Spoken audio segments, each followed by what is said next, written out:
G'day everyone, the Global Surveyor, and it's great to be back out in the field. In Australia we've had these sort of really unpredictable days the last probably month or so, where it's been raining on and off, and really drives you nuts when you're trying to get out in the field, and there's nothing worse than having to cancel and then work piles up. But I'm back out in the field today. I mean, look at this place. Just pan the camera around. Look at that nice green field that you can see down there. Actually, that's not a green field, that's a dam, would you believe? You won't be able to run out on that. That's a dam. And I have a really big job here today where I have to map this entire property. You can see we've got some post and rail fences here. But we also have, these are just horse paddocks. There's lots of trees. There's a paddock over there. Crazy dam. And again, fantastic job. Better to be out here than stuck in an office, and I was getting a bit of cabin fever, I guess, because I was like I said, the last couple of months it's just been really wet in Australia, and I mean, we'd have the odd dry day here and there, but every time I had a job it'd get cancelled or postponed, and then all the other jobs would pile up. So I finally caught up, and I'm back out in it again. I still can't get over the fact that that is a dam. So today's choice of weapon is going to be the Leica GNSS multi-constellation GNSS, and we've got the Leica CS20 controller, rugged controller that it is. And like I said again, I'll be mapping and walking around, doing a lot of walking today. I've actually been to this property before, and I have undertaken a little bit of survey work here, and you can see here where the arborist has been, tree number 71, pretty good little tag there. And there'll be a lot of trees to map. Going to be a big job, and of course you wouldn't have a job of mine whereby you didn't have to do a bit of bush bashing. I've got to be careful here because I'm trying to film, trying to hold my GPS, and just wanting to ensure everything I've got here in my vest, including my drink bottle, my phone and other things, doesn't fall out. This vest here is a really cool utility vest. It's got a lot of pockets, so you can carry a lot of gear, spare batteries for your GPS, phone, flagging tape, measuring tape. I bought this this vest from a company called Cody Corporation in South Australia, and it was about $99 Australian. I think you can buy them obviously online. I believe Seiko in America have their own version, and it's really, really good. Highly recommend it. I used to wear a field bag for many, many years. I still like my leather field bag, but this vest is much easier. You don't have to have anything around your waist. Now you're just coming down to this dam. Now I know a few of you didn't quite believe me when I said that this is a dam, and I know if you don't believe me, I'm going to prove you wrong. Just the other thing I want to mention is, if you've never seen the channel before, make sure you hit like, make sure you subscribe, and I have a heap of videos about surveying. Gee, it looks like a nice green pitch, football pitch, cricket pitch. I can assure you it ain't. I feel like a little kid again. Grab a decent sized rock there.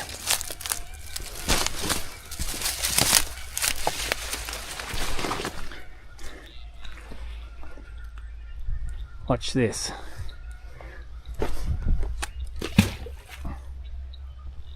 Did you catch that? We'll do it again.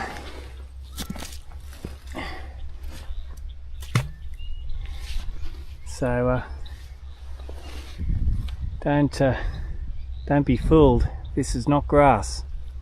You can actually see a duck out there enjoying itself. Okay, so the purpose of the video today, like I said, is to make a map of this entire property. Some of this area here, as you can see, is highly vegetated, rocky and dense. So I'm going to be using a combination of, I'm going to be using my GPS receiver to map the paddocks and the fencing and the buildings, the dam, and this lower section here and the upper section here. Can you hear that? For people who aren't in Australia, that's kookaburras going crazy and they're laughing. I can assure you they're not laughing at me.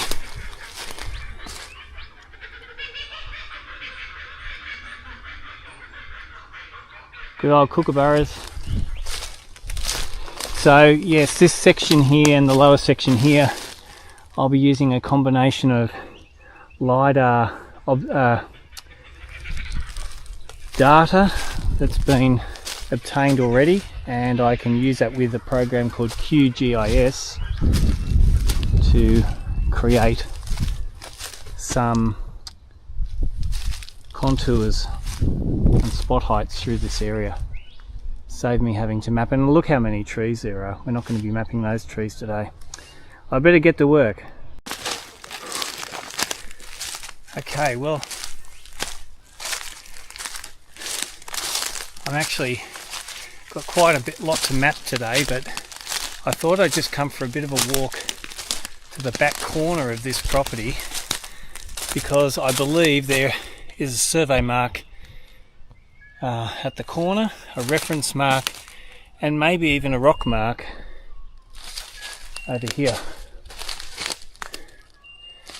Check out this area here. We've got some stringy bark, we have some angophoras, they're the pinky coloured ones, some turpentine, there's an angophora or apple tree. See the colour? It's got a bit of a pinky haze to it. So I haven't been up here yet. Don't really know what I'm likely to find.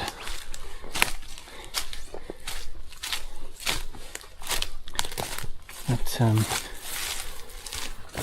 I did some initial survey work here, like I said before, and I found some boundary marks, but I really need to find something at the back here.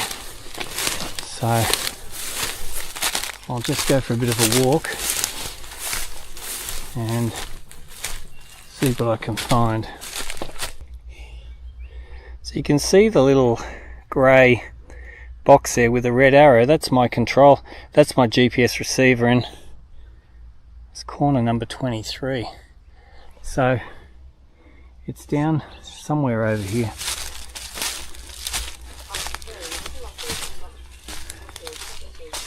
It really is a great job surveying. I mean, yes, you're in the field, then yes, you're in the office drawing plans, but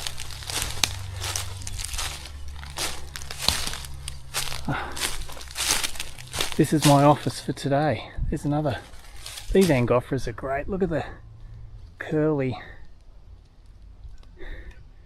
branches.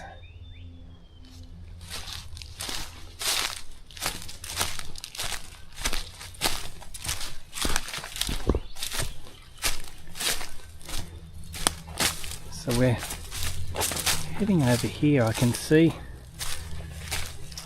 some sort of star picket with a sign here. I don't really know what that's all about. I'm getting close, so I think there's something over here. Now again, I'm not using my GPS to actually physically stake this out. I'm going to, but what are all these rocks? There's some rocks here. I think it might be time to stake something out. You can see we're right on the spot here, so it's quite possible that there's a mark here. I'm going to stake out and see what I find. Okay, so it says 3.5 meters. I'm in tilt compensation mode, so it's got a little bit tricky to film this one today, so bear with me. Get this. There we go. What have we got? About 1.8 meters.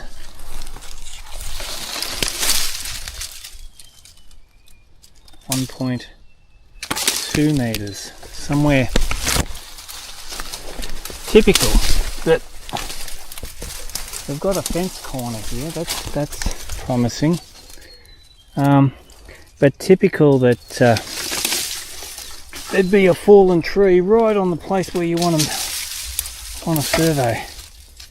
0.6 of a metre. I think somewhere in amongst here. I'm going to go have a look now. Unfortunately, not much luck here. Having a bit of a scratch around for a peg that was potentially placed in the 1950s, and I did mention that there was a reference mark here, but who knows? I can't find anything here, so I'll give this one a miss and go look for potentially a rock mark. Private property, don't enter. Well, I've got to go find something. I'm hoping there's a rock mark somewhere down here, maybe on the edge of this little cliff. I'm going to go have a look right now. Go into measure to line, zap measure to line, create a quick line. 23 was my corner, 26 is a mark that I've got down there, a point. So this program here creates a line to walk along, a reference line.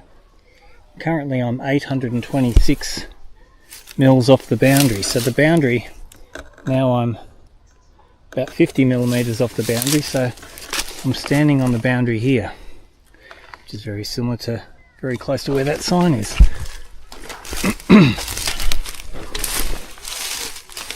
And again, you've got to be real careful walking around here. Sticks and rocks, and want to make sure you've got good footwear. And here's a rock, big rock here, which looks quite promising. Just want to put this GPS down here.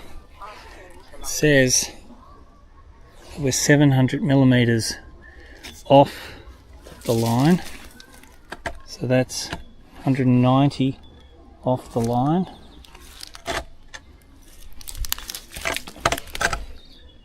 $380 off the line. This would be a really good spot for a rock mark. Going down here, I might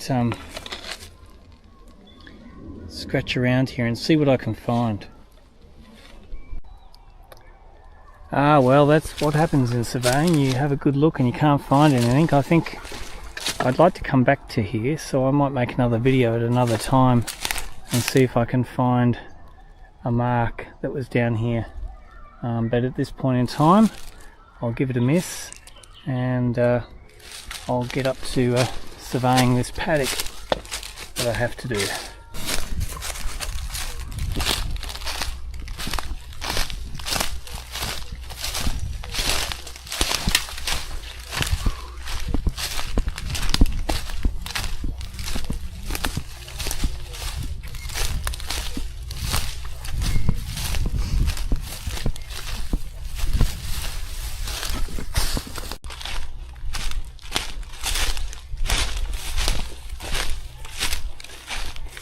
Check out this termite mound, only in Australia.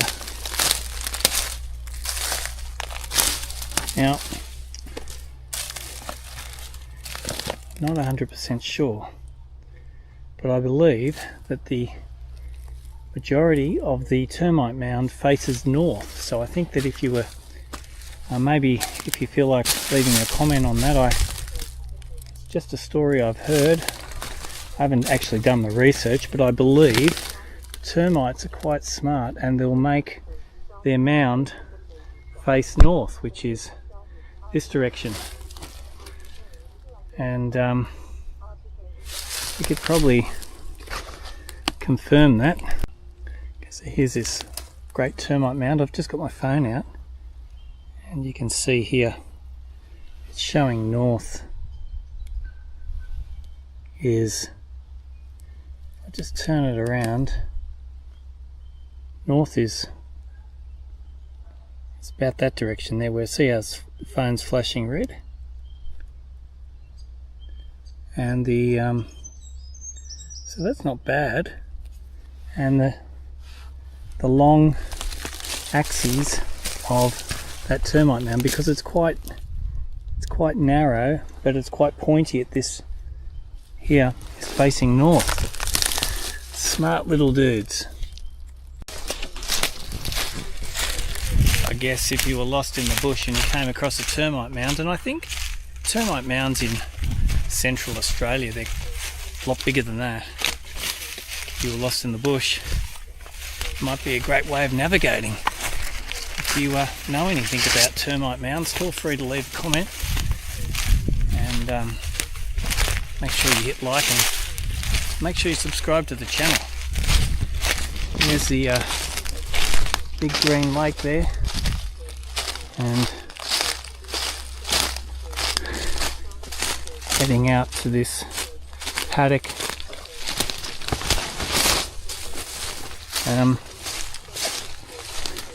Quite a lot of trees, as I said before, so I'll be ensuring that I pick up the significant ones. These are quite tall gum trees, and I think just going through here, see this long grass?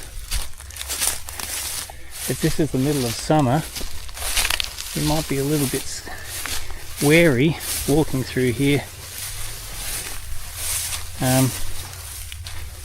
We're coming into spring now, so snakes could be starting to come out and enjoy this warmer weather. So you want to make sure you got long pants on, my good Scarpa hiking boots on.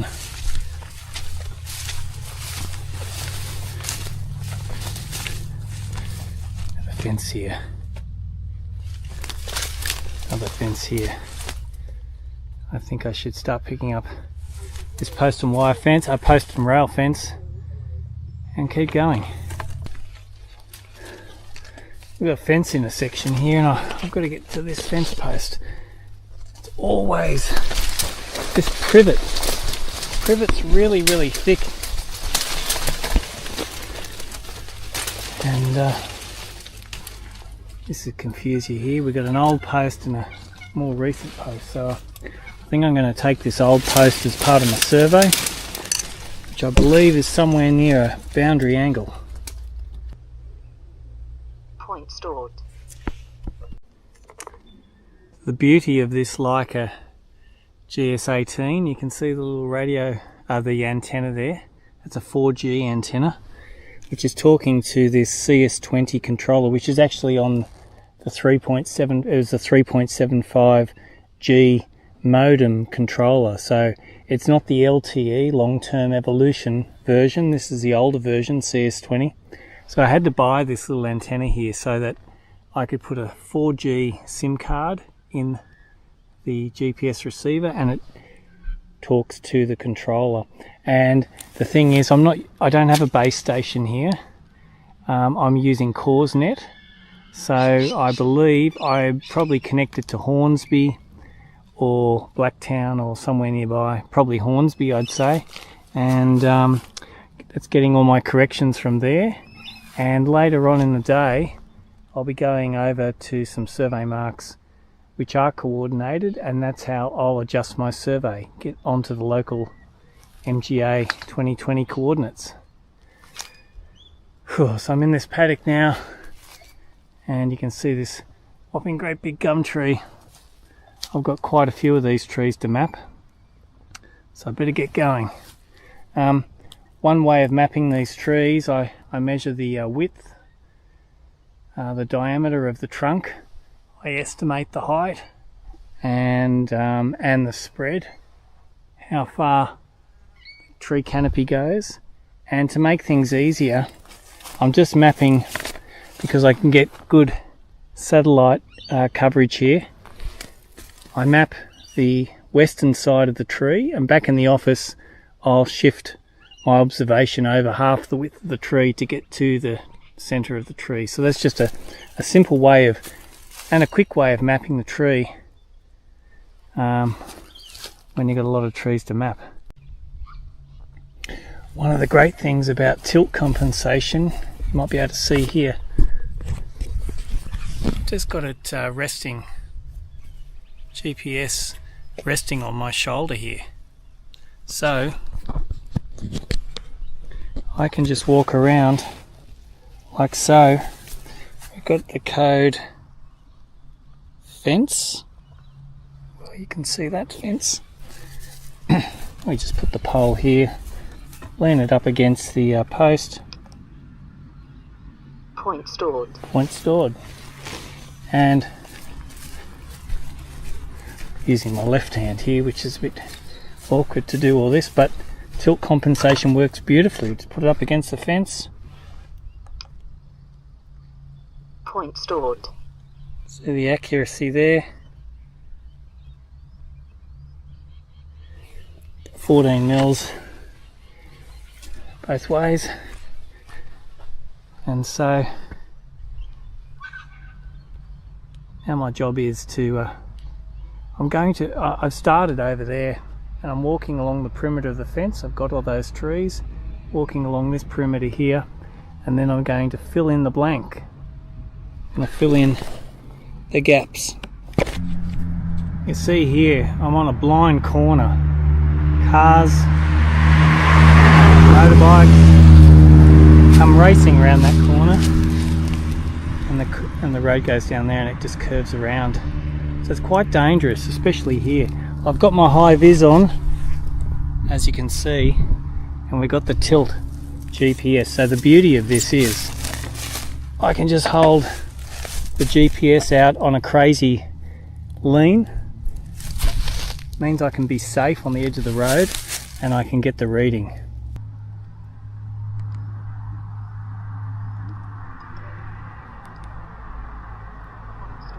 Excellent.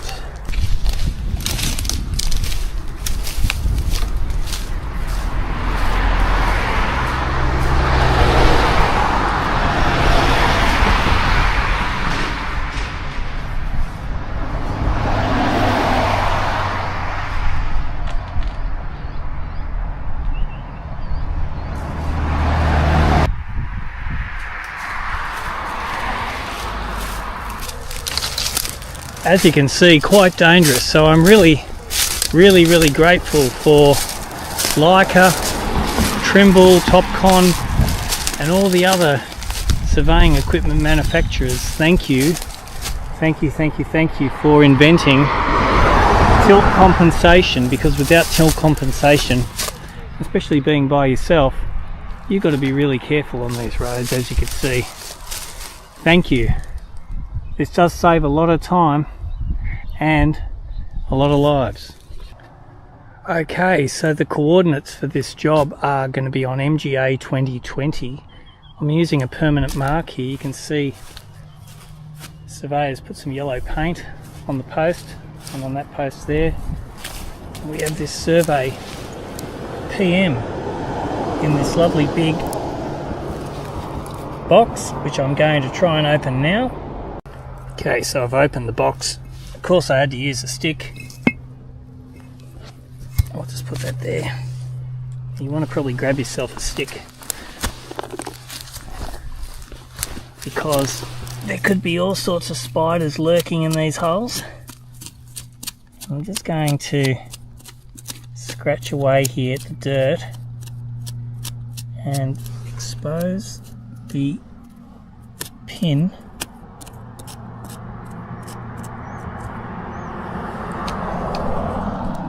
There's the pin there. See that little there?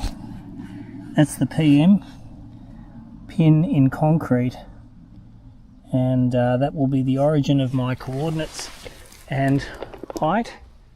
I'll read that with a Leica GNSS, and as I said before, I'm working on CoreNet, so my coordinates and height are coming from a remote base station, I think in Hornsby, which is some distance away. So by reading to this PM for coordinates and height, I'll be able to adjust my survey and get it onto local grid and local AHD. So I'm just going to read that now.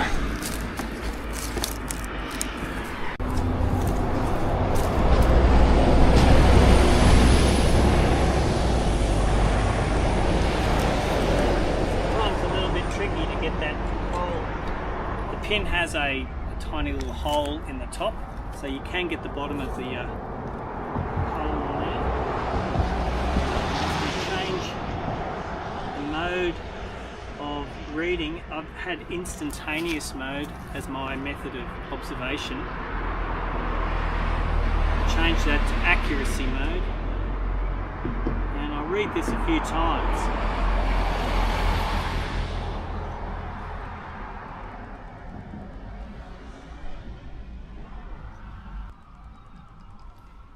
Just make sure everything's the right height and the right code.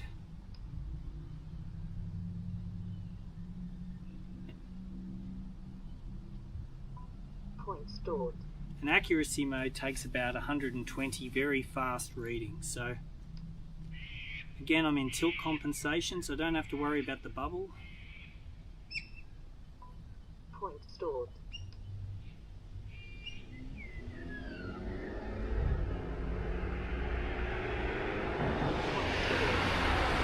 Read it one more time for good luck. Point stored. Excellent. Now we put the lid back on.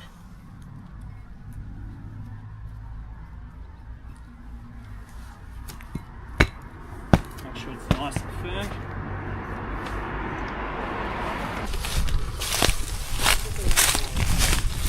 Okay, so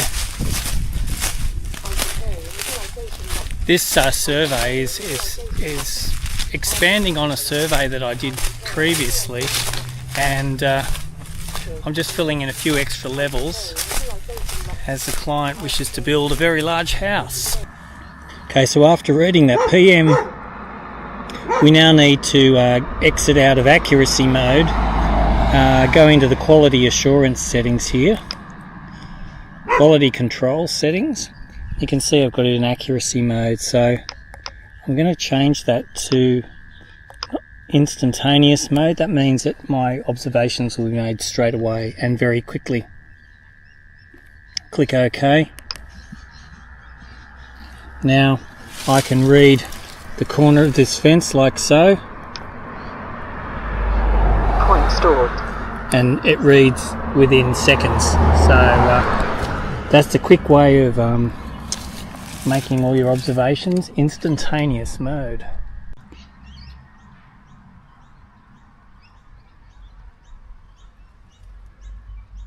Okay, well this is another amazing thing about the tilt GPS or any tilt product, surveying product, is the fact that I'm tangled up with this fence. You can see this strapping here. This is electric fence. Thankfully this wire here is not on. Put my hand on it and it's okay. But without me having to jump over the fence,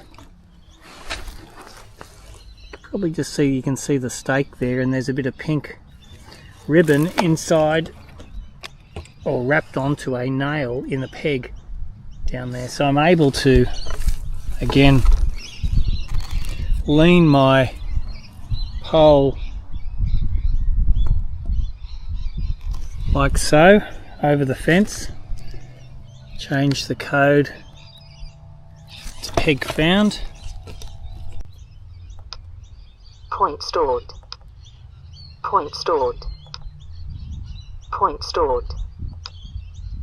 Point stored. And you can see the bubble is not in the center of that circle there. So the pole is not vertical because we're using a tilt pole.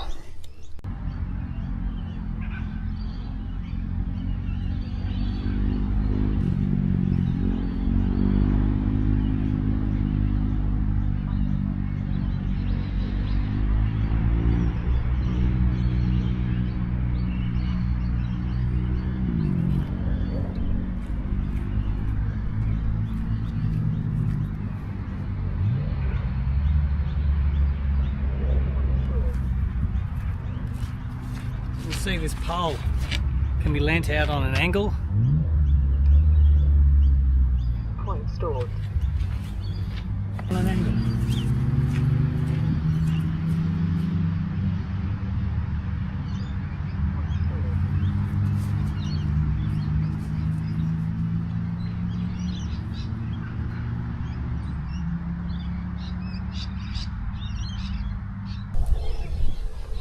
Well, it's nearly the end of the day and time to go home. This is the end of part one of my detail survey on a big rural block out here, Sydney, Australia.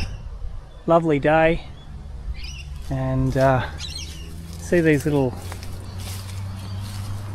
fenced off areas here where they've protected the trees. I think that's an excellent idea. So they probably act like a little bit of a windbreak as well, but these stringy barks or turpentines and gum trees and a few other angophoras and all protected, and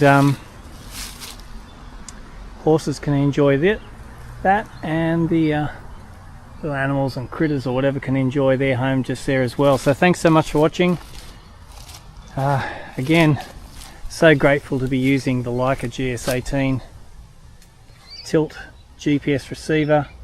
I was able to get about 800 shots in the space of about 5.5 to 6 hours, allowing for a bit of lunch as well. So super fast, and if you're looking to speed up your survey exercise, definitely get yourself a tilt GPS. Leica, Trimble, Topcon, they all have it now, so make sure you check them out. And thanks so much for watching. Make sure you hit like, subscribe to the channel, ask me any questions if you've got any. Again, this channel's all about surveying. I'm exhausted, I'm glad it's Friday, and stay tuned for part 2 of this huge detail survey that I'm undertaking. See you later.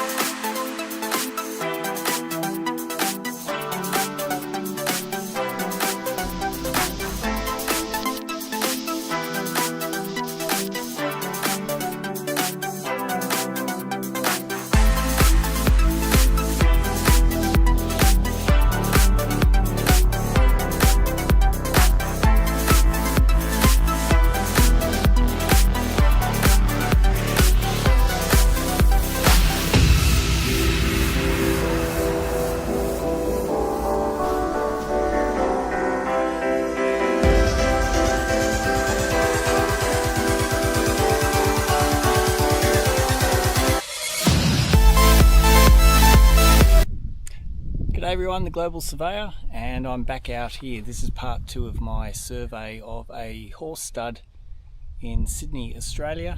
We'll just pan around. You can see how beautiful this place is.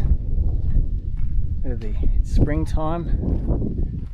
I think what they call this fireweed, and it's probably not the best for horses, but it does make the horse paddocks beautiful. What a place to work, eh?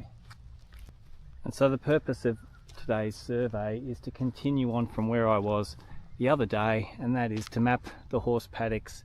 We need to locate the fencing, significant trees. There's a cottage down the end there that I'll be locating, a dam, a few boundary marks, and today I will be using my Leica GNSS, but I have a little surprise for you. Okay, but the first thing we're going to do is grab a peg here and a dumpy. This is called a dumpy, this small peg here. Primarily used for pegging out. It could be a peg for a building set out or a survey control. I'm going to place a peg just out here in the paddock, maybe close to the fence. Somewhere here would be good. Just hit that in. Got a little clout here too, which I'll use in a sec, but we'll hit this in. Got the good old 14-pound hammer here. Give that a good swing.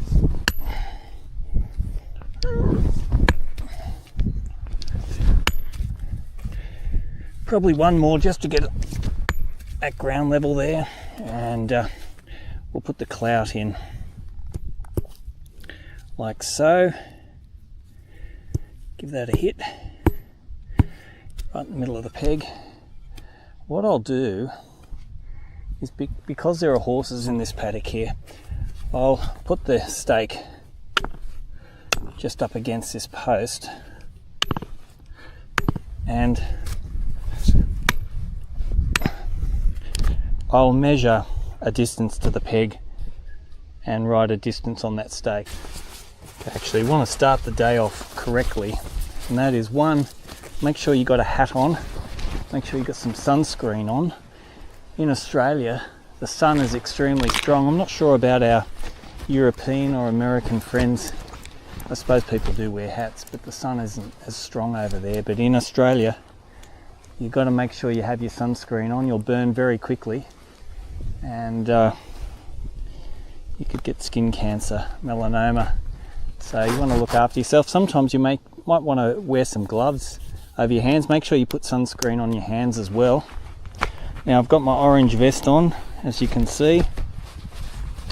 I've got a texter in my pocket. I've got, well, as you can see, it's a nice quiet road here, so we can comfortably walk around. Got my measuring tape. So what I'm going to do is, we are going to measure a distance from the stake. Start with, just from the face is good enough, 0.66. So I'll write that on here now. You can see here, 0.66 to peg. That'll do. And I'd like to say thank you to Gavin. Good old Gavin, who will be watching this video, I'm sure. Hope you're doing well, Gavin. Thank you very much for the kind donation of some blue ribbon. I normally use pink, but this blue will do quite nicely for this job. I'm going to tie it on here on the peg. Good old blue ribbon. Again, thanks to Gavin and Gavin's blue ribbon. And 0.66 to that peg. So the next thing we're going to do is grab our tripod. So we're going to grab the tripod and the good old Leica box. I've got a Seiko Trimax tripod. Okay, so again here, Seiko. It's a really great tripod. I do like it because it has levers on the side here as opposed to the screws. Easy to pull up the legs, slide the leg down, put the handle down, lock it into place. So the next thing you need to do is open up this box. Now what's in this box?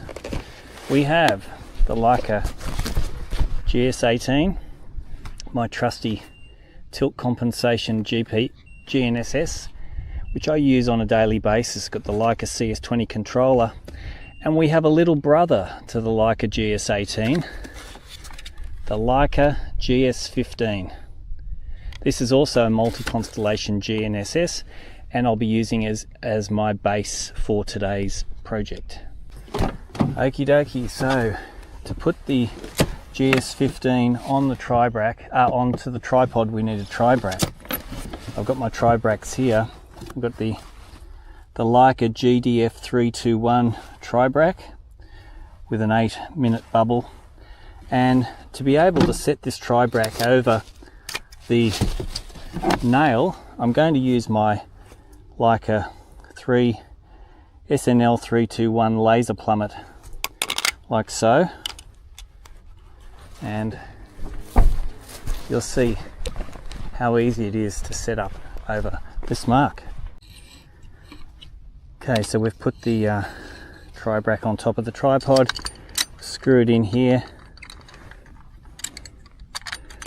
I guess one thing about a foreign tripod to a Leica would use a Leica tripod, that the screw here that fixes the tri-brack to the tripod doesn't necessarily screw in as well as if you were using a Leica one. That's probably my only observation, but we do have a really large head platform here to put the tri-brack and total station, etc. on top here. So it's really good for robotic work. This little laser button here, I don't know how well you can see the green button there, the green light. It's putting a laser down, and it's quite easy. You can just maneuver the legs very quickly using the laser straight onto that nail. Now if I hop down here, I'm not sure how well you can see, but there is not all that easy to film and show, but there is a red laser point on that nail straight away. So it's very fast. So I've got that set up over that mark. I firm the legs with my feet, nice and firm, and then I can move using the foot screws. I can put that laser point over the nail accurately. Then I can move the legs up and down until the pill bubble on this tri-brack is sitting centrally within the pill bubble here, like so. Beautiful. Then unscrew the tri-brack and slide it over onto the nail. Minor adjustments are required. Then on top here, not sure how well you can see, but there's an alidade bubble, 30 seconds. So we're going to, I'll try and show you this, as we just adjust the bubble in one direction, and then we want to turn this 90 degrees like so, and do it again, get it right. And to make sure it's 100% in adjustment, turn this 180 degrees. And we can see that the bubble is sitting nicely. Okay, to mount the GS15 to the tribrac, we have a GRT 247, a little 5/8 thread with the Leica feet there, sit nicely on top, nice and firm. And then you grab the Leica GS15, put it on like so. Just like to put a shout out to CR Kennedy in Sydney. Special thanks to Christine from the Sydney branch. Contact Christine if you have any survey related inquiries and you'd like to buy some Leica gear.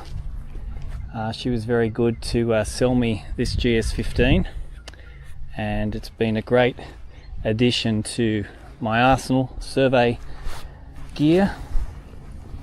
So thanks, Christine.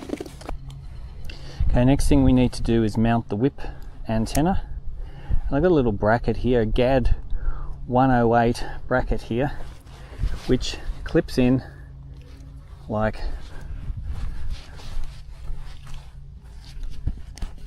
so. Clips in like that, and the whip antenna screws in on top. Now this is a UHF radio antenna, and it's going to be broadcasting corrections from this base to my GS18 as I wander around the paddock today.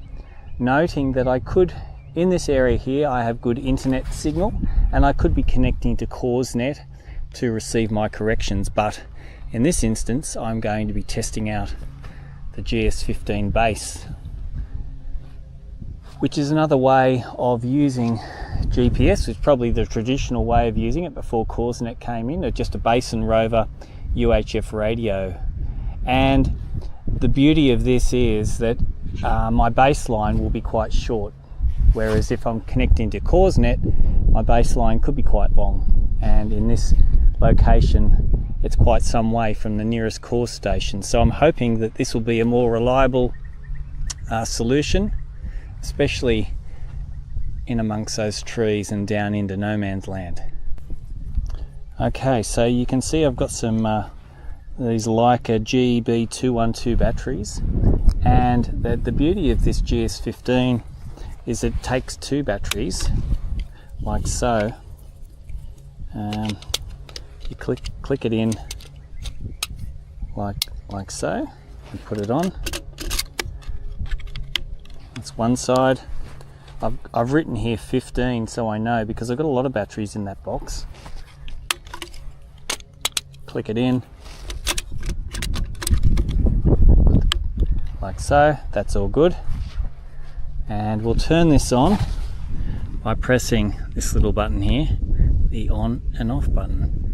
You just got to hold it for a few seconds until you see the green light coming on there. I'm not sure how well you can see that, and we'll get that GPS base fired up. Now, one thing I'm going to do, which I've just recently got, I've got this 1.8 meter long cable, and it's going to connect to the old GB171 Leica battery here, which I'm going to hang off the legs like so, and this will just give me that extra bit of power. Now I've got a little tag here, the blue end. This is a Leica GV219 cable, and the blue end connects to the battery, and the tag at the end here, the non-tagged end, will connect to the GPS itself. I'll just put that in here. Got to remember which port to go in. It says there's a little battery symbol here. So now the beauty of this is that it will start off using the external battery, and that should last all day. But if for some strange reason the battery was to fail I've got the 2 extra batteries as backup. Okay, and the next thing we need to do is measure the height of this GPS base, and I'm going to read that with the measuring tape. Now, sometimes what you can do, and I don't actually have one of these, is a special Leica measuring tape that plugs in to a little hole here on the side of the tri-brack, and it's a measuring tape that wraps around and goes straight down this way. The antenna reference, if this GPS is mounted on a pole, is just underneath here at the bottom of the GPS, so it's not going to make much difference for a slope distance to horizontal distance. If I just measure like so, hold it on the peg, read up, and I don't believe it, 1.50 meters. That's an even 1.5. That's pretty cool. I'll just check that again. Always good to check it again. 1.50. So that's going to be my height that I'll stick in when I set the base up. Okie dokie. Well, you can't go surveying with a GPS unless you have a pole to put the GPS on. So we've got the Leica GNSS carbon fibre pole. Gee, it's light. It's such a light pole.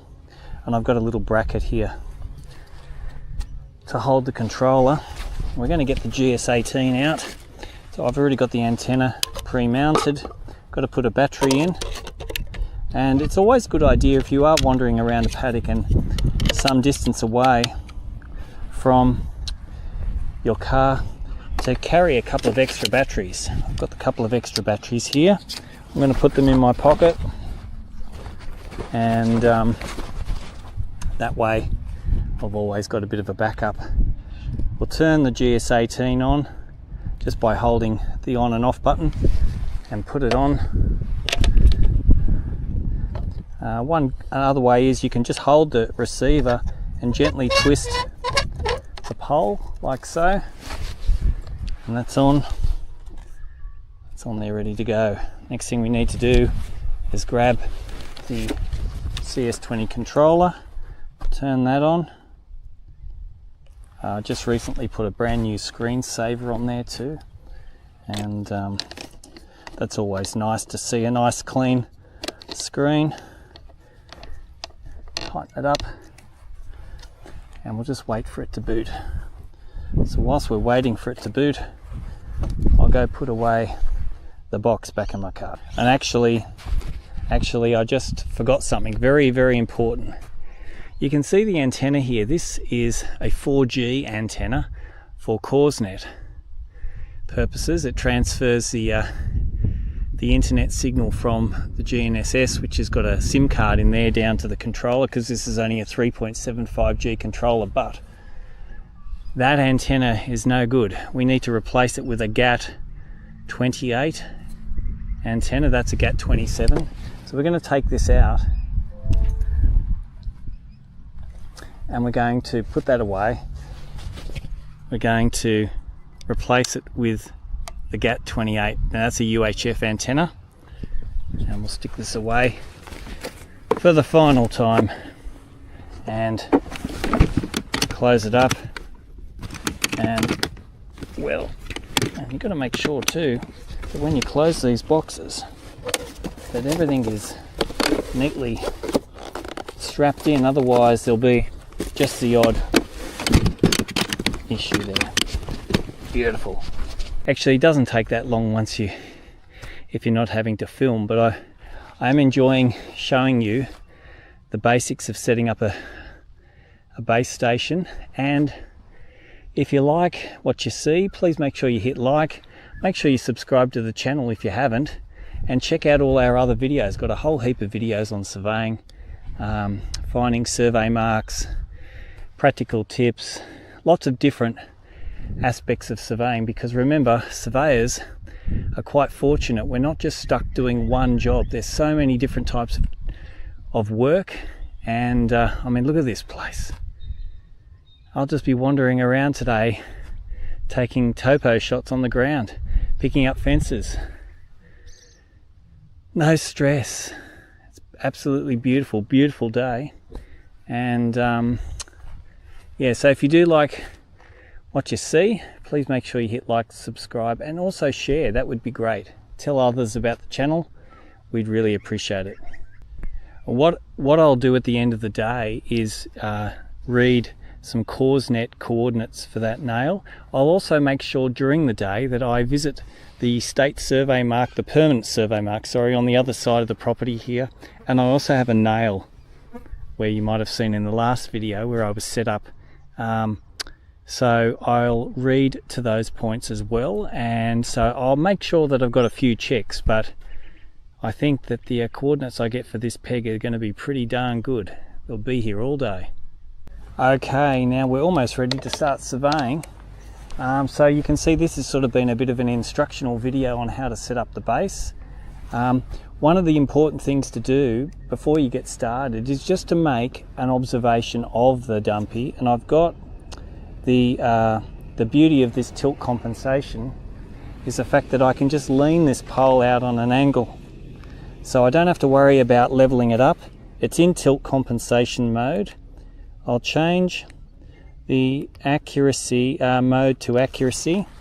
I'll put the pole on the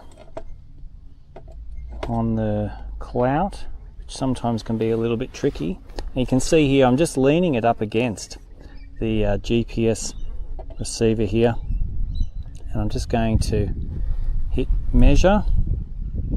It's going to take about 120 readings very quickly, and we'll do that again. So what that does is ensures that I've got the correct height and everything should be relative to this base, and there shouldn't be any issues. Now,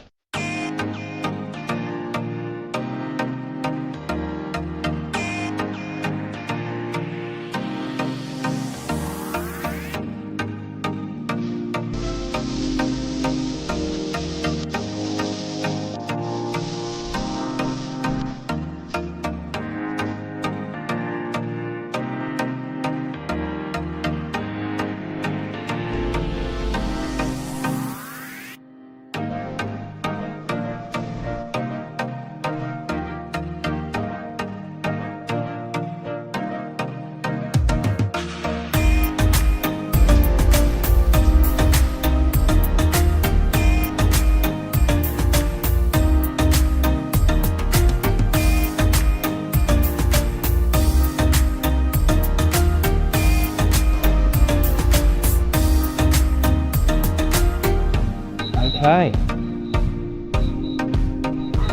from the footage you may have seen, I have a drone.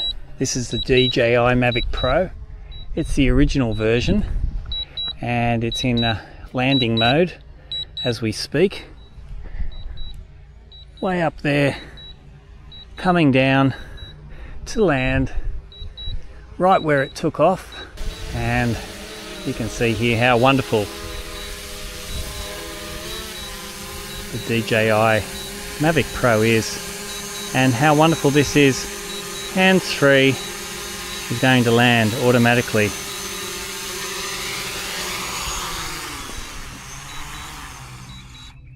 And I always like to say good boy, because it's never failed me, and it's done a wonderful job for all the times I've needed to film and take photos of the projects that I'm working on. Thank you, DJI. One of the beauties about this DJI drone too, see how it folds away and goes quite neatly into this little bag, tiny little bag. Excellent. Okay, so one of the, as well as picking up fencing and structures, power poles, etc., I have to pick up services like so. This one actually says NBN, National Broadband Network. So I'll call that just a Telstra pit here in my coding, and I'm in tilt compensation, so again very quick Point stored. to see how quickly Point stored. we can record stuff here. Point stored. Point stored. I just got a message here saying battery low on the controller. I thought I had charged this one. I've got a couple in my pocket, so that's fine.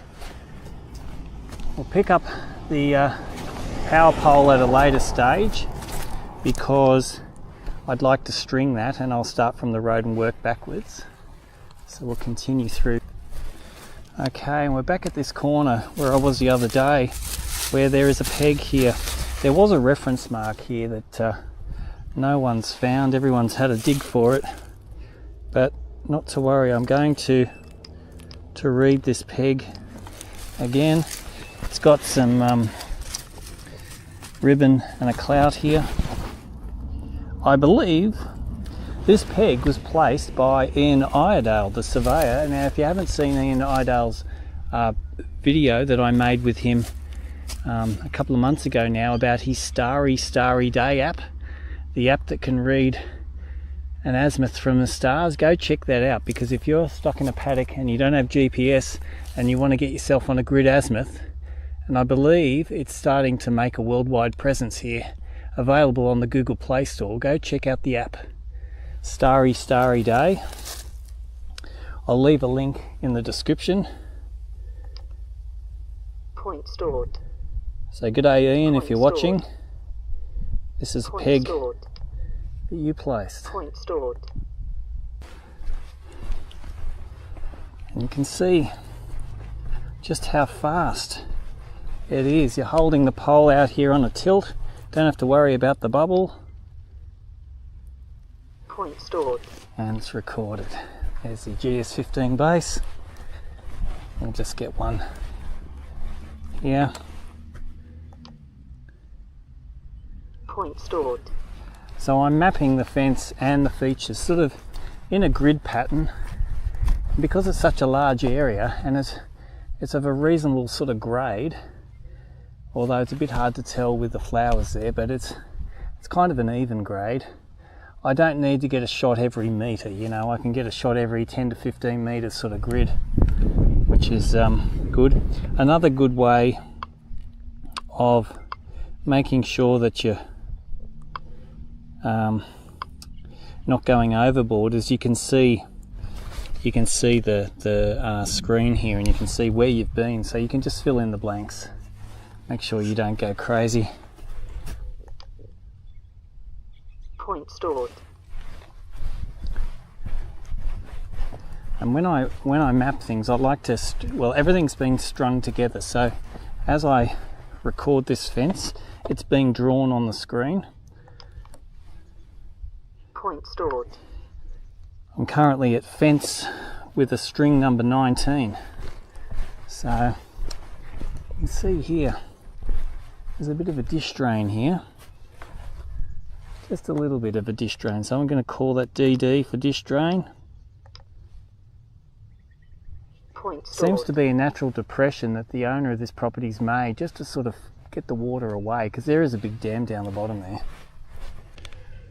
Again here we have another big depression here, so it seems to be that the owner really wanted to get the water off the paddock and into the dam, which is not a bad way of getting your water, creating little swales.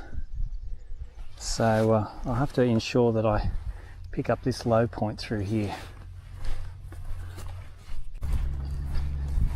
And finally, to close off this paddock, we need a whole bunch of natural surface shots, and you can see this paddock is quite large, so again, I don't want to be taking readings every 2 meters, 1 to 2 meters away. I'll be doing it every 15 to 20 meter spacings, I think.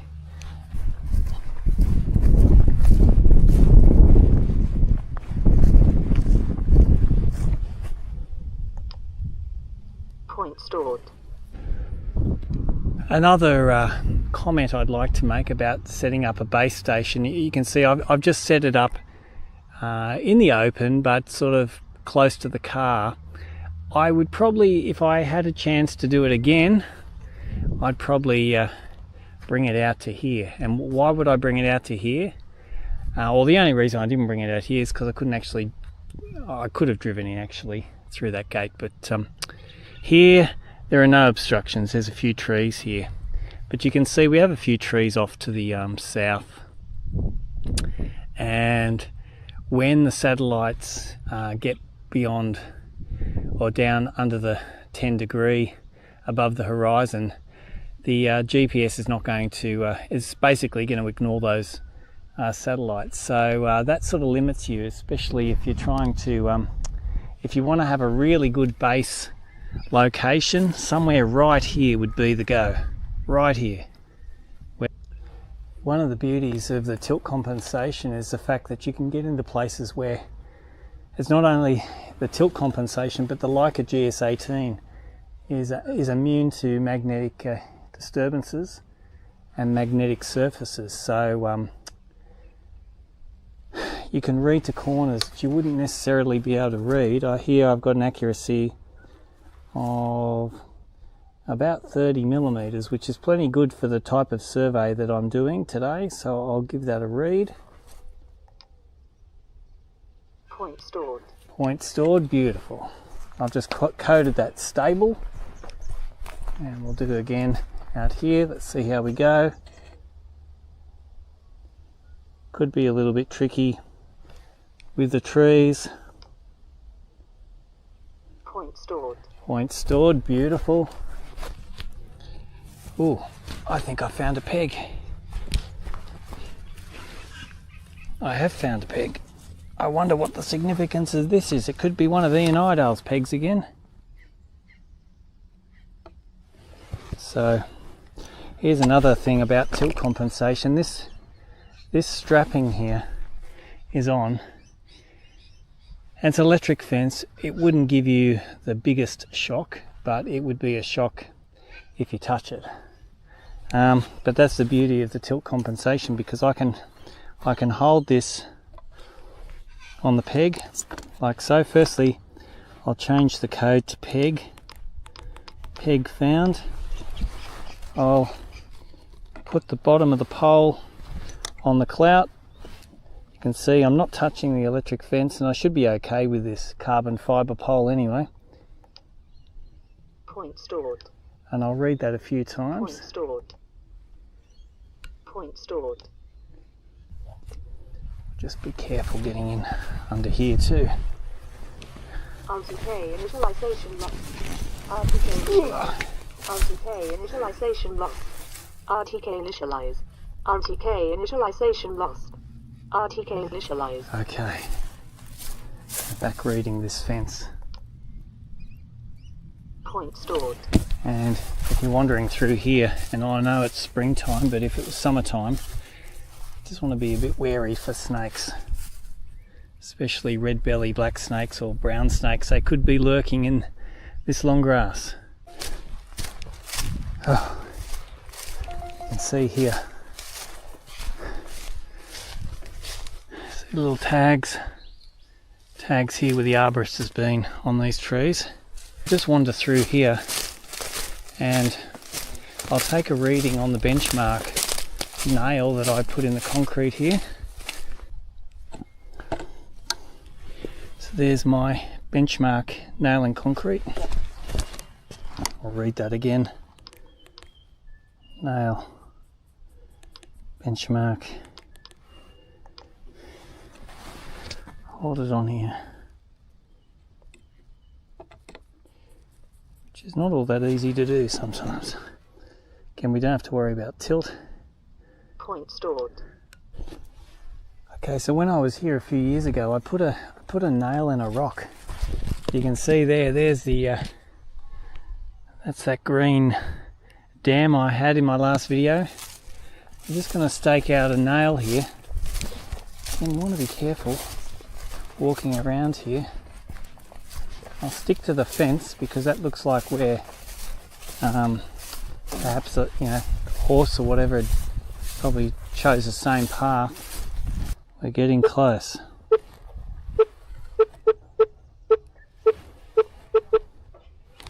Right there. Have we got a nail here?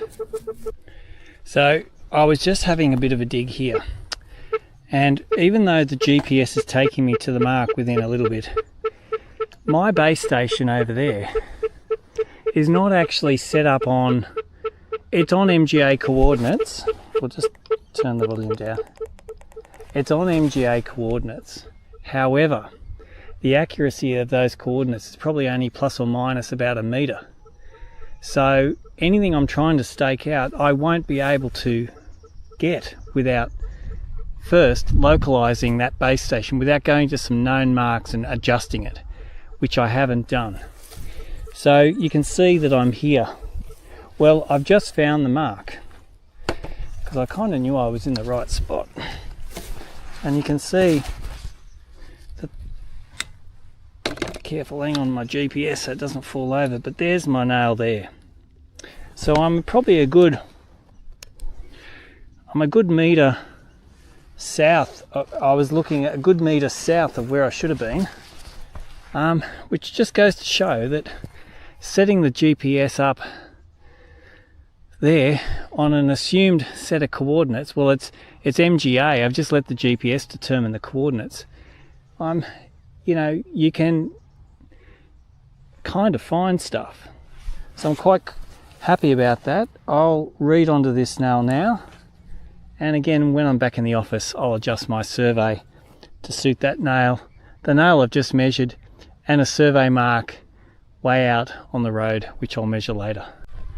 So for the purpose of this survey, I'll be limiting my observations just to the edge of this fencing here, which sort of goes down to a house down the bottom of the hill, because, you know, it's too thick and too much headache. So, and there's another dam down there. Whilst this GS18 would easily map a lot of that, it's just time consuming. So what I'll be doing is providing some approximate contouring for this area here using LiDAR mapping, which is sort of has an accuracy of plus or minus 0.3 of a metre according to Geoscience Australia. So that will be plenty good enough to show what's happening, and I'll be able to trace the dam and make a good picture.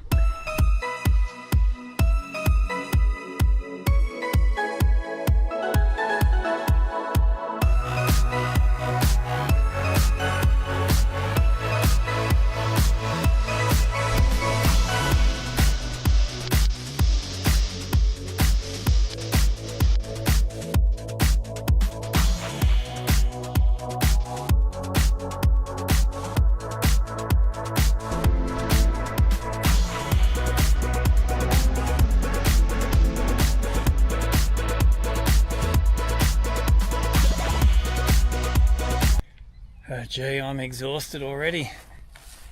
It's almost lunchtime.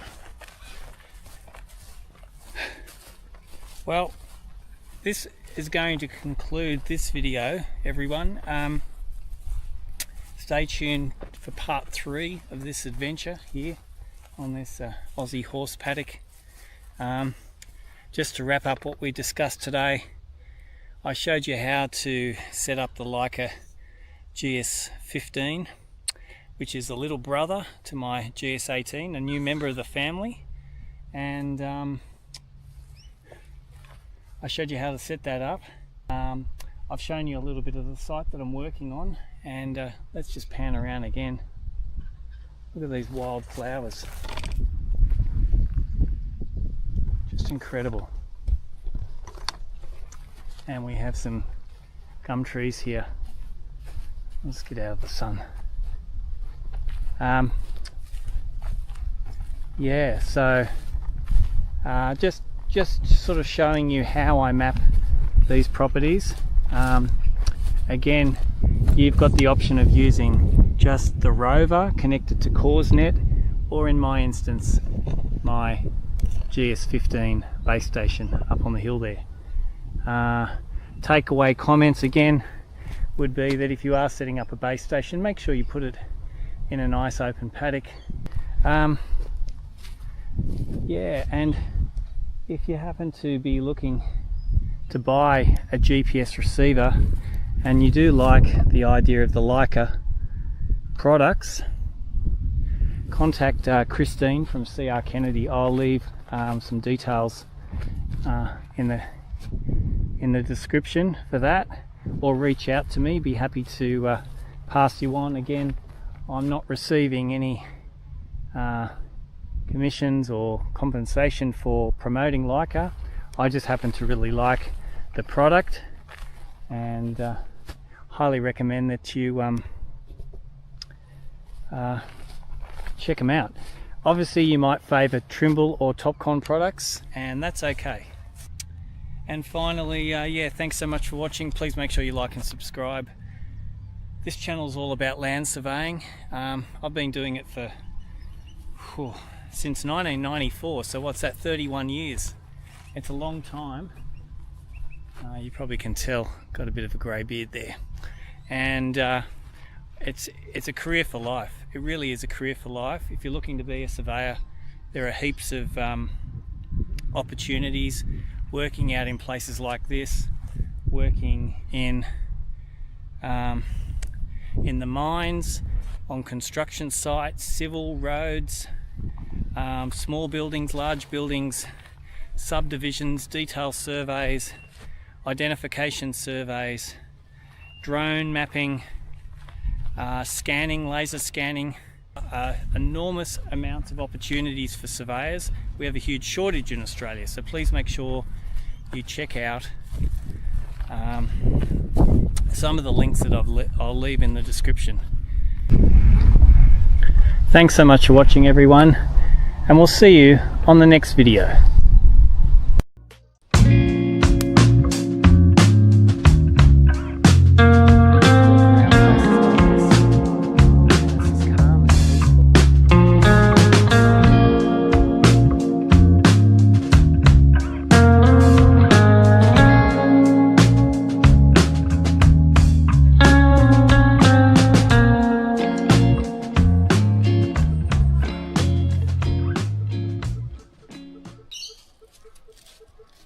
G'day everyone, the Global Surveyor. Look where I am.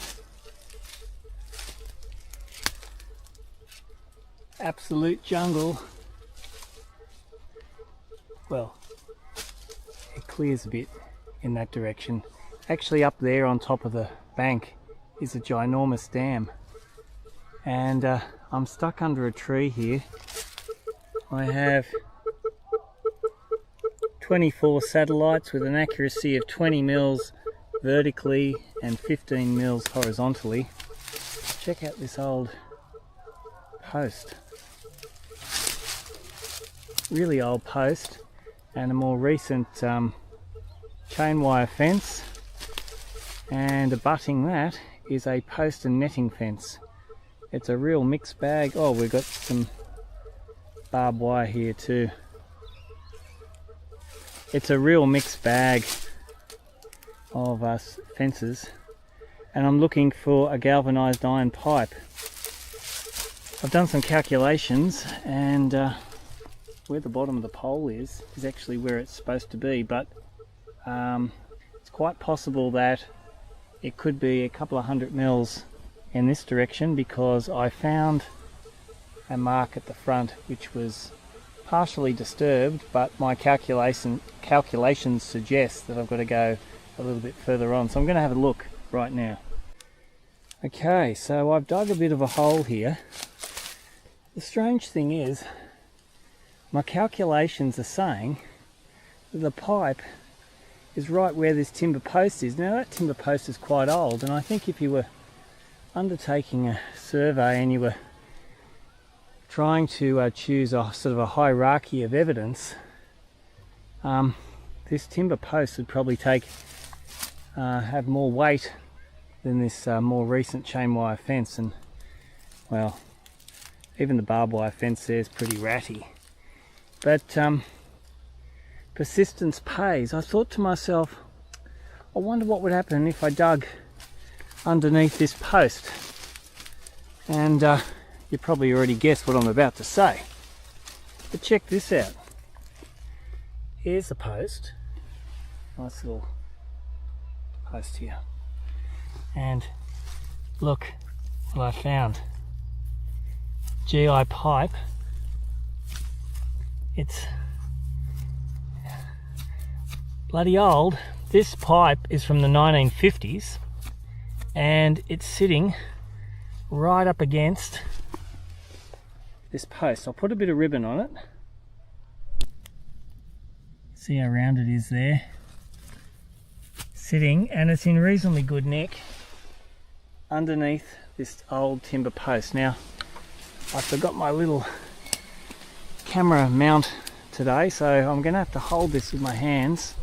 Thank goodness I've got a tilt compensation GPS. So firstly, I'll just put the end of the pipe, the end of the pole on the pipe, and it's telling me, I'm not sure how well you can see that, but it's saying I don't have to, if I turn it around this way, it's saying I've got to go about 80 millimeters towards the road and 140 millimeters up the hill. Well, my calculations were quite rough, and I hadn't found any decent survey marks, but now that I found this, I'll be able to adjust everything accordingly. Holy moly. But that's not bad. I mean, look where we are, right under these trees. The Leica GNSS is doing really well. We've got 17 satellites, 25 now, accuracy of 20 by 16. That's 20 mils vertically and 16 mils horizontal. And I've got a GI pipe. I can't believe it. What a great way to end the week. Can't believe it. So this is part 3 of my adventure here on this horse paddock. Although this is not the horse paddock, this is down in no man's land. Look at the lantana and look where I am. I'll give this a read now. Okay, we've got this in measure mode. Bit tricky to film this and hold, but I'll do my best. Put it on the pipe like so. Got it in tilt compensation, so I'll just do some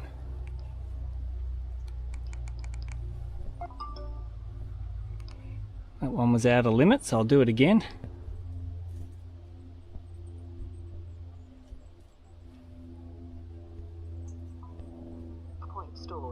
Point stored. Scroll down. Go down a little bit further, you might be able to see the pole. You can see straight away the bubble's not level, and that's because I'm leaning that up against the post. Don't need the bubble. Read it again. Some sort of closing comments about this GI pipe for this part of the survey, and that is that when you're looking for survey marks, don't always assume that the fence post is at the corner. And I think you've just got to be, because when people come along and put these chain wire fences in, they may not get a surveyor to come here and put some pegs in, so they're sort of putting the fence back up maybe where it used to be or where they think it is, and therefore they're not going to dig a hole. They're not going to know that there's a reference mark under the ground, and they don't actually know where the corner is. So the corner, surprisingly, is 1'6". A 1'6". I don't want to fill the hole in, but I can see my foot there. That's a foot and a little bit. So we're talking here, it's about 0.457 of a metre is where the corner is, and it's kind of opposite the chain wire fence, which is surprising. So again, you just got to make sure that you explore where you think it is and a little bit beyond, which is what I did. I had a bit of a dig over here and couldn't find anything. But wow, hey, that's pretty cool. 1950s GI pipe found in this jungle. I think it's time to get out of here. Wow, can you believe it? I'm exhausted. Gee. Not easy to walk around here. Again, if you've got things in your pockets. You want to make sure you don't fall out. So that GI pipe will be a huge help in determining where the property boundaries are. That lantern is hard on your hands. Oh. And your face. Scratching your face. Whew.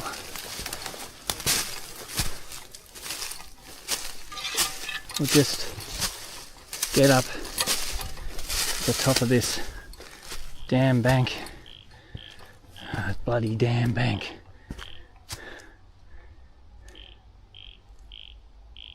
Hear the frogs? It's almost 5 o'clock in the afternoon, and sometimes you go to these places, you never know when you're going to finish.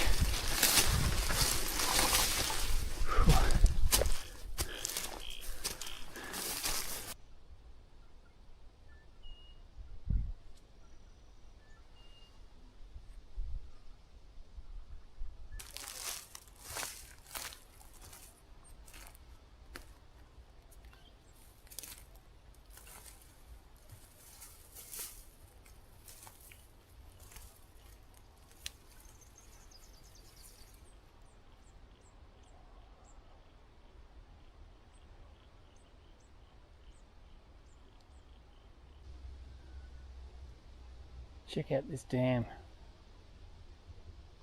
How peaceful, beautiful place.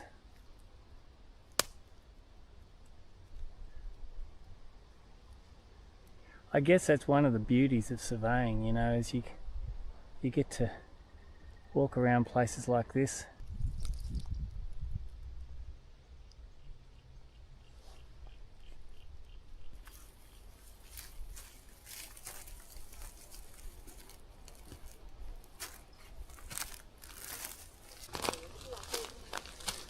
Yeah, so as I said before, this is part 3 of my huge survey of this property, and I'm at the tail end now. We started off measuring with the Leica GNSS and picking up a whole bunch of property features, natural surface, trees, fencing, services, and I showed you how amazing it is with the tilt compensation. And then the second part was using the Leica GS15 as a base to tackle some of the more challenging parts of the site and establishing some precise survey control with some static observations. And then the third part of the project was finding some survey marks, which I've done down the bottom there. So many thanks for watching. It's just a shorter video today, and stay tuned for the next video. I'm just coming up to the site here where I saw the most enormous python.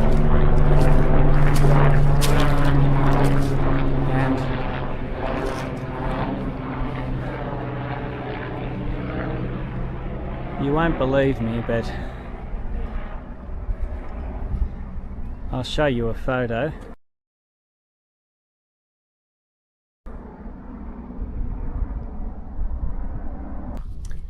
I feel sorry for the person that's going to have to remove some of those piles of timber there. I mean, it's only probably going to end up on the truck anyway, but they might get a bit of a surprise when they pull open the timber, because the python, not necessarily dangerous, you know, just a carpet python, found its way out of the scrub, probably enjoying its time up in those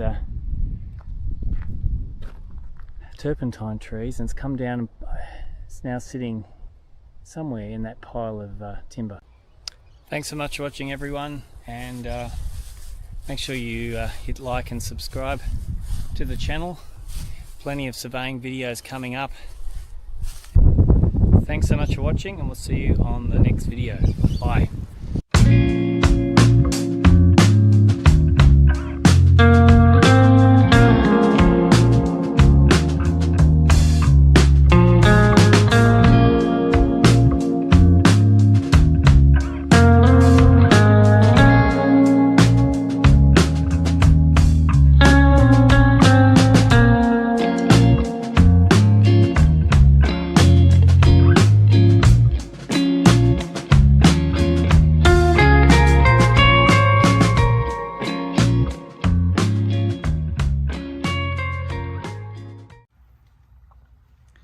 G'day everyone, the Global Surveyor.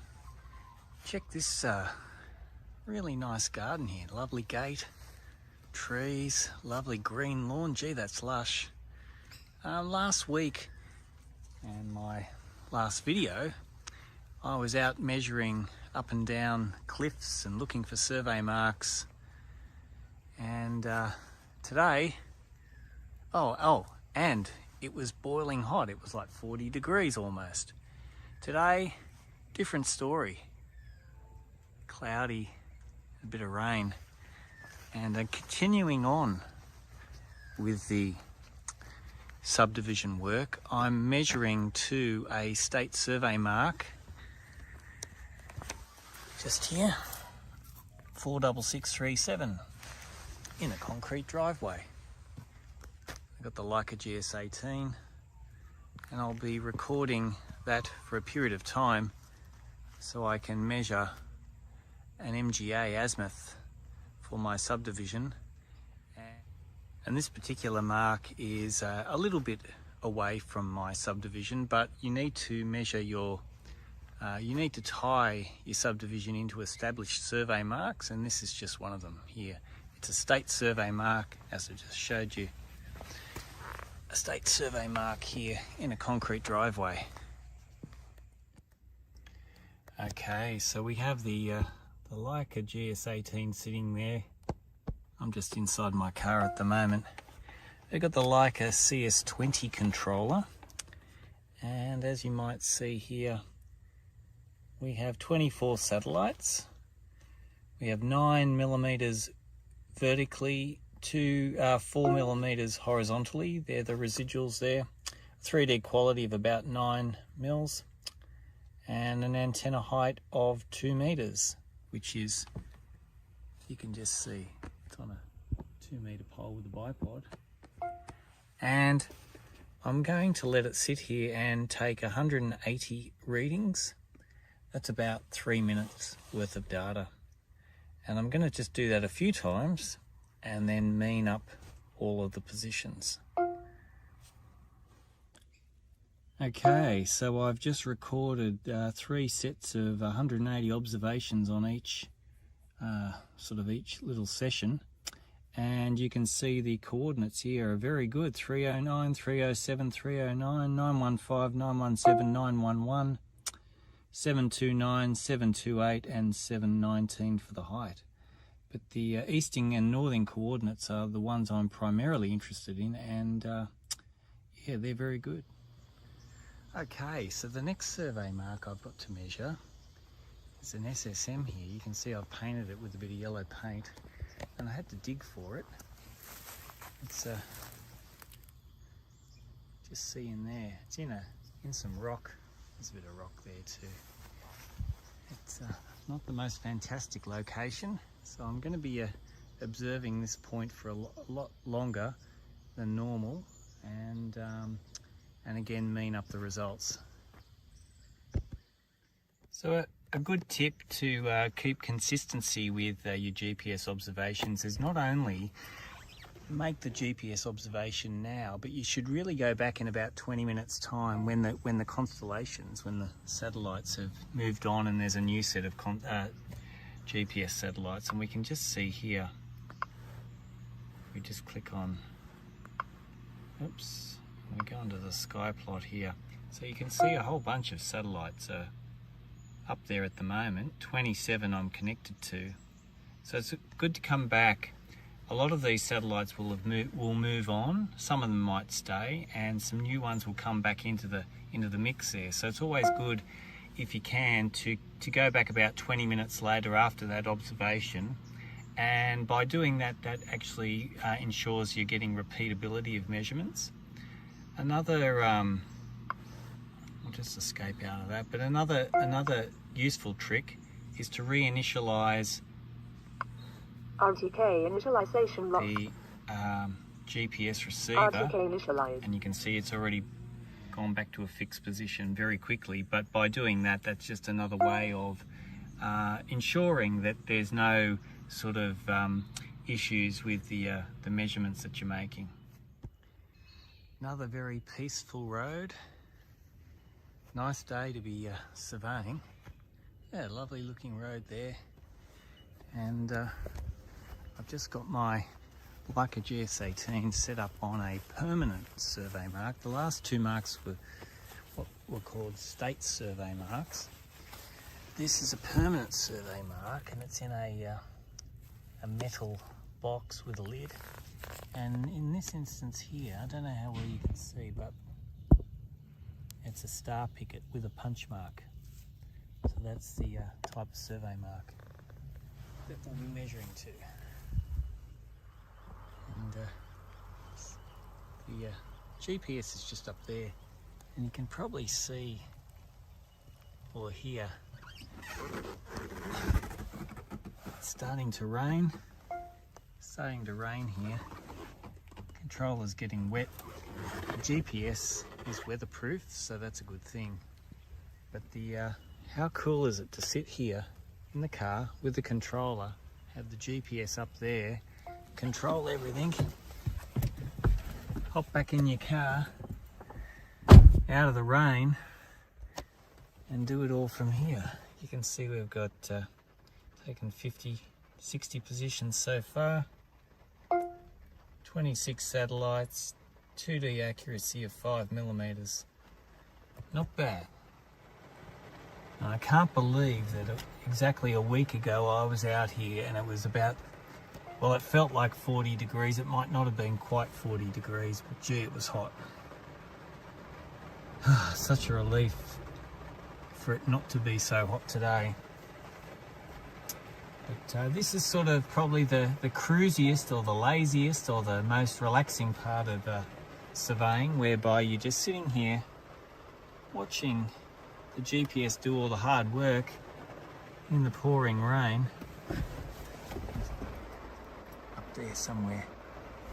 And I'm here in the dry. And I guess whilst we're sitting here in the wet, or in the dry actually, waiting for the GPS to complete its first round, it's almost at 180 readings, and I'm going to press stop here, and this will record it. Point stored. Point stored. Please make sure you like and subscribe to the channel, The Global Surveyor, and we are on TikTok too. Really trying to grow the Global Surveyor's channel on YouTube, so if you haven't subscribed already, your support would be greatly appreciated. And hoping to do a few more live streams this year. Please make sure you leave some comments, and if you have any survey related questions, feel free to ask. Well, the rain stopped, and here's another beauty here, a permanent survey mark in a piece of concrete with a metal box, perched up on the edge of the road here. Again, quiet road. What a lovely place to work. Storm's coming again. A lot of these marks that I'm measuring to, I may not necessarily use as part of my subdivision, but better to be safe than sorry. Here's just another PM here, and I've just grabbed a stick so I can poke away here, and Don't want to get bitten by any spiders. You can just see the makings. Get this soil out of the way. Now where you can see, hang on. There you go.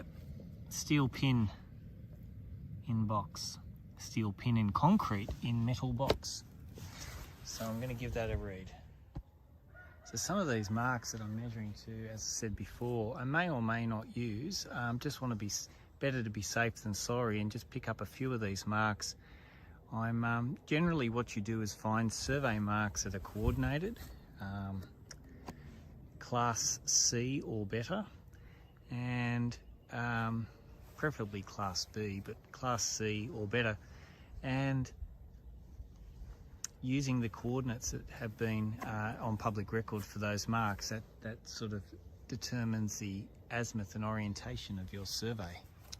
However, some of the marks that I measured way over there at the start of the video, the coordinates that are on public record aren't fantastic. In fact, they're not very good at all. So I'm not 100% sure why, but the marks could have moved.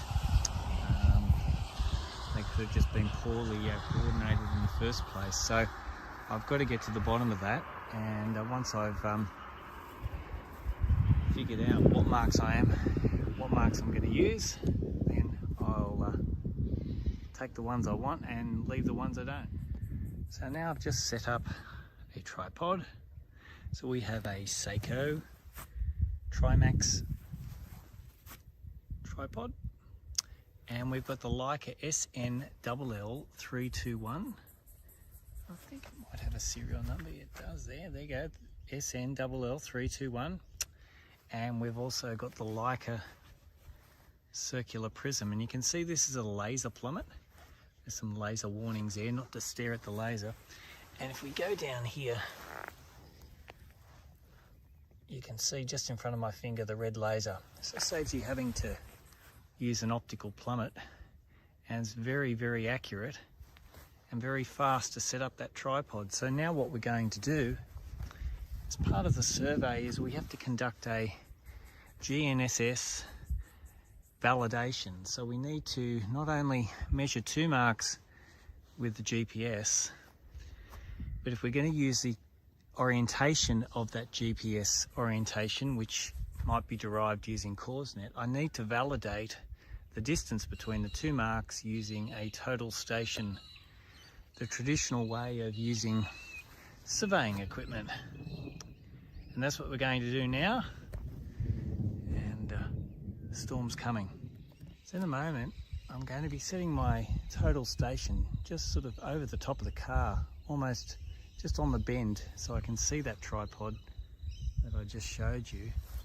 And I've got my other station here, and I've put it here because I want to be able to read right up the end of the road. Well, actually not quite up the end of the road, because I've got a few survey reference marks along the way that I'd need to locate. But the idea will be, yes, to read right to the very end of the road, which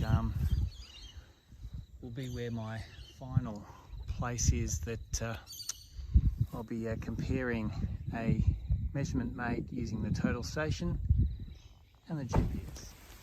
Well, you couldn't predict this, could you? Like last week, as I said, nearly 40 degrees, stinking hot. I could barely, I almost thought I wouldn't make it. It was that bad, you know. I was down in the scrub, and it's raining now, so I've just put on the Leica raincoat. I think there's a company in the UK that makes a groovy little raincoat attachment for the Leica, and I think it's useful for other total stations, and I'm thinking about getting one. If you happen to be watching and you're the you know anything about it, it's orange, and it's got like a little roof, and it's got a plastic screen here, so you can read the controller screen. It just enables you to work in all conditions, rain and sunlight too.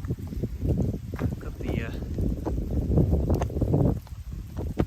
tripod down there, and I'm going to use the Measure Foresight program to read some angles soon. Okay, so whilst it's raining, it's actually starting to, it's not bucketing, so I'm gonna give it a go. We're gonna use a program called Measure Foresight. It's an app within the Measure app here. So we'll select Measure to start with. I've already set the instrument up. So what I'm going to do is I'm going to be reading the angle from the station up the road here to the station there. It's just reading sets of angles, but it's all automated. So what we do is my next point, I'm going to change my target height to 0. I'm going to change the prism, because I've gone into measure and record, it's changed the prism on me. So we're going to change it to a Leica round prism. And under functions, tools, we've got this app here, Measure Foresight. I'll scroll down to it, press go, and it's saying what type of behavior do you want for the operation. So we're going to go backsight, foresight, foresight, backsight. It's going to do automatic target aiming, so I don't have to worry about any of that. Using the current backsight, which is the one up there, as my reference point. Okay. Number of sets, well, I'll just do 2. I think that will be well and truly good enough for what I'm trying to do. So now it's asking me to firstly sight the target that I want to read to. So that's what I'm going to do right now. Okay, so I have the total station focused and aligned to the my station down there. I'm going to call it point number 8002. I'm going to press measure. Firstly, we're going to take it out of, you want to change the measuring to a single shot, not repeating. And I hit measure. Point stored. And Lock it says, the target. now, it says to me, what would you like to do? Let's see if I can read that. What do you want to do? Do you want to add any more targets, or are you done? Well, in this instance, it's just the one. So we're going to hit done.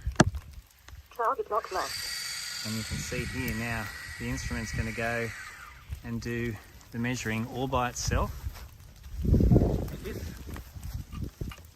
If the instrument decides that there's a vertical, as in here, vertical angular difference of 8 seconds, do I want to accept it? I can say yes or no. In this instance, I'm going to say yes. Point stored. Heights aren't overly important. We're just reading angles. So you can see now it's sighting up the back there. Point stored.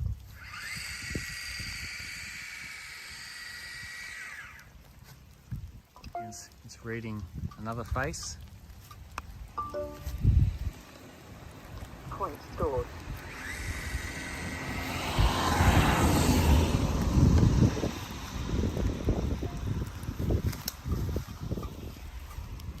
Point stored. Turning again. Reading. Next face.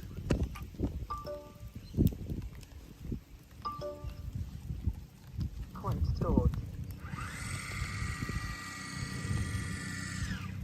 Storm's coming.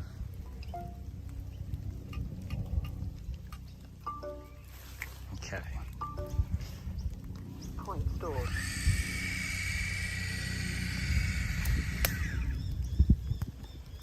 So you can see it doesn't take very long, and now the results are here. And so we've got the new point ID at 8002. I called that 8001, and this is 8000, and it has a whole bunch of the horizontal arc average and the vertical average and the distance average, number of sets, and I just click OK. That's stored point 8002 down the road, which is great. I think there might be an app called Sets of Angles or something like that, but this is just another app within the Leica Captivate, which I found, and it's the best thing ever.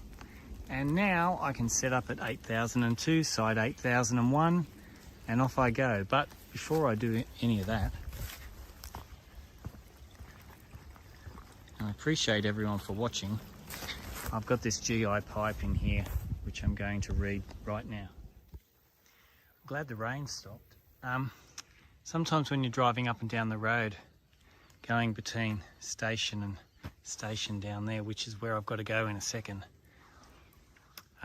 you forget, you drive past, because I've come up here to set this tripod up, so I've driven past that and forgot to pick up the prism. Well, thankfully I've got quite a few prisms. I keep a few extras in this yellow box here, and this is a different type of Leica spigot prism holder here. See, it's a bit of wear and tear there, but it's still the Leica circular prism, quite lightweight. It says something like T2, T, C1, T1, T16. They're just little settings there. But in order to set this up, see, there's no optical plummet. So what I did was put my total station on top, leveled it all up, put a GI nail underneath, and then transferred the top. So still does the same trick and should be good to go. And from there, I need to read, there's my boundary corner over in there, and I've got a drill hole and wing and a rock that I placed in the previous video, you might see there. So I'll give that a read, and then up to the top of the hill. So when I first started out, before I bought the whiz-bang Leica Tribrax and the laser plummets, I had optical plummets, and a mate of mine who used to work for Topcon in Sydney, Australia, he sold me some Topcon Tribrax. And the good things about these ones is it does have an optical plummet, which you've got to keep in adjustment, but it also has this window here, which basically allows you to set your laser or your total station on top with the laser plummet, and that laser beam will shine through that hole, and you're able to then use the laser, whereas some of the old ones didn't actually have that functionality. You had to use the optical plummet to set up the Tribrax. So yeah, I've got some other Leica prisms here. You can see they're quite shiny. Sometimes they don't even get any use. And I've also got some sighting targets here, which are great on stinking hot days. Help you find the center of the target. All protected in a little case like so. It just sits in the back of the car and just gets used occasionally. Okay, you can see I've got my mini prism here, like a mini prism. It's 50 mils long there, another 50 there, makes a total of 100 mils if you need to put in a height. It's got a groovy little silver and red pole, and you can attach that pole up, and there's quite a few lengths that you can add to it if you want.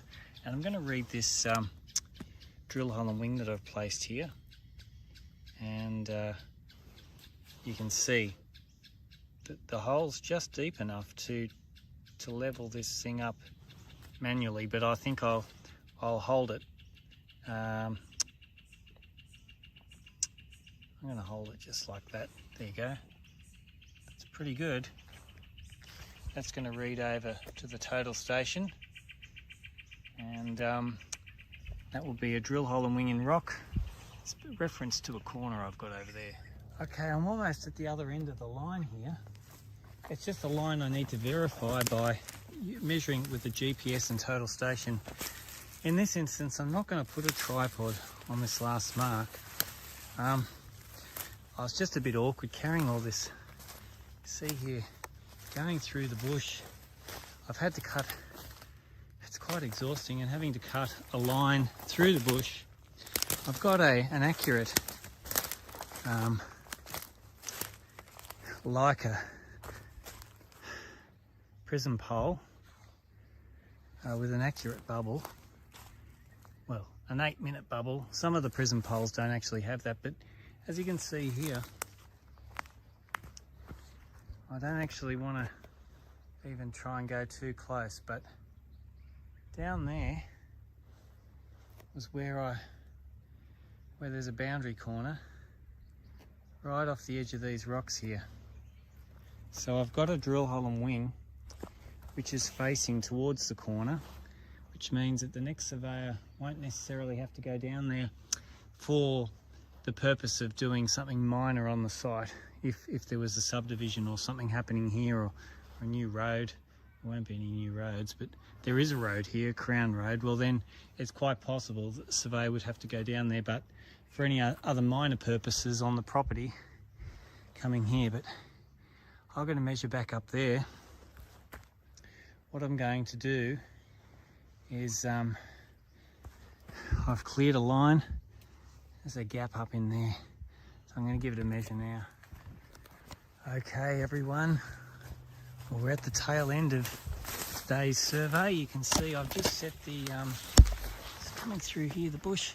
I've set the GPS back up on this drill hole and wing that I measured with the total station. We'll see it in a sec. To get down here, there it is over there. It's got to be careful walking around here, like I said before, with the cliffs. But look, thanks so much for watching everyone. Thank you for liking my channel, subscribing. There's plenty of survey videos there, so make sure you check out some of the older ones and some of the better ones. Probably the newer ones, they're getting better and better and better. Well, I'd like to think so. Let me know what you think. If there's something you don't like, or something you'd like to change, or something you'd like to see, just let me know. I might just sit here on this on these chairs here and just soak in the view overlooking the cliff. We're done 350 readings here. I might just store that. Point stored. Point stored. It's a Friday. It's the end of the day. It's great. Thanks again everyone, and stay tuned for the next video. See you later. G'day everyone, the Global Surveyor. It's the end of the week, a Friday, and just look where I am, underneath this power line. I've just left my car there, walked through the Transgrid power line easement gate there. You can see this transmission tower here. It drops off down into a gully, quite steep. And today I'm undertaking a subdivision. It's actually a boundary adjustment, and I've got to go find some survey marks which define the rear of this boundary. So that's what I'm up to, and you can probably see here there's quite a bit of rock, which is really good for placing survey marks. Oh gee, there's a bit of glass here. Oh, what have I found? Oh, what a bonus. A 1-cent coin. We don't have those anymore in Australia. I can't even really read the date. Well, stay tuned. When I get a chance, I'll read the date and let you know. But you never know what you find when you're out here. But for the first thing I've got to do is stake out a rock mark, which will probably be over here somewhere, and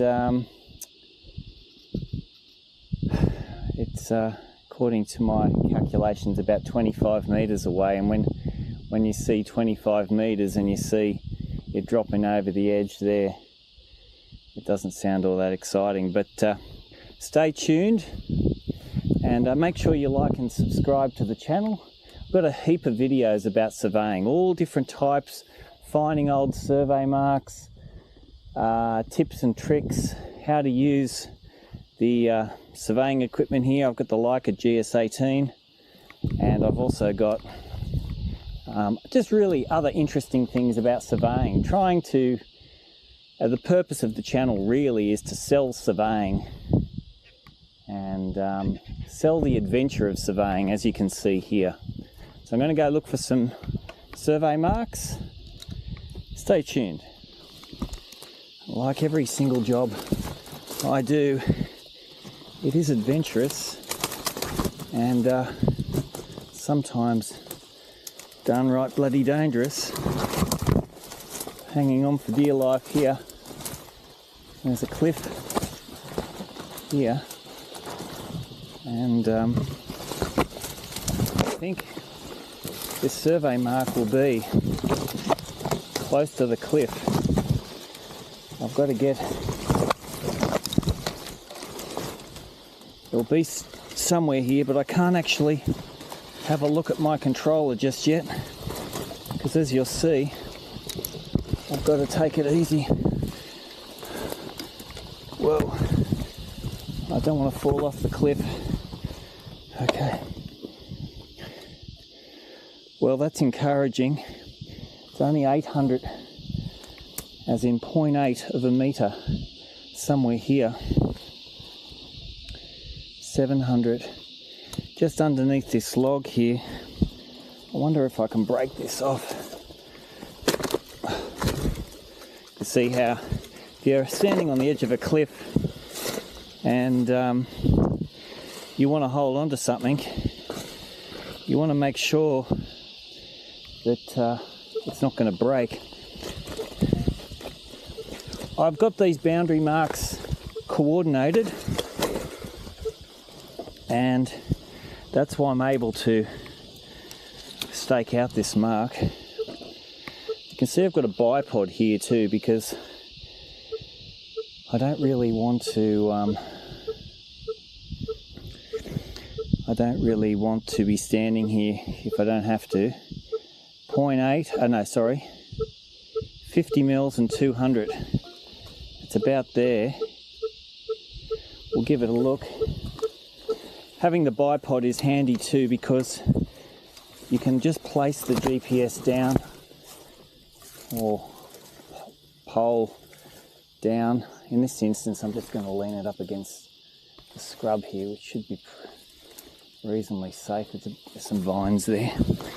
We're going to have a look, see what we can find. And again, we don't want to fall off that cliff. So it's in this vicinity somewhere.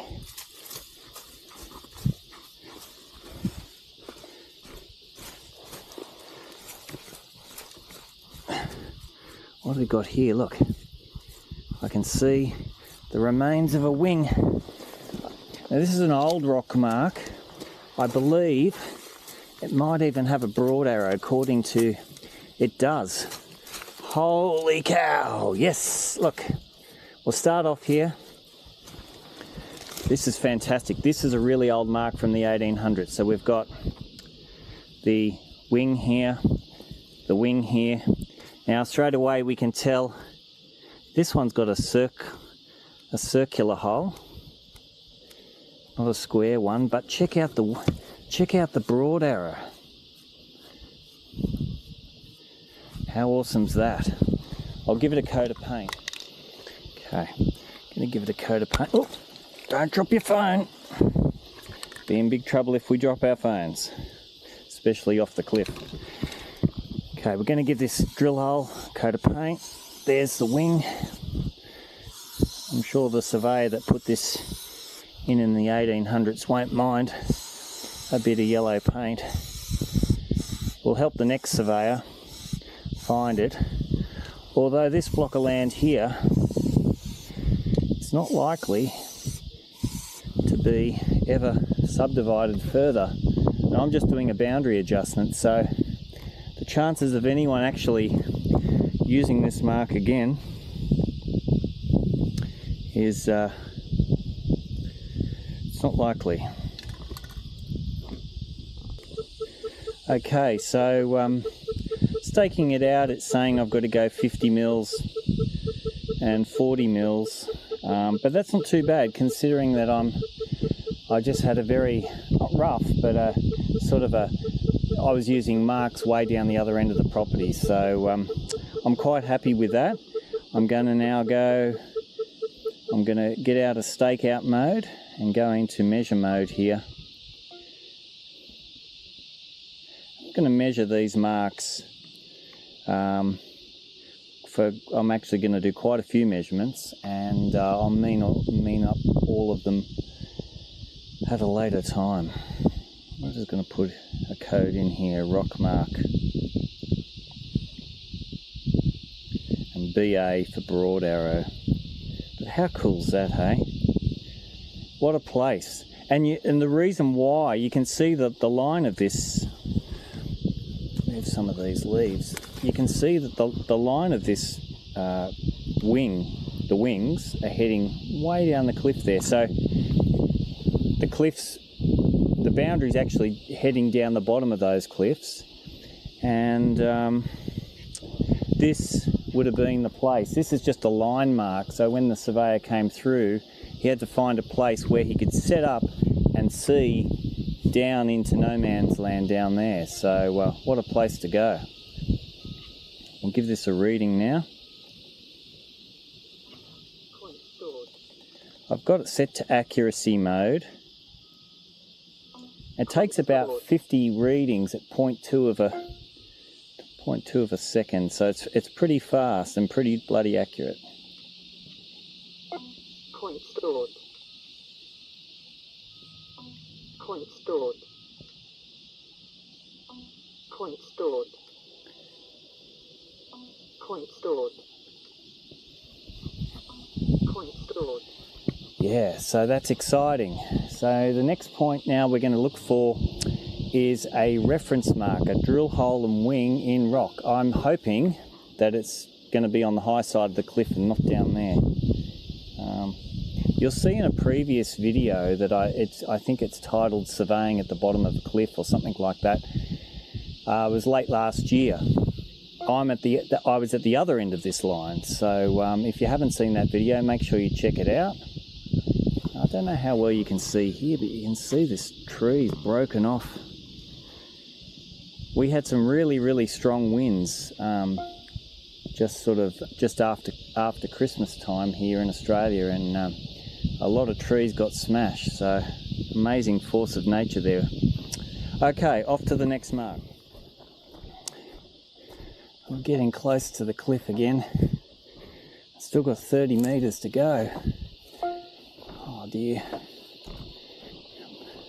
Hoping this survey mark is on the top of the cliff and not at the bottom. Got to be careful. Oh, I suppose it's not too bad here. Not too bad. Gee. It's saying 25 metres. I don't like the look of this. It's not easy to walk around places like this. Not easy at all. 23 metres.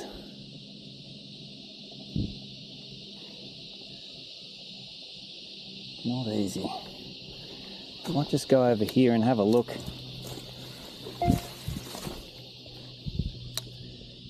see, it's quite possible that the only way down is down through here, down through this gully.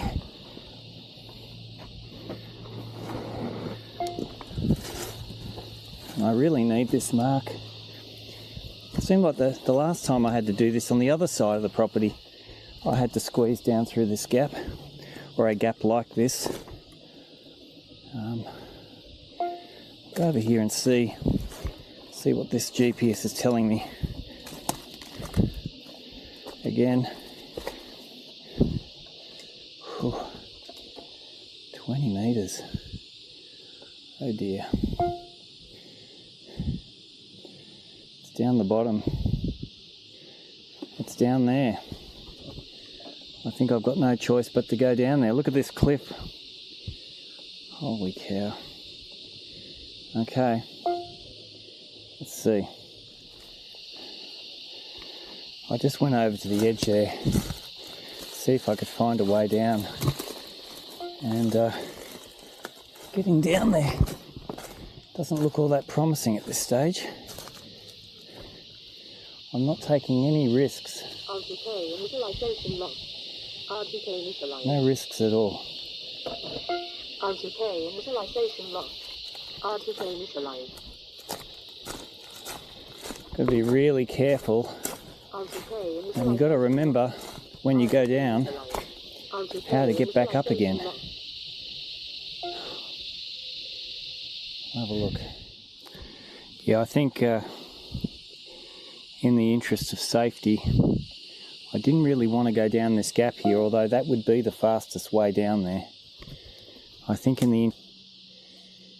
going to come in from the other end, and I'll have to just track back here instead. And hopefully I can stick at the bottom of the cliffs and find this mark, because yeah, it's just simply too dangerous. And sometimes you've just got to make that call. It's going to take a little bit extra time. But I found that old rock mark, and really if there's a level of a hierarchy of evidence or whatever, that mark takes precedence over this reference mark that was placed in a rock here. Still a bit baffled on how the surveyor got down here to put that mark in. It's quite possible that he went down through this gap here, but I've looked again, and I'm just a bit wary. There's a jolly great big tree root jammed in there with a lot of these she oak needles on top, and I don't want to take the risk, so I'm going to head back to the car and go out and find a few marks out on the road and come back in here and get it later. Oh, a lot of walking in this job. You can see walking through the these thistles here and weed. Oh, there's the car. Thank goodness I'm back. So just driven back out to the road. We've got this just opposite this fence post here. You can see some yellow dots, and that's referring to a permanent survey mark here under this plate. And it's actually a instead of being a steel pin, it's actually a star picket in this instance. I don't know how well you can see that there where my fingers are. Star picket. So we just adopt, there's a little, it's hard to feel, but there's a tiny little punch mark in the top of that star picket. So we're going to measure to that. And we've got a reference mark here, a concrete block, a galvanised iron pipe buried under the ground there about 1 metre from the corner. So I'm going to give them a measure now. So in this instance, even though my GPS does have tilt compensation, I've decided to turn the tilt off and just use a bipod. That sort of can get the marks a little bit more accurate. I find that when measuring with the tilt compensation, the residuals, it's a bit hard to see here, but we've got a 2D horizontal residual of 6 mils and the 1D of 10 mils, and I find that the residuals are a lot smaller with the tilt compensation turned off. So if you are using tilt and you're finding that the residuals are at 20 or 30 mils, if you're used to the old way where we didn't have tilt compensation, the thing to do is to turn the tilt off, and you'll find that those residuals will be a lot smaller. Point stored. And another thing I was going to mention was, if you are using GPS to measure some survey marks, remembering that the constellations, the satellites, are recording the position based on where they are now. Now in 20 minutes time, that set of satellites up in the sky would have moved on and a new set would have come in. So this is the second time that I've come back here. I was here about probably more than 20 minutes ago, probably a good half an hour ago. So by doing multiple readings at a certain time and then coming back 20 minutes, half an hour later and doing it again, you can then mean up all of the results. And by meaning them up, then you should be able to come back on any other day and land smack bang right in the middle. I guess it's another way of the word describing it as it's being or having repeatability, so that you can keep coming back to the same mark and, you know, definitely land on it because you've measured it several times. Okay, so we've got a galvanised iron pipe here buried under the bushes. I've found this one before. You can see I've tied a bit of pink ribbon here, but I've got to uncover it again.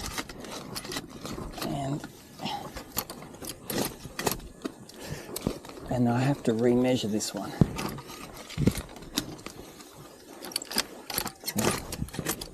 Sometimes you dig and there it is. I can just feel it. Sometimes you put the spade in and you can just feel a bit of resistance. Let's see how the spade, I'm got to be careful, but I don't know how well with all the light here. It's probably a bit dark, but just here where my finger is, I've got a galvanised iron pipe looking pretty good. Now we're here inside the bushes with excellent sky coverage there. A bit bright, maybe, depending on how well you can see that, but we do have excellent sky coverage. 25 satellites, GPS working really, really well inside this thick hedge. So some of you may be asking, you're just using GPS for the entire subdivision. Well, that's technically not true. What I'm actually doing here is finding all the survey marks I can and measuring them with the GPS. Some of the ones right down the very back where it's not practical to traverse within the time frame, I'll be using a bit of combination of static GPS, and the nearest state survey marks are a couple of kilometres over the hill.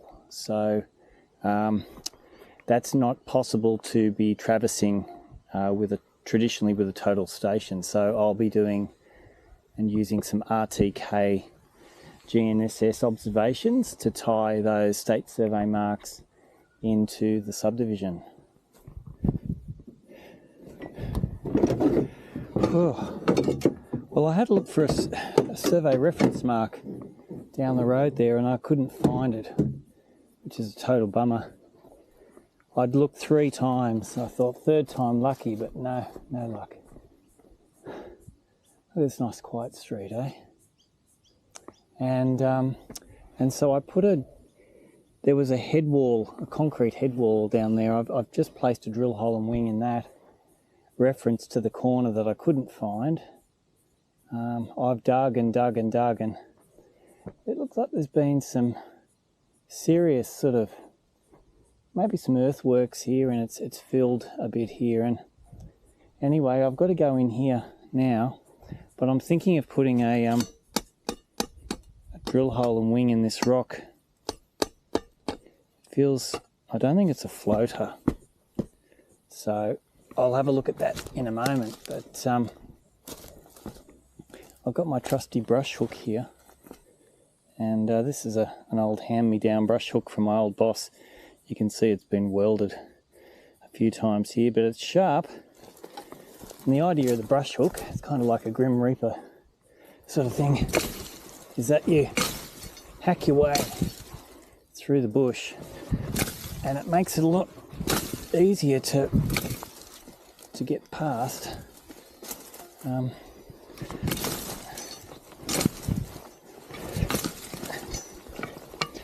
Normally you'd have an assistant doing this, and this privet, which is what I'm cutting into now, is not the easiest spot. That doesn't really matter how sharp this is.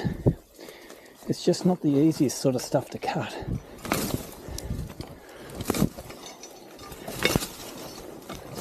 I want to be able to see the peg that I'm going to place with the GPS initially from the road, so when I traverse up here with the total station I can connect to it and just adjust it if I've got to.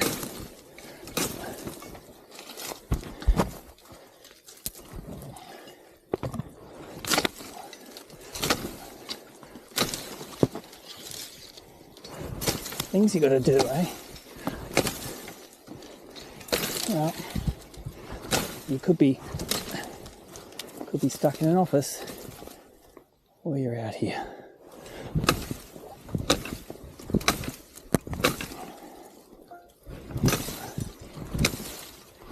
And this privet is really tough. I remember when I was about 19, when I first started surveying, and my boss asked me to cut through things like this, and I go, oh no. And it was actually with this very brush hook. So I've been doing that since about 1994. It's a long time ago. Whew. Well, I don't really miss cutting through the bush with a brush hook, but sometimes you've got to. And there's going to be a peg somewhere here where I've got my bag to try and clear a space. Maybe get rid of this. Just got to be careful of not getting this tangled up with a fence.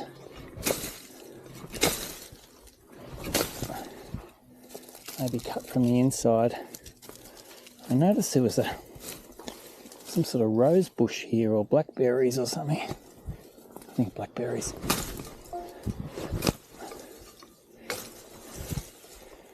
But if you're going to put pegs in, you can actually see this line of star pickets, and out there is my corner. So one of the corners, the new corner on the road here is going to be somewhere in this vicinity, so I've got to get it cleaned up. So you can see here I've placed the new peg. I'll tie some ribbon on the fence, and I'll have to measure an offset from the peg to the fence. It's only about 100 mils, 10 centimetres approximately. I'll tie some ribbon. That's a post and wire and netting fence, and I'll read this with the GPS, and then I'll figure out where I'm going to put a traverse station out here, which I'll read it again with a total station. And then after I've read, what I've done here is instead of putting a nail for the time being, I've just placed a black texture mark, and once I've read that, I'll come back and adjust it, and if I have to, place a nail in the peg. Point stored. So you might be able to see a sort of a line of rocks here, or a line of sort of bedrock, sort of almost where they've maybe excavated out of the road, and it sort of continues along here. And I've placed a reference mark here, drill hole and wings in this rock. It should be pretty stable. It's I don't know, 8 metres or something to the corner. The maximum distance you can have a mark is 30 metres, I believe, in the regs. So it's not exceeding that in any way, and I'll be able to easily access that with the total station at a later time. Well, I've come down to the end of the road, and you can see I'm under the power line. It's just about lunchtime now. I've been here a few hours, and there's supposed to be a survey mark here. It's referenced right underneath the power line. You can see I'm right underneath the power line, and it's supposed to be in rock. There's rock over there, and there's little patches of it there, and there's some patch there and some over there, but I'm a little bit worried. But I think the mark is here. I've just staked it out, and I can hear rock, which is always encouraging. I've just got to dig a big enough hole to be able to find this mark, and I'm actually really relying on it, to be honest, because it's what helps fix this side boundary of mine, and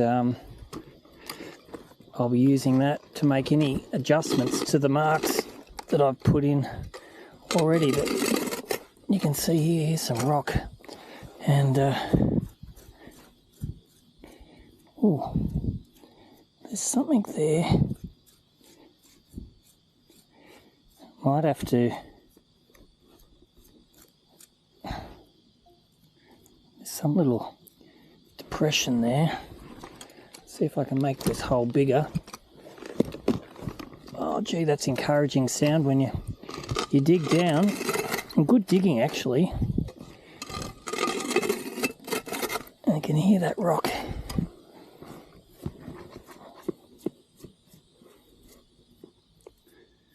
But no mark yet. Might need to get a something to scratch around. See if I can find a. What have I got in here? I've got a trusty little chisel, and actually, it's probably always a good idea. Had a few things out today. To have a little broom. I can't see it, not to worry. Always good to have a little broom or something like that.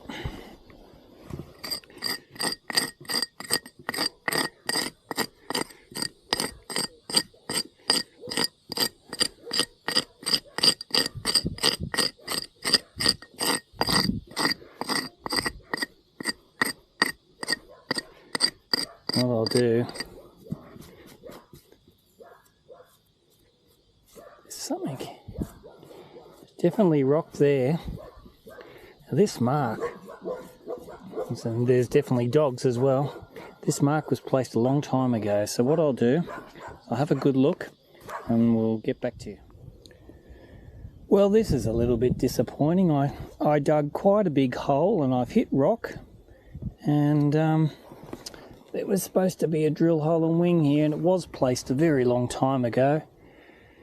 And there's lots of little weathered bits of rock here. It's solid rock. And I've had a really good scratch with a little screwdriver here, flat-headed screwdriver. My calculations say here, the only thing I've found which remotely looks like a wing is some little deviation here, and it's very strange because it's longish, but it's kind of pointing in this direction, and there's a bit of a deviation here. There. Now I'm looking here, so, and I can't see anything that remotely looks like a drill hole and wing. There's some little bit of a deviation there, but that's a bit disappointing.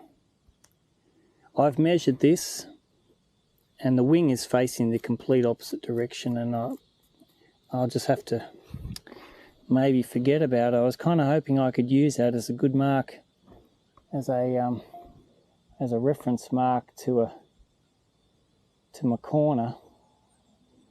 We've got a GI pipe down the very bottom there, but I tend to think that I should place a drill hole and wing on the edge of a cliff there, because there's just not, here's a little bit too far. This is just underneath the power line. Down there's a little bit closer to the within the minimum distance that you can have a reference mark, and it'll be a little bit more accessible from here. So I think I'll do that instead. But yeah, what a bummer, eh? Whew. And I was so confident there was rock there. I thought for sure I'd find that mark, but no luck. I did get my broom and I've swept, and I mean, I'll go back when I go back to the office, I'll have another look to see if I can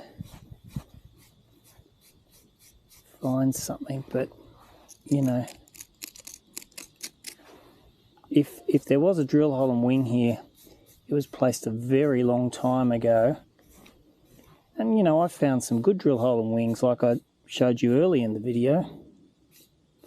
So I'm a bit confused as to why this one has disappeared, but not to worry. I'll see what I can find. I'll go put in a reference mark there, and then it's down into no man's land for the afternoon. Wish me luck. And again, placing another reference mark where it's going to be easy for the next surveyor, because the GI pipe at the corners over the edge of the cliff. And that's where I've got to go next. I've got to go down here along there and look for the drill hole and wing that I was trying to find earlier. Hopefully it's not too difficult. But yeah, placed a drill hole and wing here on the cliff, painted it yellow, and should be able to read it from up there near the road at a later time. Okay. The moment maybe everyone's been waiting for, but I don't think I've been waiting for it. And that is now going to make my way down to the bottom of the cliff. And I've been down here before. I tied a bit of ribbon in the bush so I could help find my way down here. But,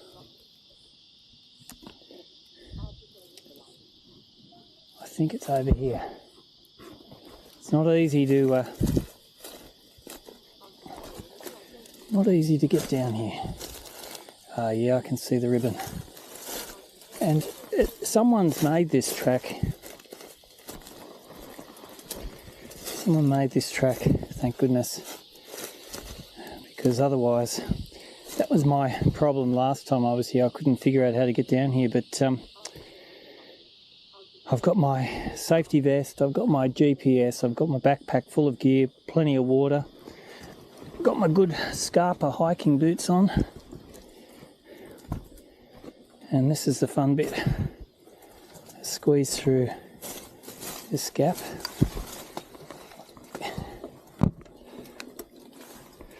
Make sure everything's on nice and tight so it doesn't fall off.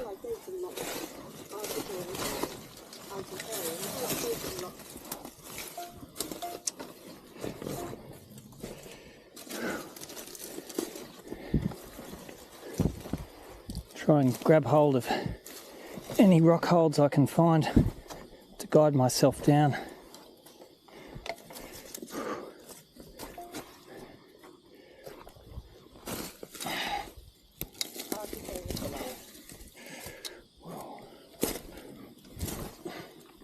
Excellent rocks. It's a fantastic cliff. Whew.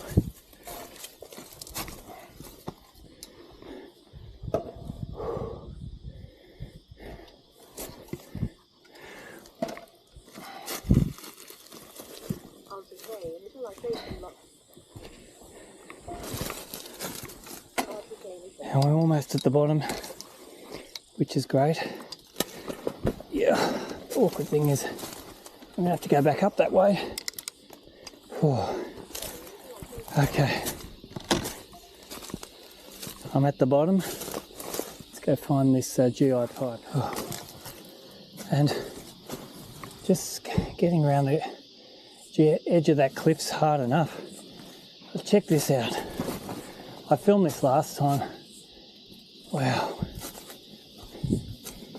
And I also mentioned in a previous video that there was a bit of rock here that looked like a painted fish.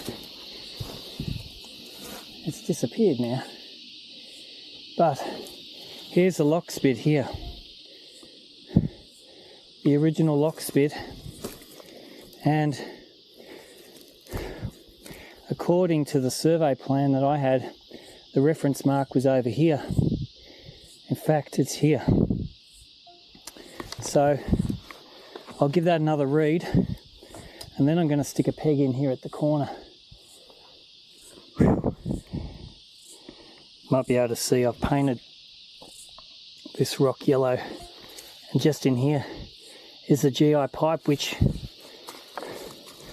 I couldn't believe someone would be down here. I thought for sure, and I shouldn't think that, but I thought maybe they'd decided it was too hard and just not mark it and say it was marked. But sure enough, a tough old bastard of a surveyor back in the, I can't think of when it was now, 20s or 40s or something like that, put that mark in. So well done, and super stoked that I found it. But no one's ever going to come down here to measure this again, and that's why I put that drill hole and wing on top of the rock. I've got to head that way soon. I'm going to give this a measure. Okay, and now we've got the peg in. There's the GI pipe under the rock, peg, and the lock spits. Now I'm heading down here. My 360 camera battery, probably just see here, it's run out of power. So I've got to film now with my phone. So enjoy the ride. Wow. Check out these cliffs.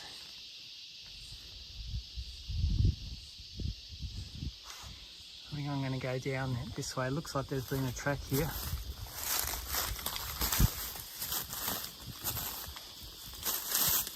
It's going to be a bit tricky to film this and walk and carry. I think this is the way to go, along the bottom of these cliffs. And I mean, there is a track here, so I can see how previous surveyors would have been able to get along here, but gee, check this out. How rugged. Okay, so I just staked out my corner of the block. Well, there are 2 blocks of land, but this corner here is going to become part of another block. And maybe I could show you on a copy of my plan here.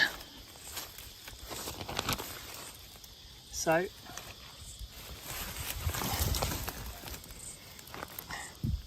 the GI pipe is where my finger is. I've just come to this point here, and my little subdivision boundary adjustment, it's not all clear to see, but I've just come to here, original corner point number 69.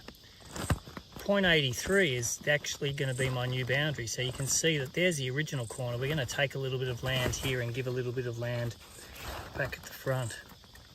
But I've just staked out this, and look what I found. The old peg. And look where I am.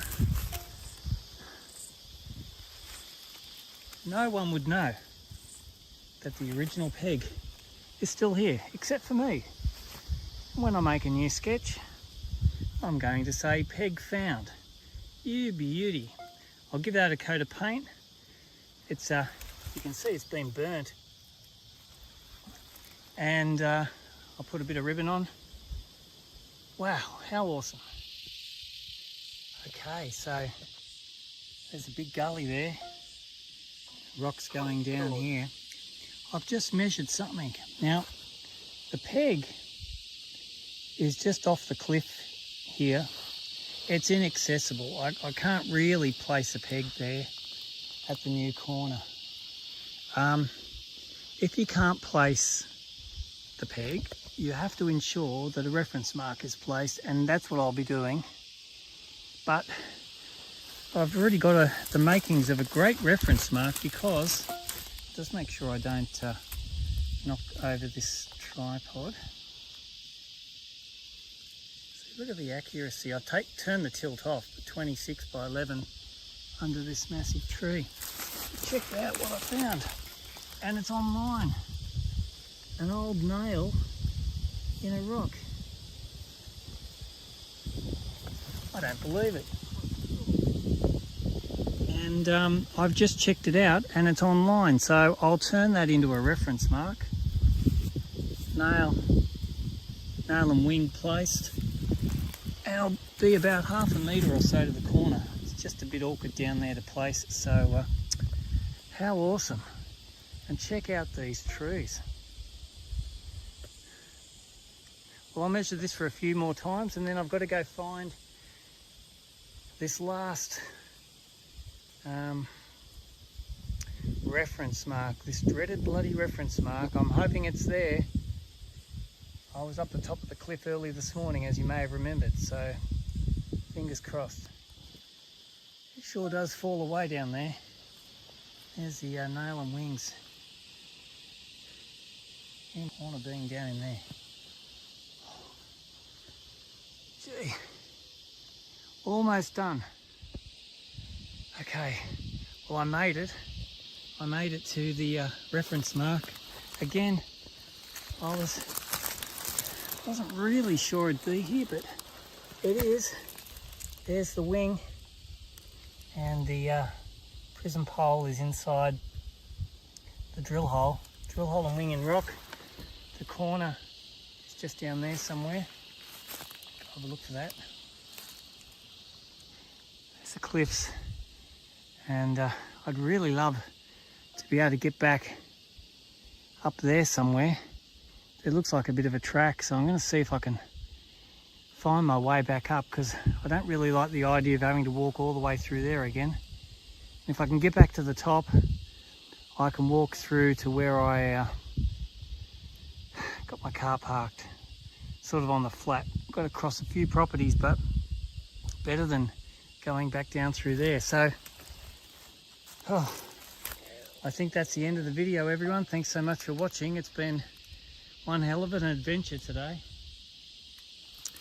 and finding survey marks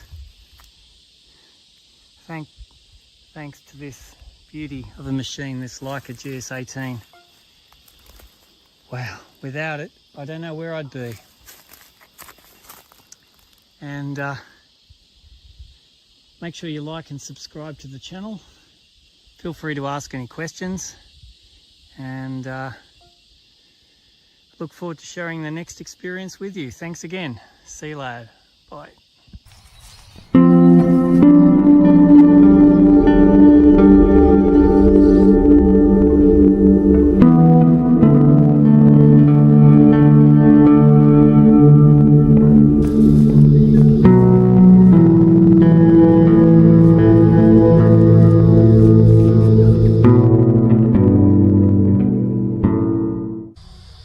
G'day everyone, the Global Surveyor, and thanks so much for watching. This is video number 1 for 2026, and I'll show you where I am. I'm on a dirt track out in Sydney's northwest. You can see a telephone exchange there, bit of a dirt driveway. Today's survey is a boundary marking survey, and I'll take you along for the ride, so sit tight. Hope you enjoy the video. Make sure you hit like and subscribe. I'll show you some survey marks. One of the marks here, you can see this strip of land here. This is the handle here, and it was a drill hole and wing in the top of a Telstra pit. Let's see here. There's the drill hole. There's the wing. Reference to this groovy old post. Check out the old post. Some of these old posts were put in the 1800s, and not this one in particular, but some other posts actually had markings, broad arrows and a few other bits and pieces. But what a cool post. We're going to hop in the car drive down towards this telephone exchange and start the survey. And this is a telephone exchange. Basically this portion of land here, which is fenced off by the chain wire fence, was separated from this larger piece of land here for Telstra, and anytime there's an issue with the telephone service, people come to the telephone exchange. Just across here you can see this old concrete block with 2 galvanised iron pipes. I can assure you that's not a survey reference mark. In fact, that's quite solid, although it'd be a fantastic mark if it was in the ground. But we have here, just in front of me here, galvanised iron pipe. I've dug it up and measured it, put it back, so don't have to worry there. Got that sorted, and I got that survey mark there. I had another survey mark on another road and another survey mark at the end of the line. So what I've done is undertake a localization, measured all the marks, calculated the residuals. It's a very tight result, which enables me to start marking this boundary. One thing I'd like to do, which I've done for many years, is apply your sunscreen. In Australia we have to do that because the sun is extremely hot. I've just got some SPF 50. I think when I was a kid it used to be SPF 15. It's like, and I have this crazy hat which does need to be replaced, but you can see hat protection and net protection. Keep it on there. Protects me, and the most important thing is that you make sure you get sunscreen down here on your chest and on your arms, on the back of your hands here. GS18, we've got to put the 4G antenna in, and you want to make sure that your battery is charged. I'd forgotten to charge one of those batteries. Not to worry, I still have a couple more in my box here, so that's fine. RTK data link down. RTK initialize. There you go, RTK initialize, which is excellent. And one of the first things we need to ensure... compensation started. I'm not sure how well you're going to be able to see this. Tilt compensation stopped. But under the view and edit job properties, I've got my 2604M, which is my job number, and my coordinate system 2604M1, which is my localization file. I could have other options like MGA 56 or MGA 55 or MGA 94, but in this instance I'm using my localization file. Okay, a bit of an observation here that something I'd like to share with you. I do have this entire parcel of land drawn up with numbers at all the corners and all the reference marks. However, I forgot to write. I generally like to write. You can see here I've got, you know, drill hole and wing number 17 and galvanized iron pipe 11 here, and a reference tree down the end here at number 27 and a GI pipe number 50. I forgot to write the additional boundary corner numbers, which is the most important thing, because I need to mark boundary number 2 to 8 and 10 to 4. Now I've gone into my controller here and I've gone into the map screen like so, and I can see the map there. So I've zoomed in on the map to identify the numbers, the corners, and I've now written that on my sketch. But just to be doubly sure that I haven't made a mistake, what I like to do is then go into Kogo, which is one of the apps here in Leica Captivate, and go to inverse and point to point, And what I'll do with point numbers 2 is one corner and number 8 is the other corner.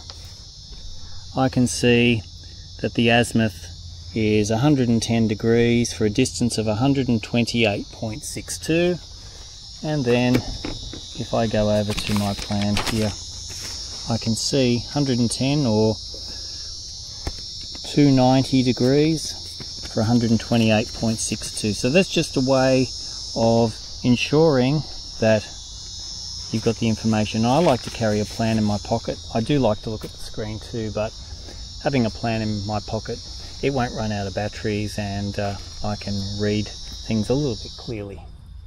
So a lot clearer than the screen, and the screen's not a bad size, but I do like to have a piece of paper in my pocket at all times. Okay, so the survey plan says post on corner, and sure is. I've measured the post, it's bang on the corner, so I've given it a bit of yellow paint there and tied a bit of red and white tape. I've run out of my traditional pink tape, but this red and white safety tape is really bright in locations like this. So I've now put in my reference line, point number 10, which is that corner, and point number 4 being down the end here. I'm going to start marking this boundary with this termite mound, and the point is generally the pointiness is sort of pointing this way. Now this boundary that I'm marking has a bearing of 20 degrees, which is that way, so 20 degrees round 0. Could that be, I asked that in a previous video, generally the mound is sort of pointing in a northerly direction. That's pretty cool. Because this boundary down here is more than 200 meters long, I'm just going to be putting pegs in every 30 to 40 meters, maybe 5 pegs probably in total. You want to make sure they're intervisible. In this instance, we've got a pretty old ratty fence. You can see that's why the client wants to fix it up. And some really old posts here. Check this old post.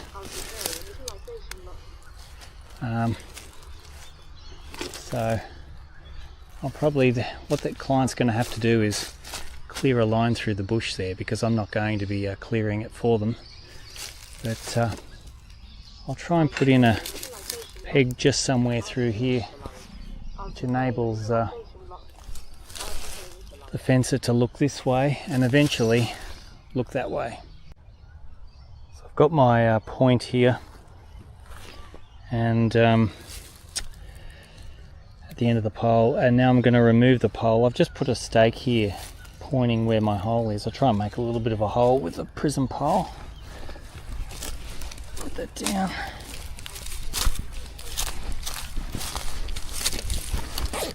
So that's the stakes I've got out. I'll get the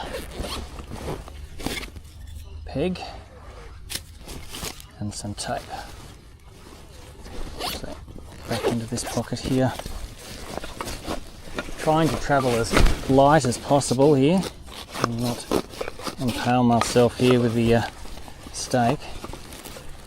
Lump hammer. So that's peg there, and again just using, it is rural, but we are in suburbia too, so I'm just using a smaller peg because these pegs are going to potentially be removed for the purpose of a brand new fence. Not undertaking a subdivision, and they will do the job nicely. Okay, got the peg in and tie some red and white tape here, which will be nice and visible for the owner and for the fencer. Might tie a bit here on this old post and wire fence as well, which is dilapidated. And now I'll give that peg a read with the Leica GNSS. So I've got the pole right in the middle of the peg there, and go to the attributes here. I can see that 3 mils, 5 mils, 4 mils, 0. It's pretty good. Change the code to new peg, and I'll give this a read for a few measurements.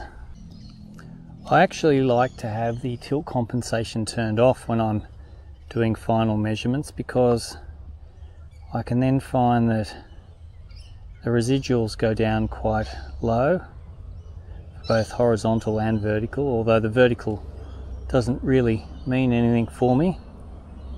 And my offset there is 5 millimeters. Well, we can't really argue about that. One trick here, or one important thing to do every time you come across a fence, is to observe a fence offset if the fence doesn't happen to be on the boundary line. Well, looking here, all the fence is leaning, but if the fence was straight, it would be pretty much on the boundary. So in this instance, I think I'm going to just note it as fence on the boundary. The post here, the bottom of this post is on quite a lean. If I was to line up the bottom of those posts there, they all will align with that post on the telephone exchange. It'd all be pretty much on the boundary, so fence on boundary. RTK initialized. RTK initialization locked. You can see here that the fence is running into no man's land. I'll just put the post here, my pole here. It's saying 0.4 of a metre to in front of me here, which is pretty much running through this tree. So that kind of looks pretty right.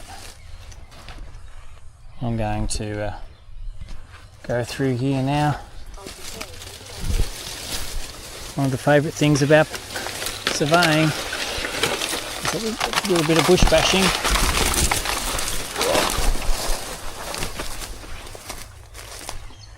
And it's a bit of a tricky one here, because I sort of run out of fence. Try and get an idea of what the where the boundary is. Like, we're right on it here. About 50 mils, so that's pretty cool. I'll think about putting a peg here, because we're sort of at the start of the jungle, and it's again, I'm not going to be clearing that will be up for the client to do. Once the client has cleared the line, they'll be able to see from peg to peg, so they'll be good. What a place to work, eh?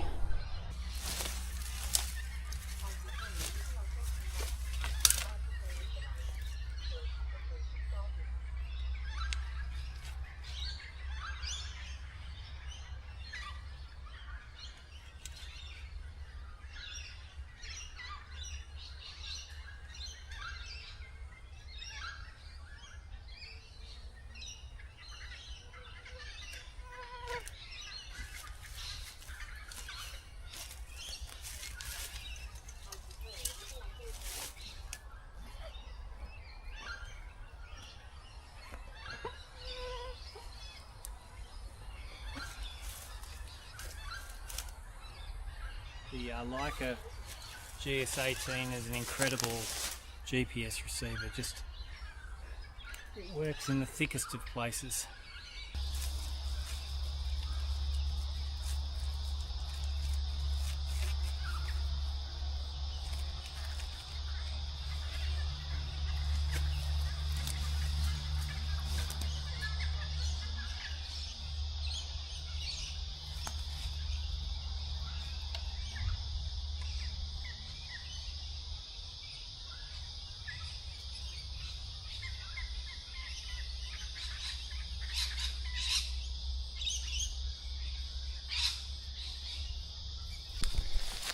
So here's the peg, and there's some ribbon there.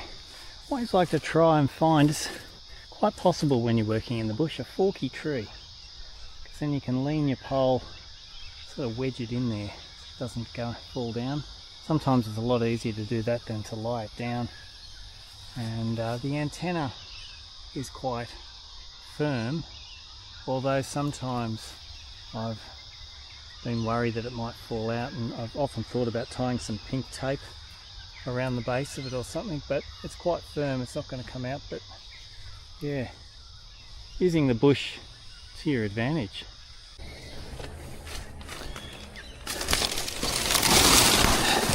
Mosquitoes are pretty bad in here too.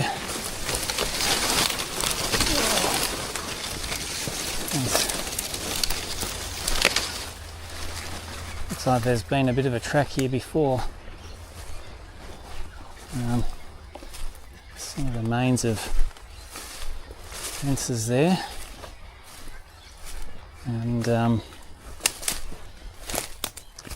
so we were just on the other side of these tall little palms, and again the client's going to have to clear some of this out because I'm not doing it. Well, I'm not getting paid to do it, and I don't really want to do it either. So we'll just walk a bit further down here.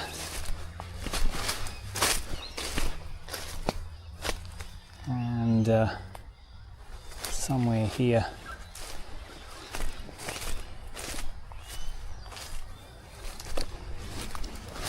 Just in the open.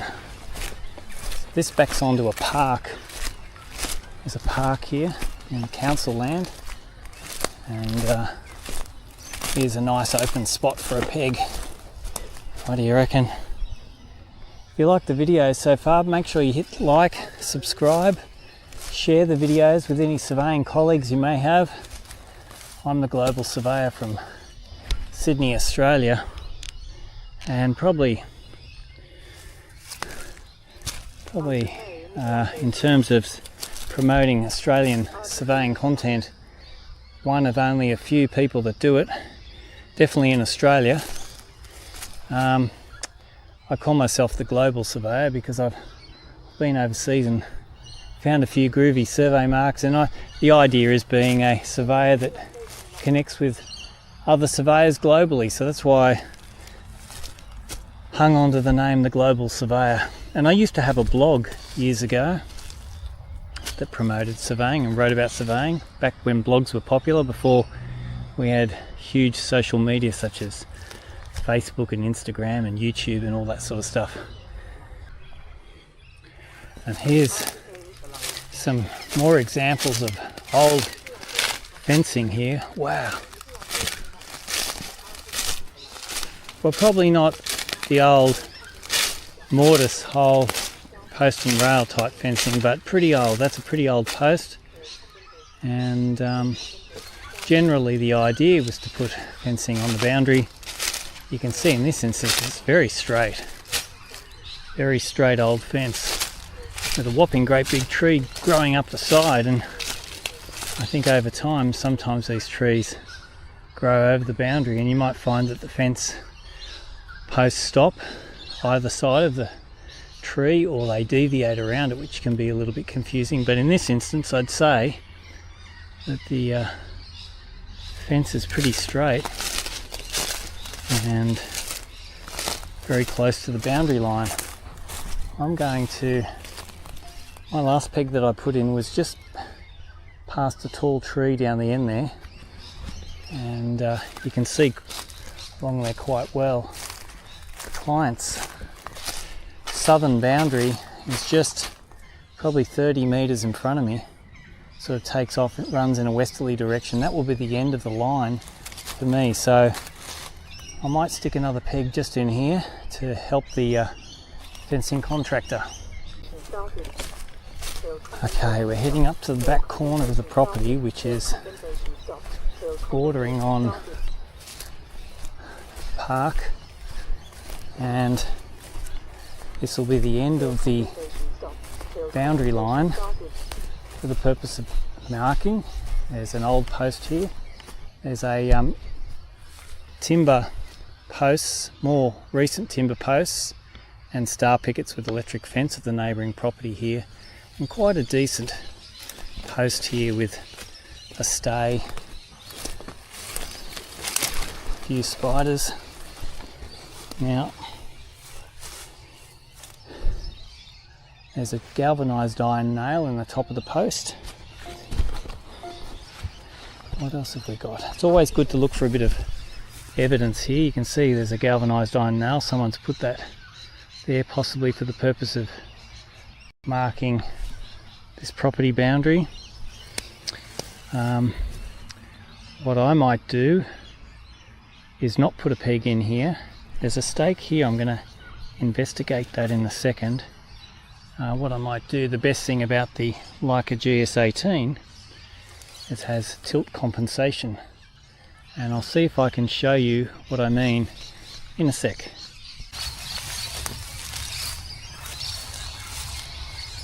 Just walked into a few sticks. Got to be careful that you don't poke your eye out. But like I was saying, with the Leica GS18, it has tilt compensation. We have a nail in the top of the post. So first thing I'm going to do, GI nail found. What I'll do, still a bit sore, is read the nail, and then when I get back to the office I'll calculate the position, and I'll be able to then put that on the sketch and inform the client, because as you can see, that's a pretty decent post, and I think it's serving a good purpose along the side here and up there, so there's no point pulling it out. We just fence up to it. So I'll show you what I mean by tilt compensation.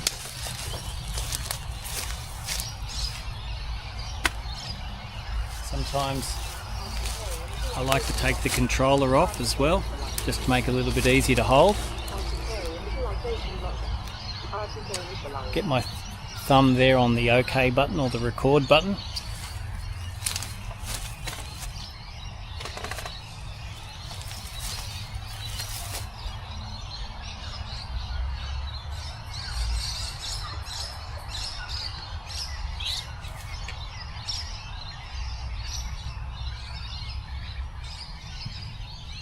And then we just record.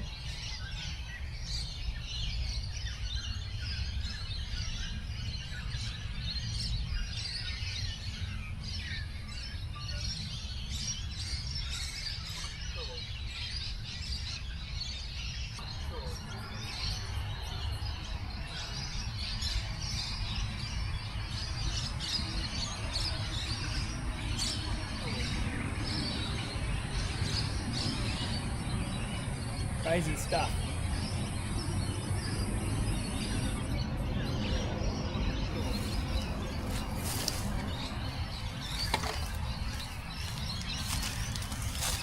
So that's a really cool thing about tilt compensation, is that you can measure the objects that you wouldn't normally be able to measure using the tilt, and it's a little bit fiddly, especially with one hand holding the controller, but it works really well. So if you've never tried it, check it out, it's really cool.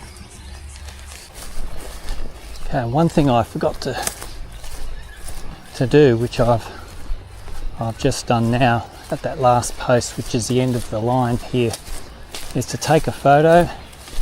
Just get out your trusty iPhone or Samsung or whatever you happen to have. Just get a photo of the peg with a line of fencing there, and that's always handy to stick on your sketch or show the client. I guess one thing about making these videos, which I really enjoy doing, is the fact that I can show you what I'm up to and the challenges and the exciting parts about surveying, but it does take a bit of time to make these videos, so sometimes a job like this might only take a couple of hours really, but you end up taking 3 or 4 hours by the time you've done the survey, and the videoing and the chatting and everything in between. So see if we can get back through here.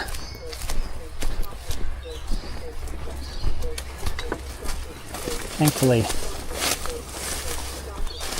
there's the fences aren't so high, so you can get your legs over, because some of this barbed wire you'll end up ripping your pants.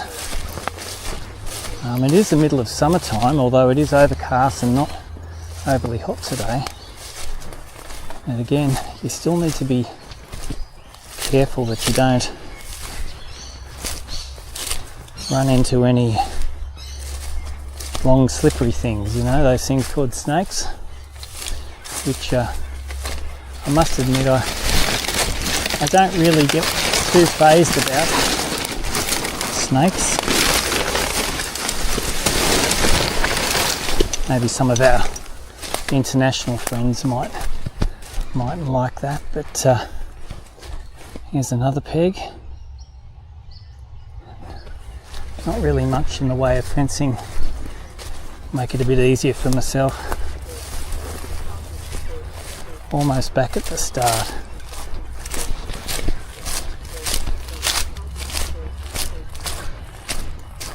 Now take one more photo.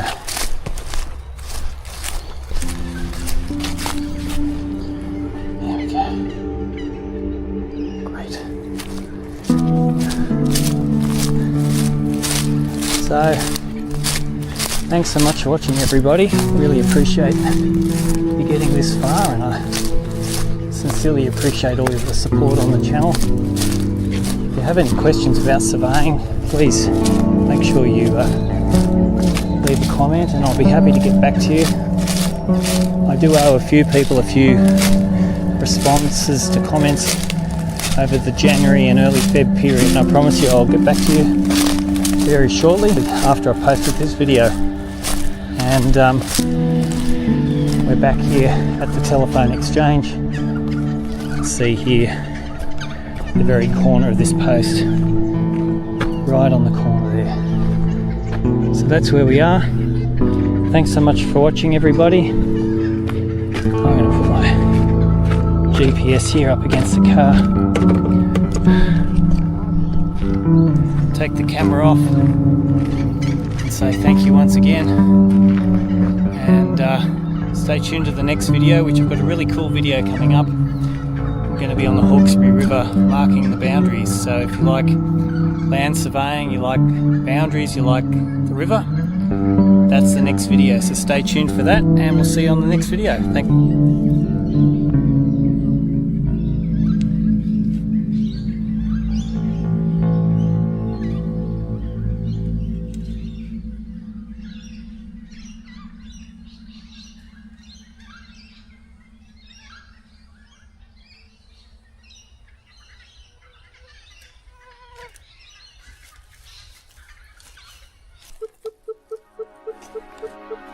Just here. Let's see how we go. Check this out.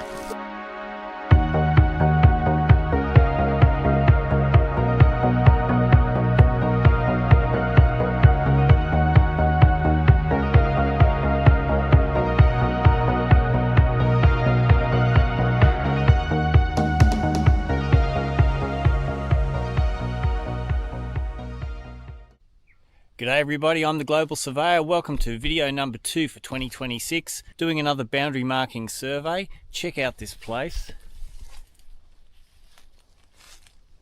And today I'll be looking for some old survey marks, some more recent survey marks, and putting in a few pegs for the purpose of a new fence. So stick around, hope you enjoy the video. And don't forget, if you like surveying, make sure you hit like, make sure you hit subscribe, share the videos with your friends, colleagues, surveying friends, or if you just like surveying or you like adventure videos, you've come to the right place. Sit back and relax and enjoy the video. Let's go. Flowers are out, still towards the end of summer. Check out these native flowers. How awesome is that?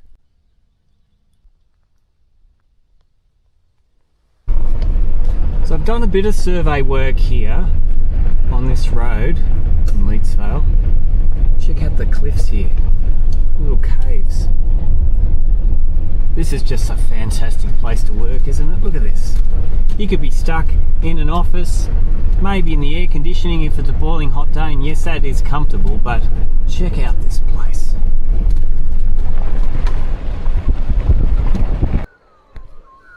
So just down there is the Hawkesbury River, and just down there is my job. Okay, so here's the survey plan I'm using today.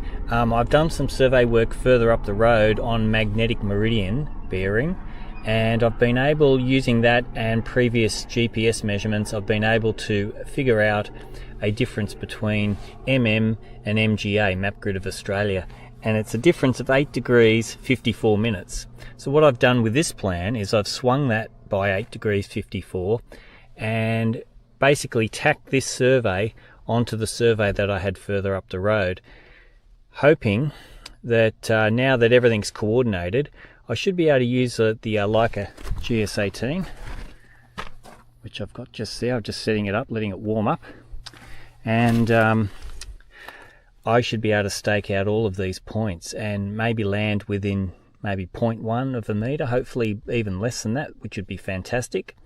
And what I'll do is find as many of these reference points as I can and measure them with the GPS, and then do a localization. Once I've done the localization, I'll be able to mark this little boundary here going down to the river, and this little boundary here.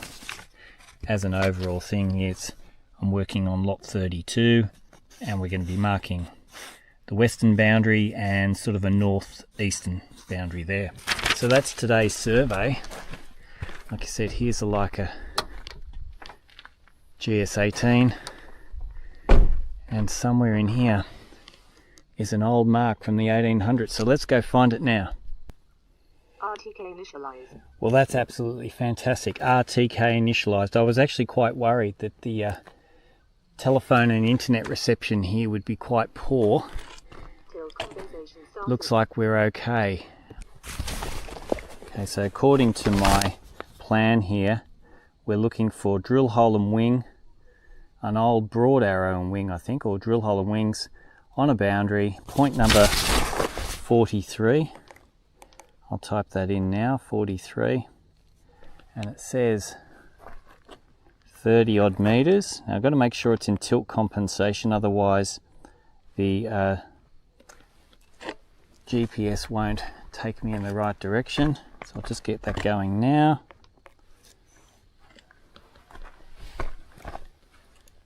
Tilt compensation started. There we go, tilt compensation started. We are 26. Tilt compensation stopped.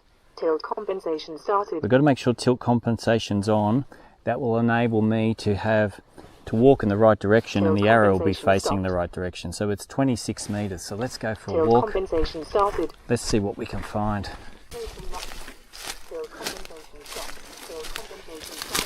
Sometimes when I've been in the bush too, you can see I've got my orange vest on here, and actually I've got my dark green shirt. I sometimes, when I'm surveying, I try not to make too much noise, so turn down the volume of the GS18 and try not to draw too much attention, because sometimes people don't like you walking around their boundaries, especially in places like this. They think you're up to no good. So we are 4.3 meters away from this mark, and I can see the remains of some ribbon on a post. We could be in luck. Let's see how we go.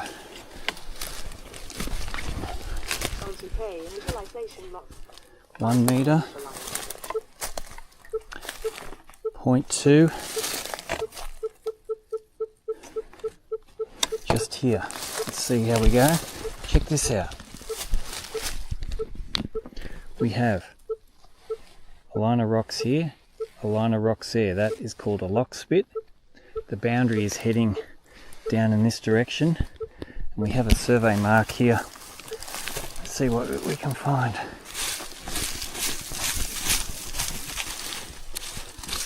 somewhere here.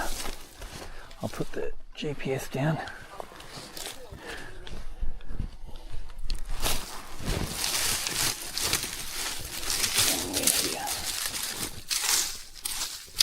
Sometimes if you don't find something, get your GPS back out and restake the mark, which is what I've done. Let's have a look. I can see some paint. Put this GPS down. Got to watch it here. There's a bit of barbed wire here too. You want to be careful. Just under this rock here. Check this out. Oh, you beauty. Okay, so we've got a drill hole and 3 wings. So that's excellent. So I'll be able to give that a read now. And let's just check the accuracy.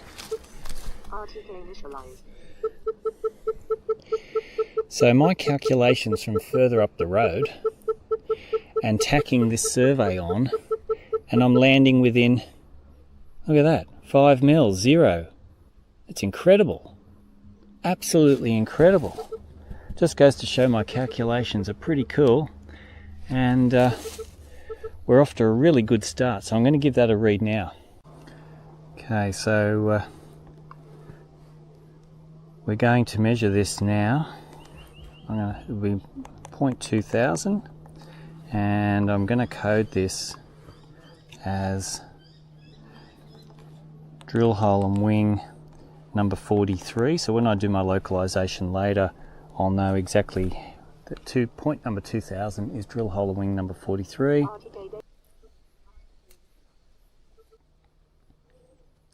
Mosquitoes make it awkward too, because I'm trying to hold the pole. I've turned the tilt compensation off for the purpose of recording these, because I find I get better accuracy. And I'm trying to hold the pole still, and these bloody darn mosquitoes start biting your hands or flying around your face. It's very, very awkward.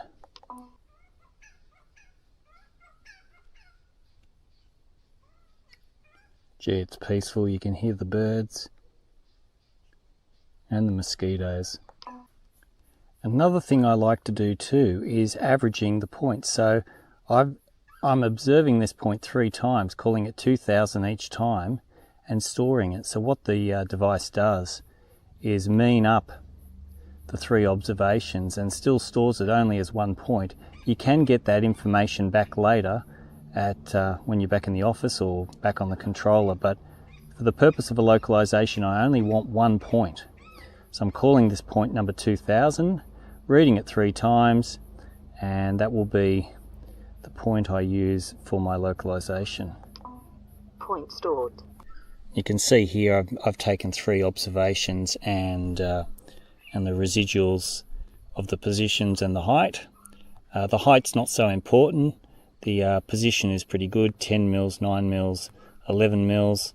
We are out here, remembering that GPS accuracy is like a champagne cork.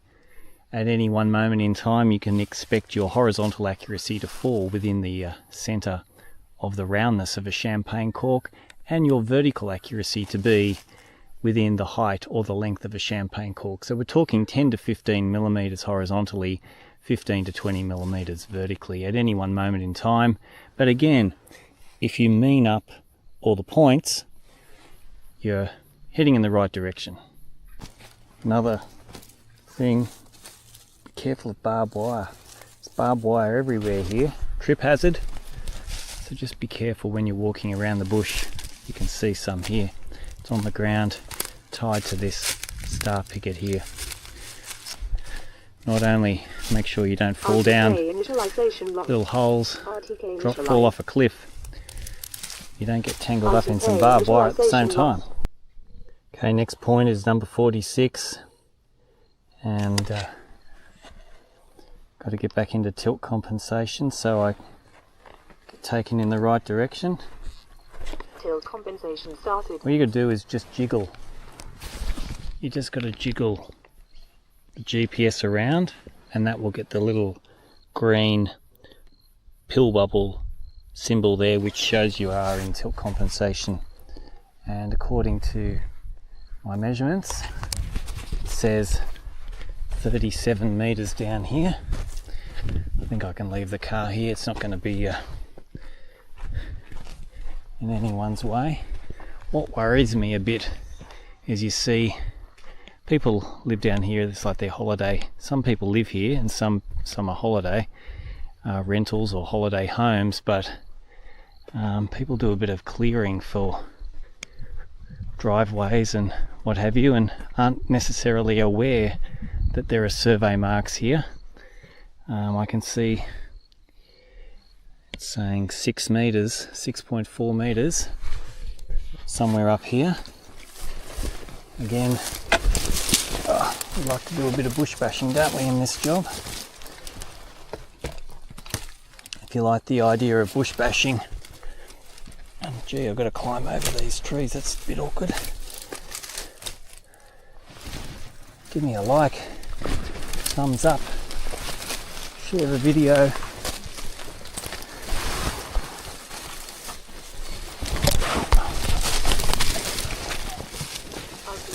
Very awkward. RTK initialized. RTK Gee, initialization. I'm right on it. RTK What have we got here? I'll put this down. Turn my volume down. Put it down here very carefully. Beautiful. Drill hole. Wing. Another wing. You beauty. Look at the accuracy. 10 mils, 15 mils by 10 mils. That's incredible. I'll give that a read now. Okay, the next point is point 58 and it's a drill hole and wing. Now, this is going to be exciting stuff. It's 11 meters down here.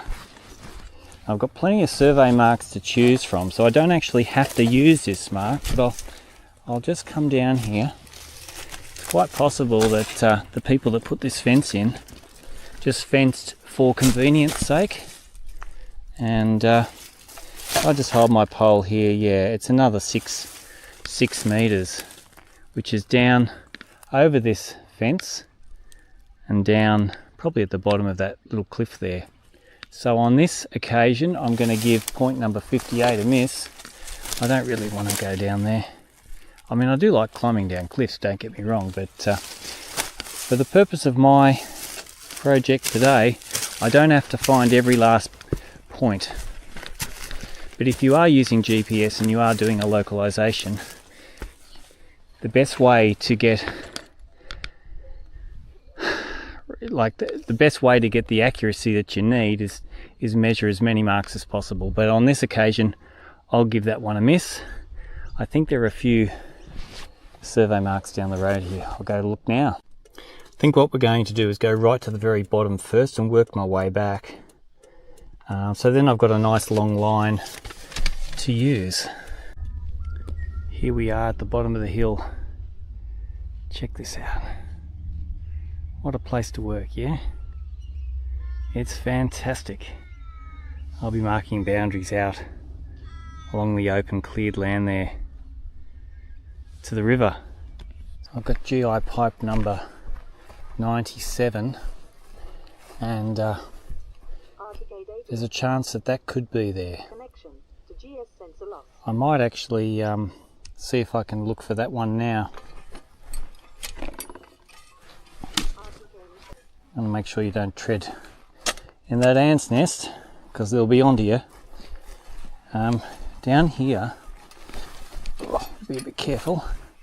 There's a bit of a crazy fence in a section here, and saying 2 meters to the GI pipe. I'll just get over this fence. It's slightly off the boundary. I'm in tilt, so I can lean the pole over. 70 mils and 150, 20 and 60, right there. Right there it is, and I'll have a dig and see what I can find.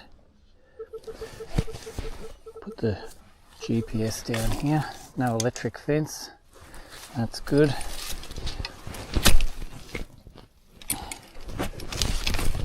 Oh.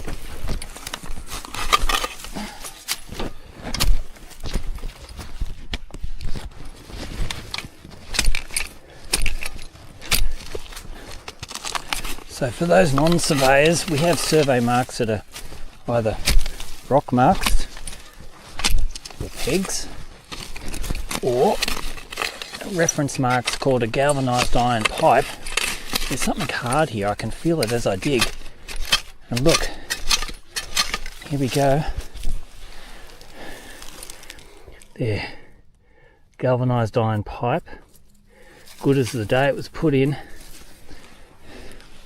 I thought it was a bit odd because normally the reference marks are outside referenced in, but I can kind of see why that reference mark was put inside, because it's a little bit flatter there and it would have been awkward here. So let's just have a quick sticky beak, and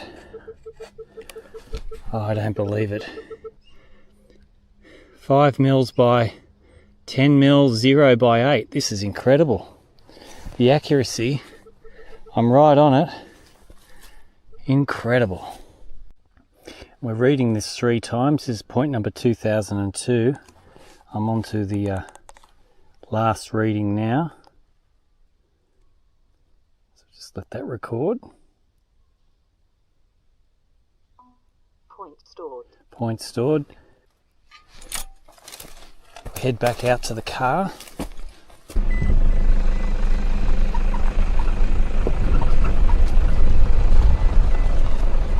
For our international friends, we have some kangaroos up ahead. Kangaroos up ahead.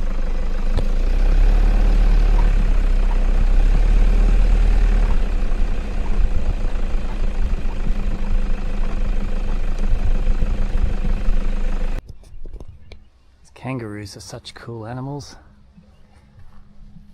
They're native Australian animals. Can't really have them as pets, although some people do. There's one scratching its back. Gorgeous creatures. And as I approach them, they will hop away. Some of them will want to take you on. You can see there's a big boy here. He's holding his ground, and he's going to go.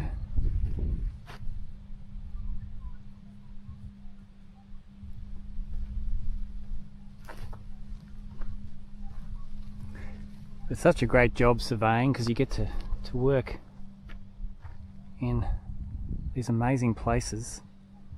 The river's just there. There's a road on the other side of the river. And very harmless. If you from overseas, these are kangaroos. So I'm actually going to be heading just over there behind the trees. I saw a few more kangaroos scurry up the hill there, and that's where I'm heading. So I'm in the car now. Okay, so I've got my backpack full of pegs, got my GS18. We're going to go find a reference mark drill hole in rock at an old intersection of fences. It'll be interesting to see if that's there, and also look for a corner up the top. So let's see what I can find. Okay, it's 46 metres away, but I've got to go up this hill where some of the kangaroos disappeared to. The hill's actually quite easy to walk. Bit of patchy rock there and grass. A lot easier to walk up this than it is walking through the bush. Look, there we go. Kangaroos jumping away quickly. There's actually quite a few of them up here. I don't mind seeing the odd kangaroo because it's better than finding a snake. But gee, they can bounce up the hill quickly. I can't go up the hill that quickly. Okay, 8 metres. Look, here's an old fence here. So you can see the river down there. We've got this old fence and an old timber post here, which is possibly what they're referring to, intersection of fences. And we have a reference mark. 3.2 metres away. Getting close. 130, 180. I've got it. Excellent. Just clear it away. There we have it.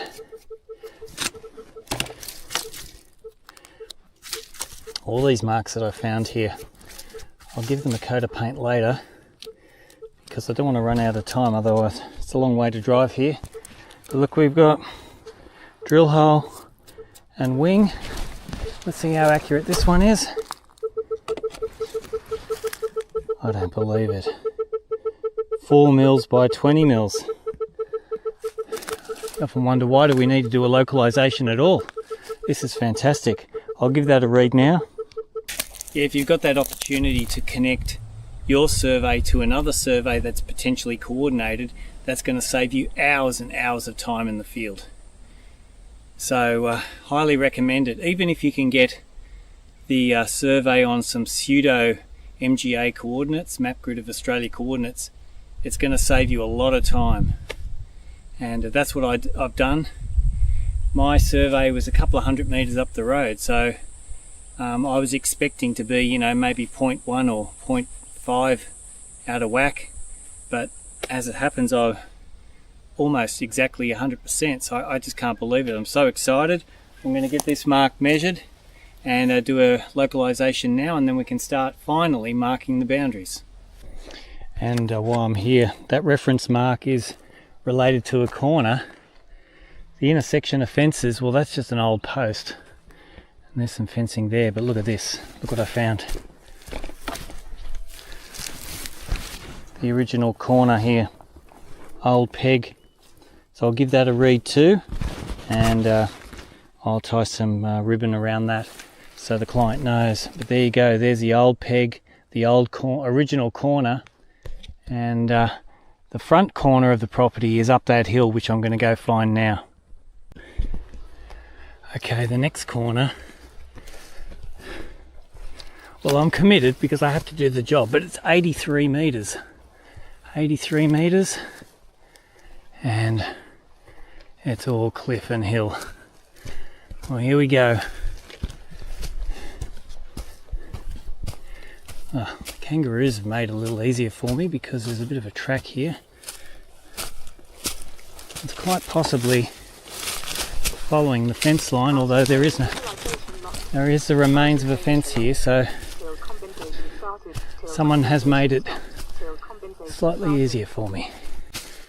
Gee, this is exhausting work. I'm glad it's overcast and not as hot as it was the last couple of days. Holy cow, I'd be definitely out of breath. What have I got myself in for? Check out the cliffs. And it says 40 metres. Oh dear. Well, I can't drive, and I know it's going to be easier getting there. One thing I'll do is just lower my pole here. I'm almost certain it's not going to be, well, I'm tending to think that if I turn this around, I've got the option. Do I walk along the bottom here where there's a track, or up through those rocks? I think I'm going to go up through the rocks.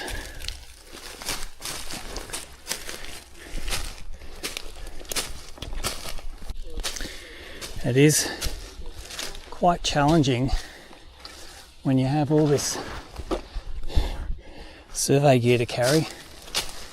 You've got to be really careful that you don't slip groovy little caves.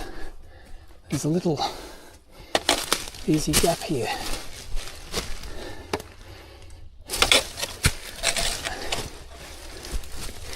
It's got to hang on nice and tight, and sometimes the trick can be is how do you get back down? So you've got to really remember how you got up here in the first place. 27 metres. It drops off quite a bit there, and going down the edge of this cliff here in the gap was the way to get down. So what I'm going to do is tie a bit of ribbon here on this tree. That will enable me to remember how to get back down, because once you're up there it can be very confusing. It's always good to carry some ribbon, even if you're not carrying a bag with pegs. Just carry some ribbon in your pocket. More ribbon there, and just down there is where I came down that crack. Not far to go now. Not far to go. But yeah, I was sitting at home, relaxing, watching this, and probably grateful that you don't have to do it yourself. Bit of old fencing here.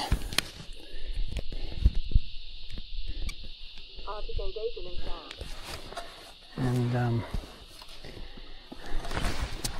just go around here. We'll be getting really close now. Only 10 metres away. Nice little spider there. Don't want to walk into that. Not that it would hurt you, but you'd have a face full of spider webs. Here's a fence. So we've got to be close now. Let's see what we've got. Put the pole up. We're initialised, so we're fixed. It's still saying 13 metres. Oh dear. It's getting very sketchy. Not much to hold on to. Hopefully these rocks don't fall out. And hang on for dear life.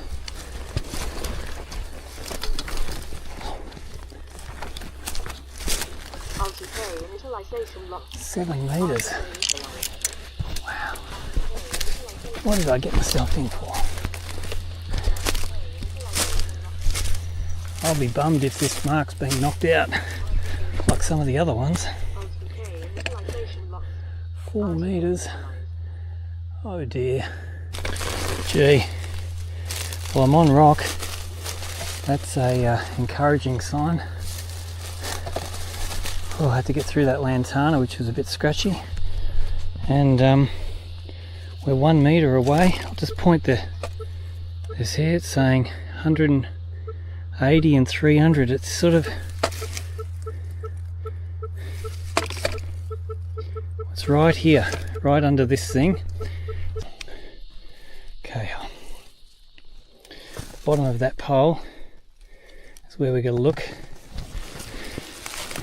I can see this little hole here. Well, not a reference mark yet, but I can see that's where the pole was. So we use a bit of a stick here.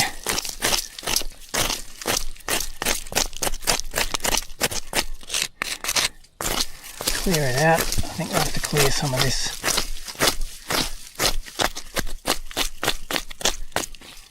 What's that? There it is there. Can you see it? Can you see it? Leave me a comment if you can. If you can't, keep watching. Look, do try to keep my nails half nice. I'll get a bit of a stick there, clean it out. This drill hole and wing, there's the wing. It's been worn away. I think I'll have to come back up the road here with my car because that would have been the easiest way to get here. I didn't realise it was going to be so awkward. There's the drill hole, wing, rock. What an adventure. And that was only... I haven't even started marking the boundaries yet. Goodness me. The accuracy is pretty darn good too. 10 mils by 7. Holy moly. I'll give that a read right now. Okay, we're just going to stake out the corner here. See if there's a peg here, or remains of a peg. You never know. No one's sort of been here for a little while. I'm going to have a look here right now. Okay, so the reference mark is just up the top of this rock here behind the tree where I was leaning up against, and there's a rock there. The corner's here. Check this out.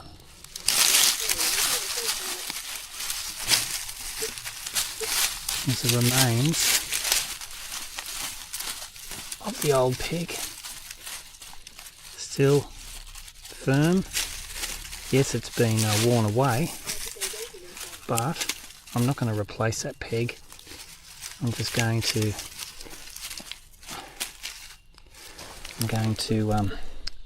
put some ribbon around it, put a stake there, and yeah, say remains of old peg found at corner, and clean it up so the owner knows where to look for it, and it's quite possible I might have to come and show them. So BDY boundary, COR corner, boundary corner, and there's the old peg there. And I'll start placing a line of rocks here to make a lock spit. This is heaps of loose rocks here. I'll start lying them on the line here. There's a remains of a fence just through here, and I'll start lying the rocks hopefully in 3 directions. I've just got to stake out the other 2 directions just to get the alignment right, but that's called a lock spit, and traditional use in rural boundary surveys to help you find boundaries and marks like this one, like this old original timber peg that's still here and very, very firm, even though the top's knackered. Still very good nick. So I'm going to head back down in a moment and start marking the boundary in the clear. We want to, coming back down, remove the red and white tags because we use that primarily for the boundaries only. Oh, quite tough. And I have a reference line placed in here. I'm 2.3 metres off the boundary line.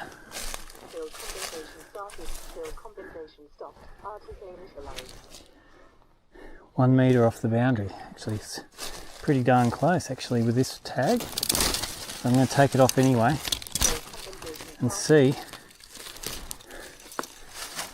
There's no evidence of any lock spits or marks on the edge of a change in topography. That's generally what you should be doing if you're marking a boundary for the first time. We'll just go up here and have a look.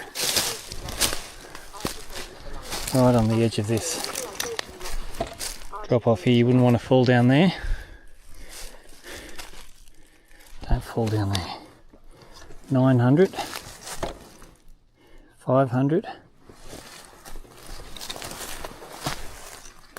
somewhere very close to here. So what I might actually do,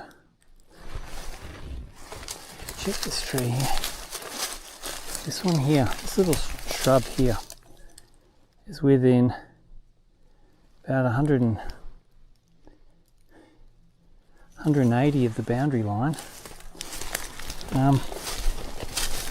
So I might tie a bit of ribbon on here so that from the bottom we can sort of see where we're going. The brief for this survey was primarily to identify the extremities of the block. It wasn't to place lots of marks along the line, so I don't have to be too worried about not placing any, although it would be handy. It's more just a general idea for the client, so we'll just tie some ribbon here, and I'll be making notes.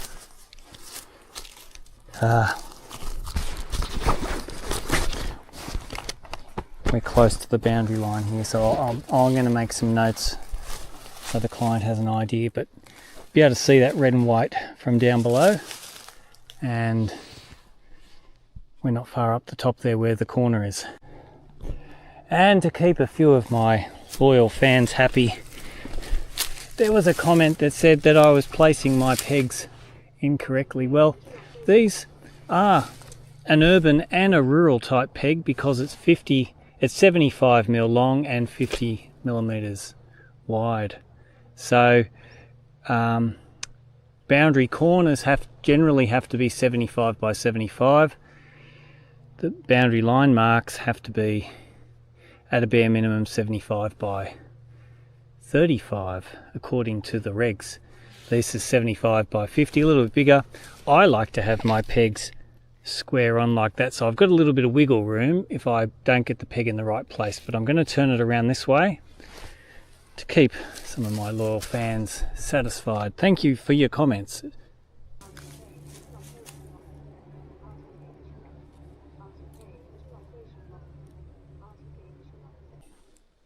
Okay, we're back down here at the bottom, or almost at the bottom now. We have to mark this line here. So we've got the old peg here.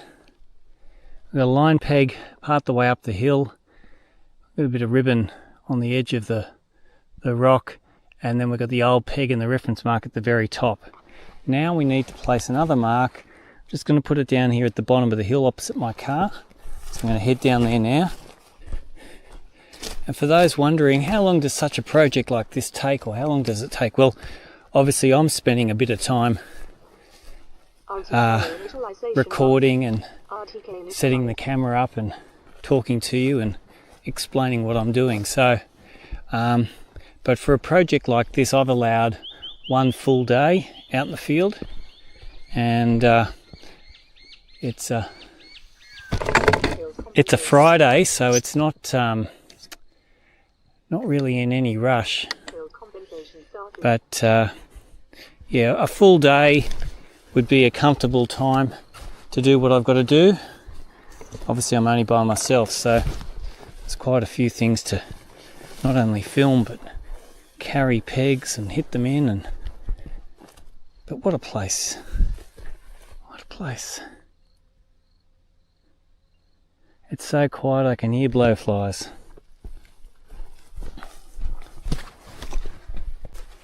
So you want to leave the boundary pegs sort of 50 to 80 millimeters poking out of the ground so they can be seen, although if there's mowing activity like here in this paddock, you might want to lower it down a little bit more. I don't think the mower will get tangled up here. Generally a longer stake would be ideal. That's like a timber stake, or you might be able to find the remains of a star picket there to whack it in beside, which I'll try and do before I leave. And for those who don't really know, this is the survey peg. This is the boundary point, center of the peg, or a nail in the top of the peg marking the actual boundary line. This is called a stake or an indicator, and it's just a way of helping you find the peg. But if you were measuring something of importance, you'd be measuring from the nail or the point on the peg. Again, sometimes boundaries aren't even marked with pegs. If it's just depending on the brief or the instruction, you might just place a stake. However, the stake is generally not at the boundary. It's close to the point, just helping you find that peg. So, bit of instructional guidance there for you. It's sort of like the finished product.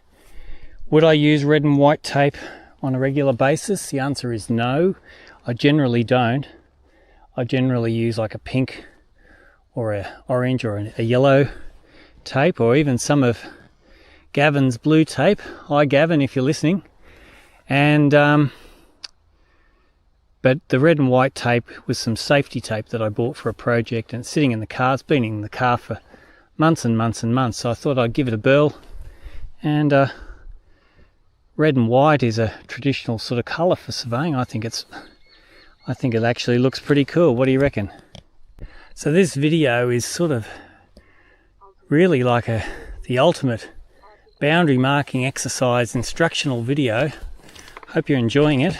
It's a slightly long one. It's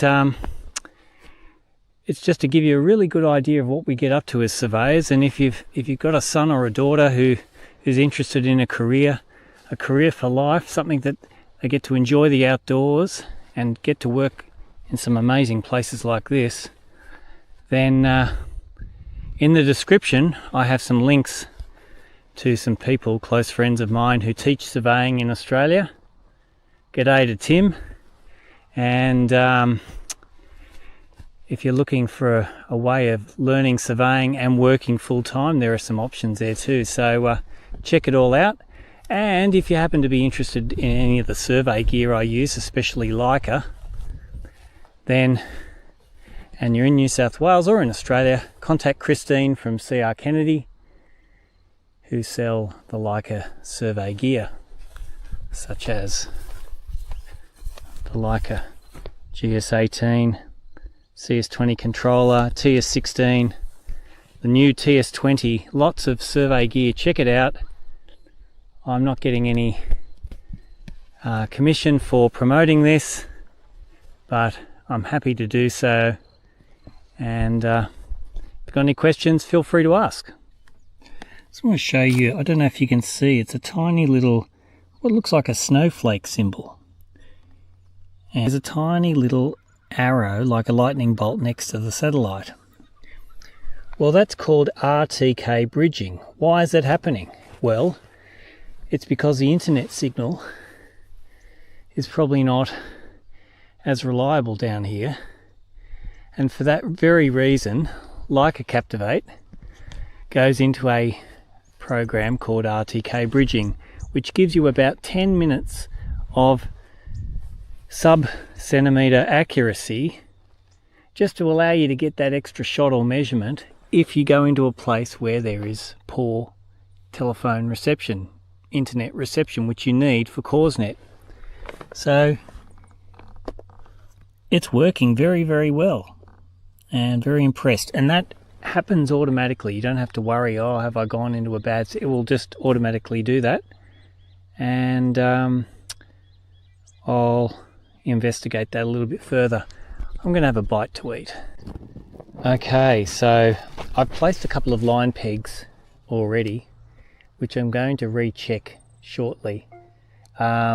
Just one at the bottom of the hill and one part of the way up, because the results of the stakeouts for all the survey marks was almost 100%, and I was pretty confident that if I put the peg in as I go, it should be pretty right. I've just undertaken a localization. You can see I've written here my point number 2000, 2001, 2002, 3 and 7. That's the observed points in the controller, and these are the local points: 43 drill hole and wing, 46 drill hole and wing, GI pipe 97, drill hole and wings 54 and 53. So I've written it down there so I know, and I've also put it in here: 2000, 43, 2007, 53, etc, etc, and position only. Now when I hit calculate, I'm not sure how well you can see, the residuals are very low. We've got 11 by 10, 6 by 10, 4 by 3, 2 by 7, 7 by 10. Total residuals of 11 mils by 10 mils with 5 match points over a very, very large area. And after we've done the localization, we want to just go into the job parameters and just make sure that our coordinate system is our localization file and not MGA 2020 or MGA 94, etc. So I'm standing potentially on the high bank of the river. I think just on the other side of those reeds is the low bank, or the mean high watermark component of the river. And I've just placed another peg here towards the end, sort of out of harm's way, although if it did flood here it might get a little bit wet, but I'll reference this peg. I'll say from on my sketch, from the peg a distance to the high water mark. Okay, we're at the other boundary line now, thank goodness for that. It's going to be a little bit easier for me, and I'm just staking out this front corner here, which is my corner point number 90. I'm just going to see, I had a bit of a scratch before, but I didn't pay too much attention. Now I've done the localization, I can get a little bit closer. Something's reasonably firm there. I'm going to give it a look. Had a bit of a scratch around. There's a bit of rock there, but there's no evidence of any old peg. Sometimes when you put a new peg in, you might feel a bit of resistance, so we'll see what happens, but I think it's a brand new peg for this corner. And whilst my line pegs were running square to the boundary as you went down there's more kangaroos. My corner pegs always run along the alignment of the boundary at the corner here, so that's what I'm doing.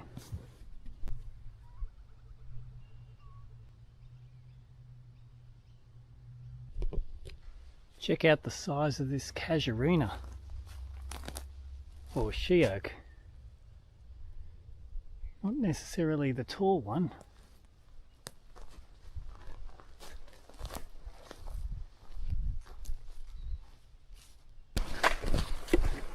Wow. So I've come all the way down the boundary line. This will be the very last peg near the bank, or the high bank. I'm not going to go down to the water itself. Here's an old post here.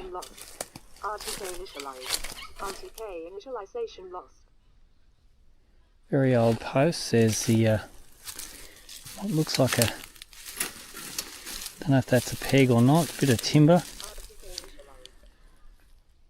Very good. I'll put a peg, I think, I'll pick up that old post, but I think I'll put a peg just down here on the edge of the high bank. Okay, so we've made it to the river. Here's the last peg. I've got a peg and the indicator. It's so sandy that you hit the indicator and it almost goes right in the ground. I've got a star picket there. The peg is firm, so it won't go anywhere. Check this out.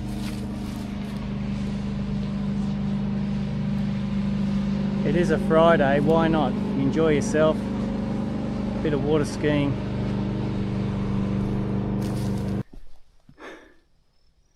I don't have my fishing rod, what a bummer. But thanks so much for watching, everybody. Thanks for liking the video, thanks for subscribing to the channel, and thanks for leaving comments. I really appreciate that. If you'd like to know anything about the survey or the survey gear I have, please make sure you reach out. And until the next video, everybody, have a great weekend. I'm the Global Surveyor, and see you next time.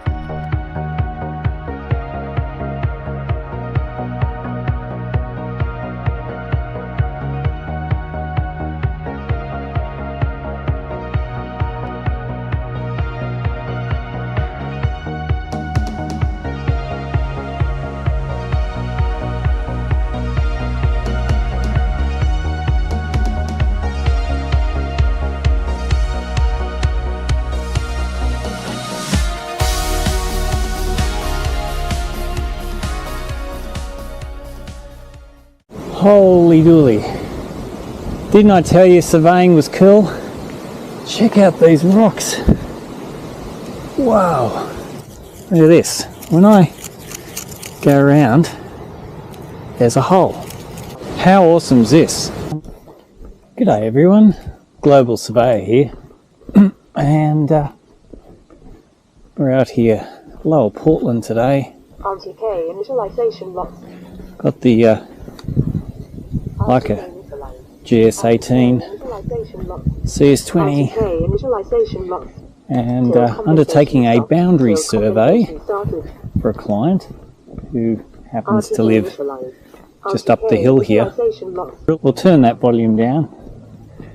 I'm just looking for a drill hole and wing reference mark somewhere around here. And what do you know? If I turn the volume up of this GPS receiver, I've got this drawn up. What do you know? There we go. Drill hole and wing. Not bad. I'll give that a coat of paint. That will make it a little bit easier for everyone to see. Surveyors use lots of different coloured paint. The drill hole just being where my toes are there, and the wing.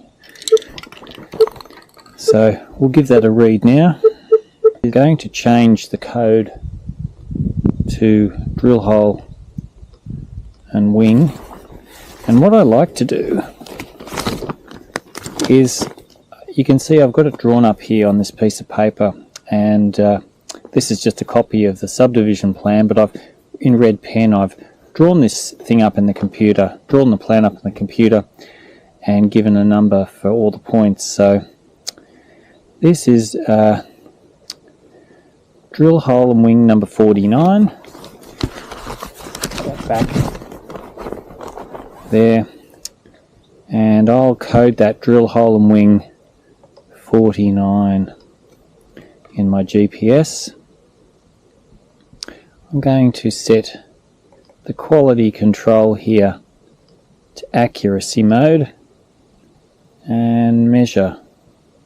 The point that I read was 2002. I can rename the new point that I'm going to read 2002 and measure again. Point stored. And I get this little message up here saying 2 measurements, point difference okay. I'll explain to you what's happening in a sec. I'll do that again. Point 2002.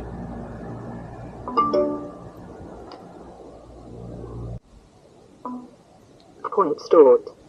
3 points measured, point difference okay. So what I'm doing is, if I put the same point number in for each measurement, it will take those 3 measurements and average them up. So I've still got point 2002 as my observation on this mark here, but it's averaging the points. Now you could just measure, but for my purpose I want to use this mark here to go find other marks. So I really only want 1 point to add to my localization file.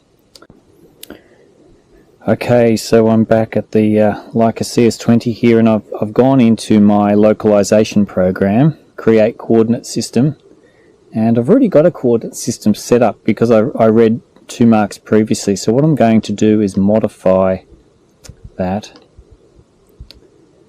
modify the existing coordinate system.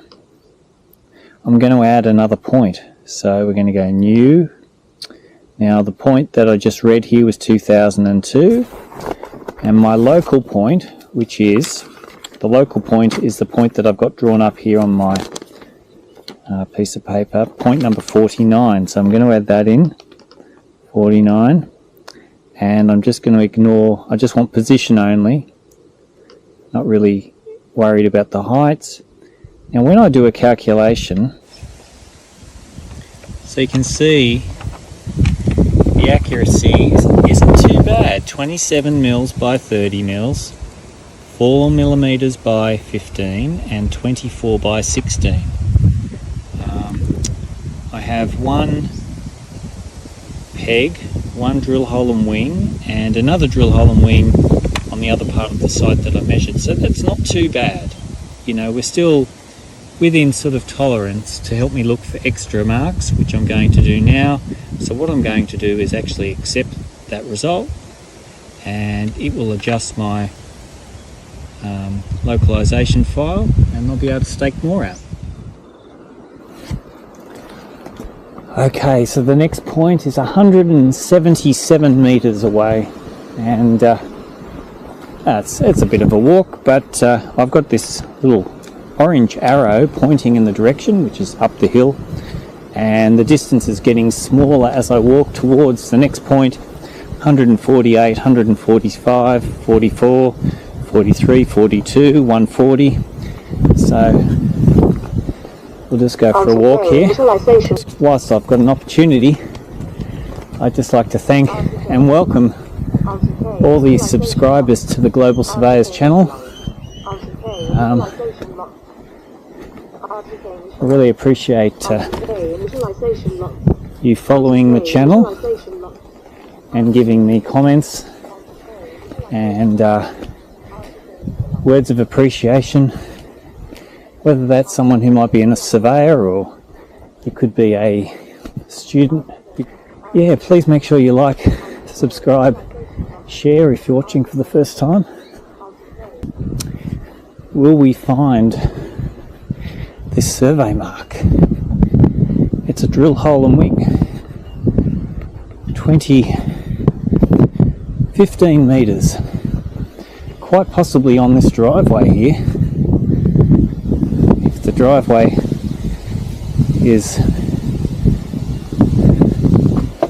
hasn't been touched.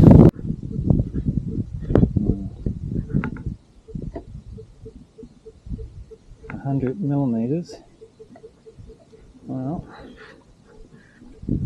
I'll move this water away. Let's see. I've got a funny feeling that quite possibly it's gone 30 mils. Yes. It looks like a brand new concrete driveway, which is a bit of a bummer. Oh well, that's what happens in surveying.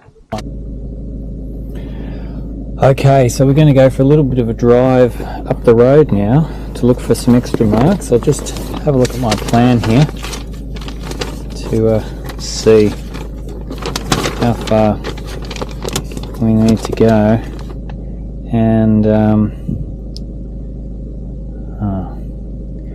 it's a good 200, 220, 250, probably 350 meters. But the great thing about this Leica GS18 is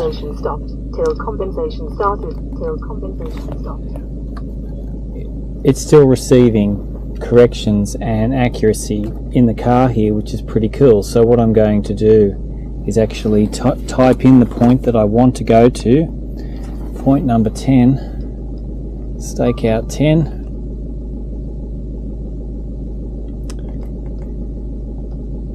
and approximately 375 meters up the road. So I'll just put the GS18 there, should be pretty good.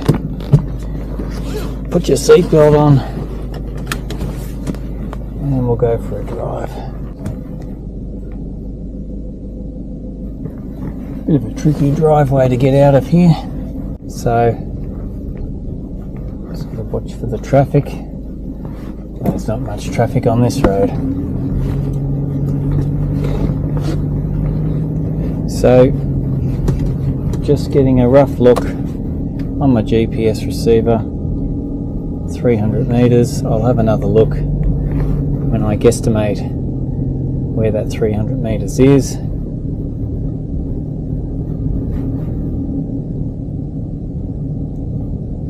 It's quite a narrow road, so it's probably not going to be the most ideal place to pull over, but we'll see how we go. And I'll be interested to see where the boundaries are, whether they're going to be up this hill here or they're going to be close to the road. I'd love to think that they might be close to the road, but who knows.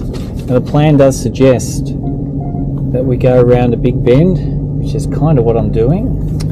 So there's a bit of a driveway here. I might just pull up here. not ideal. But we'll just stay here for the time being and have a look on the GPS, which says approximately 20 metres away. So what I might do, I might just reverse back a bit, get out of the driveway. Still plenty of room for cars to pass, and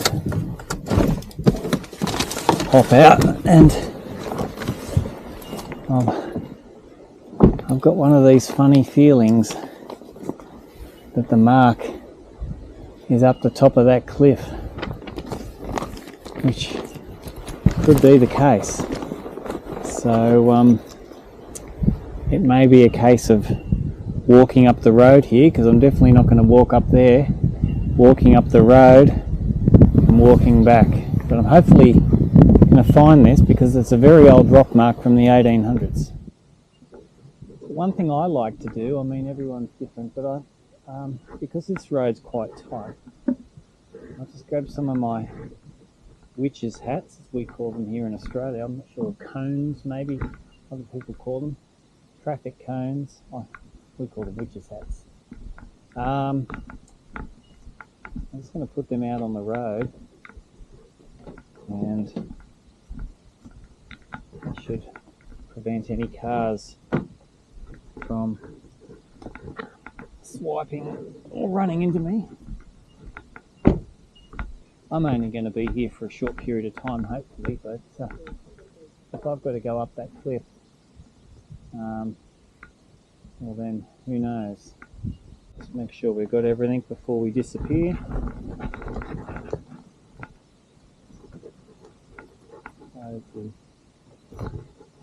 Close the car. Move that witch's hat over a little bit. So we have 25 metres, so that's encouraging. That means we're not up on top of that cliff. 18, 17 metres, well, could be up there. Turn it around, it's saying 13 metres up there. So what I'm going to do, you're going to make sure if you're walking along a road, make sure you've got your high vis on too. This is obviously not a very busy road, but it's almost like a goat track. Here's a little bit of an access way here. Look, it actually looks like someone's come up here before, which is encouraging. A bit of a track here, a bit of a easy way to get up.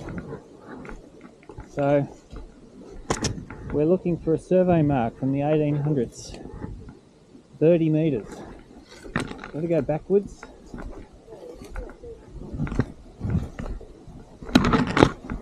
Can we find this mark? If you think you can, make sure you hit like, make sure you hit share, and make sure you subscribe. Quite thick here, 16 metres. Again, there's definitely a track that someone's made here. I wouldn't say that it was purposely made to find this rock mark, but people have walked along here. 7 metres to go. Now it's a corner mark, so not only is it a rock mark, but there is a chance that we may find some lock spits, line of rock, delineating the boundary direction. 5.5 metres to go. Oh.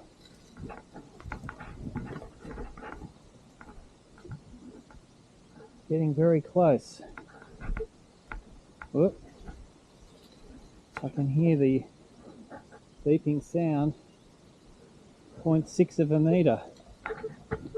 Now, no one's found this in a very very long time. So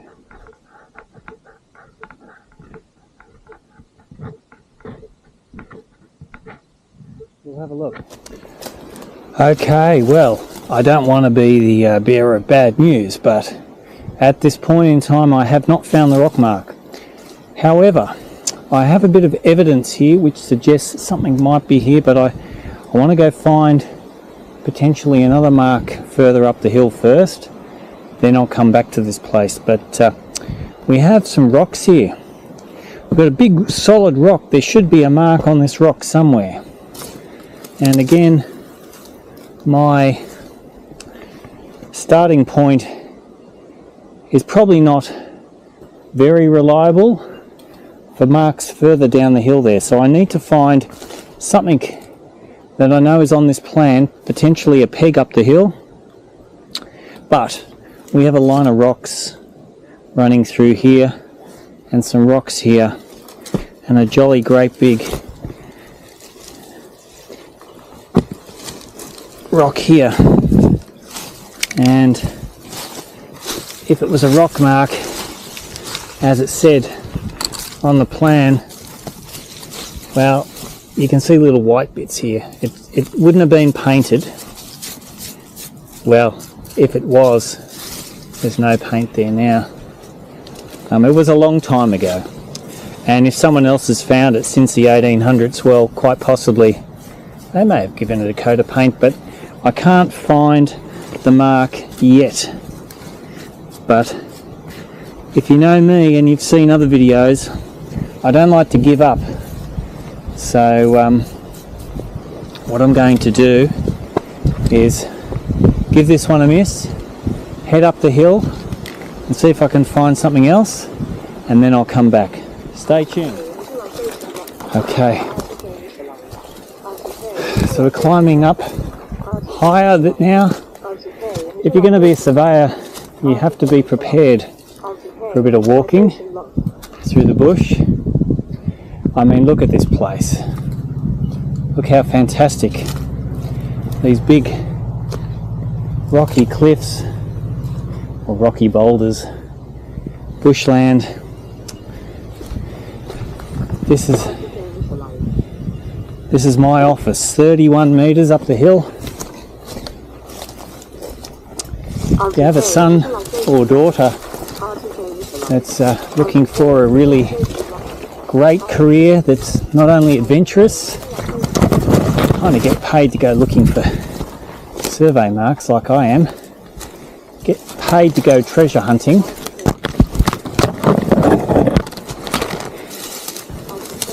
then choose surveying. Please choose surveying, reach out. I have quite a few friends who happen to teach surveying, whether that be at university or diploma or tech or online. Reach out. I can be happy to put you on to a few people if you happen to be in Australia. And a few people have reached out to me already, taken up surveying. Okay, you can see I've come up a bit, but I still have another 15 metres to go. Holy dooly. Didn't I tell you surveying was cool? Check out these rocks. Wow. Wow.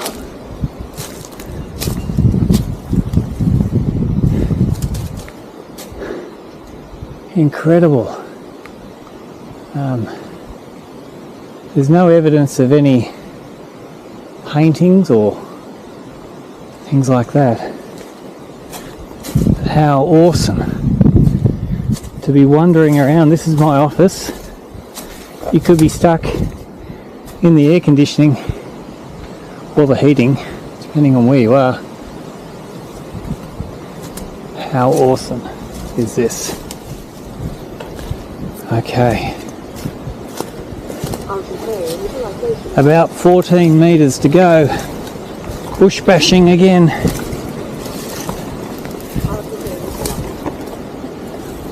What are we going to find? Are we going to find a peg here? I'm hoping that the mark is still here. Oh, it's starting to get windy too. You've got to be a bit careful when it's windy, especially out here, because tree branches could fall on you. 5 meters. Rock here, probably on the other side of this rock, hopefully.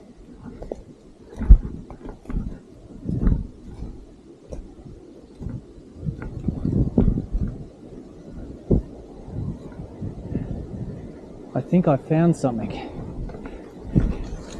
Whoa, look, here we go. Wow, check this out. This is an old survey peg from the 1960s, surprisingly still here. This is very exciting, another reliable mark. I'm going to give that a measure right now. First thing I'll do in my customary way is to give it a coat of paint. Do that now. Nice yellow paint. I'm sure the surveyor who put it in won't mind. Secondly, I get my pink ribbon. I'll just put my GPS receiver down here out of harm's way. Give it some pink ribbon here. This will help the owner of the property find that. Now this is their back corner. Try some more pink ribbon here. Don't be shy to use ribbon, it doesn't cost that much, and it will help the next owner find it. I'll get my camera out now, do what I always do, take a photo. How am I going to do this? I'll show the track. It's there so they can see it. Maybe get a photo here with a rock as well. Excellent. And now I'll read that with my GPS and add that point to all the other measurements, which will hopefully help me find the really old rock mark from the 1800s. So it's starting to get very, very windy here now. I'm going to let this record for as long as possible to get a really good, accurate reading upon this peg, because it's one of the marks I'm definitely going to have to adopt in order to define the property boundaries, being an original mark found at the corner. I've just come back to this rock here, looking for a rock mark. Now, we had some sort of unnatural rocks, these lock spits, these rocks that have been placed here potentially by a surveyor to delineate the boundary. There's a line of rocks there, and I've had a bit of a dig here. Now, when the soil's up at this height here, it doesn't really give you much confidence. You don't think there's any big rock underneath, but when I've done that, I've found some more. Now, I haven't found the mark yet, so everyone's coming for the ride with me here. However, just get a stick. Look at this. When I go around, there's a hole. Now, you can't tell me that that's been placed naturally. That's a rock mark. How awesome is this? I've got to find the wings. So we know that's a rock mark there. Now, somewhere, if we move some of this soil, I might need to get a bigger stick, because it's not possible to carry all this stuff. But I'll just carve our way underneath here, remove a bit more soil,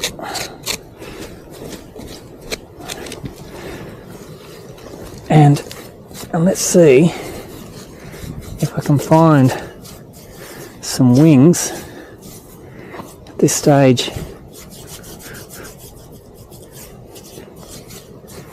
can't find anything.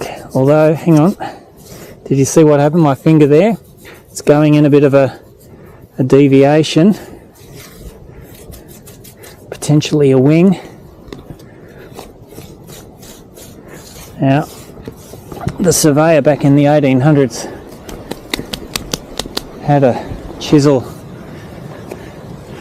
That's definitely a hole, and there's a bit of a deviation there to suggest the wing. I can't find, there's another bit of a hole there, and I can't seem to find any other wing. Quite possibly the wing, well, that wing is pointing in this direction up the hill, so we'll just remove a little bit more soil here. Gee, we get dirty in this job.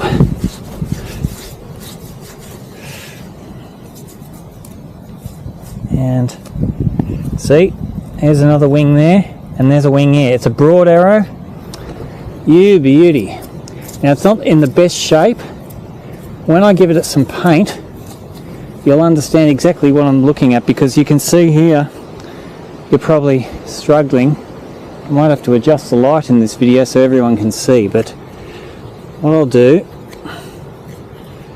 we've got a wing, a wing, a wing, that's the broad arrow, that's the drill hole. You beauty. Now, who would think to find a survey mark in the middle of nowhere? Only someone like myself, or maybe another surveyor that's passionate. So if you like adventure and you like to look for things, choose surveying. Now, I'm sure the surveyor back in the 1800s is definitely not going to mind. Paint the drill hole yellow. Got the one wing there. Now that's following this mark here, line of rocks. We've got a broad arrow wing there and another one there.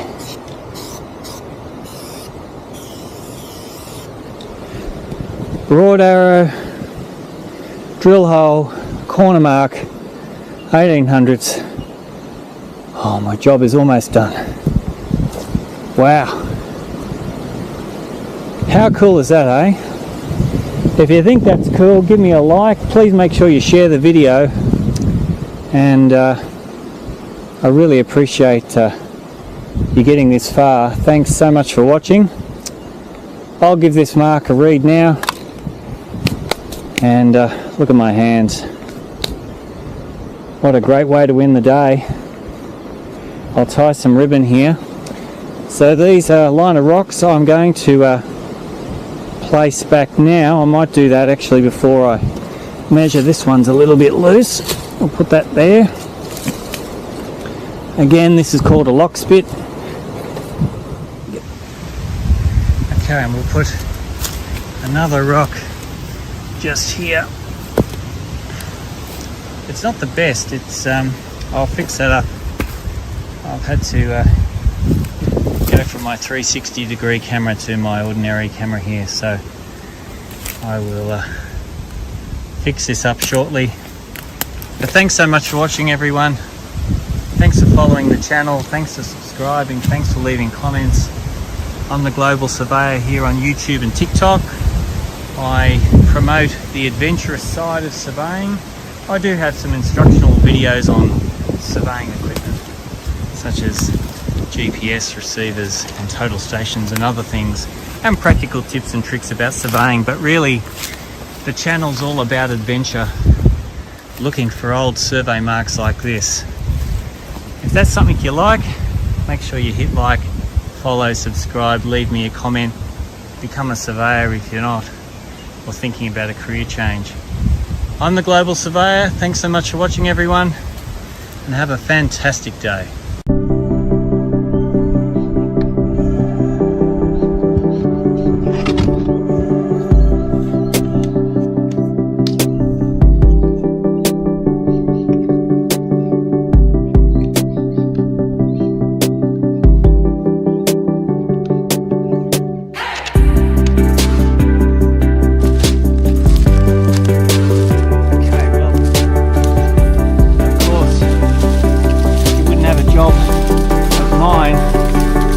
whereby you have to do a bit of bush bashing.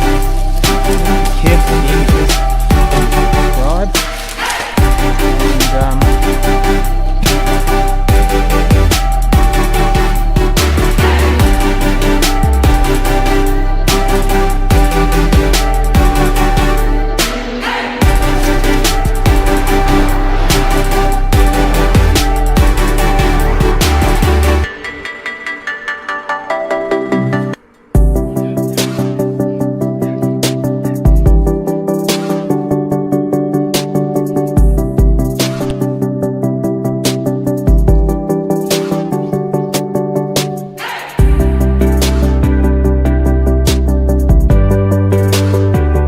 G'day everyone, the Global Surveyor, and it's great to be back out in the field. In Australia we've had these sort of really unpredictable days the last probably month or so, where it's been raining on and off, and really drives you nuts when you're trying to get out in the field, and there's nothing worse than having to cancel and then work piles up. But I'm back out in the field today. I mean, look at this place. Just pan the camera around. Look at that nice green field that you can see down there. Actually, that's not a green field, that's a dam, would you believe? You won't be able to run out on that. That's a dam. And I have a really big job here today where I have to map this entire property. You can see we've got some post and rail fences here. But we also have, these are just horse paddocks. There's lots of trees. There's a paddock over there. Crazy dam. And again, fantastic job. Better to be out here than stuck in an office, and I was getting a bit of cabin fever, I guess, because I was like I said, the last couple of months it's just been really wet in Australia, and I mean, we'd have the odd dry day here and there, but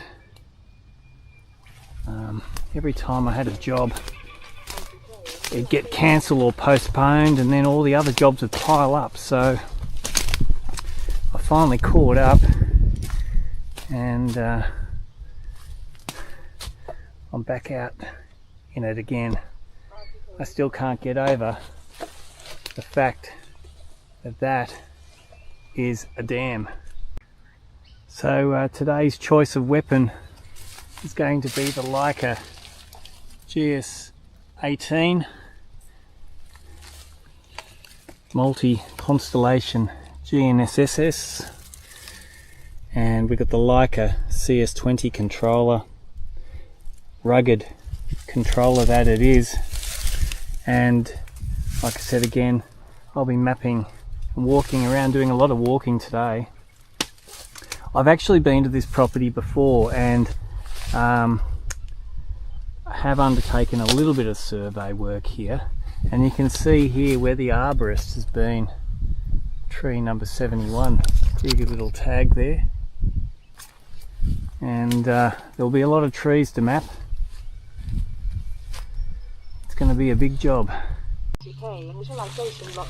And of course you wouldn't have a job of mine whereby you didn't have to do a bit of bush bashing. I've got to be careful here because I'm trying to film, trying to hold my GPS, and just wanting to ensure everything I've got here in my vest, including my drink bottle, my phone and other things, doesn't fall out. This vest here is a really cool utility vest. It's got a lot of pockets, so you can carry a lot of gear, spare batteries for your GPS, phone, flagging tape, measuring tape. I bought this this vest from a company called Cody Corporation in South Australia, and it was about $99 Australian. I think you can buy them obviously online. I believe Seiko in America have their own version, and it's really, really good. Highly recommend it. I used to wear a field bag for many, many years. I still like my leather field bag, but this vest is much easier. You don't have to have anything around your waist. Now you're just coming down to this dam. Now I know a few of you didn't quite believe me when I said that this is a dam, and I know if you don't believe me, I'm going to prove you wrong. Just the other thing I want to mention is, if you've never seen the channel before, make sure you hit like, make sure you subscribe, and I have a heap of videos about surveying. Gee, it looks like a nice green pitch, football pitch, cricket pitch. I can assure you it ain't. I feel like a little kid again. Grab a decent sized rock there.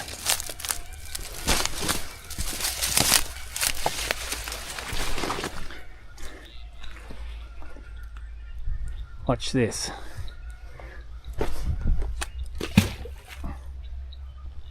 Did you catch that? We'll do it again.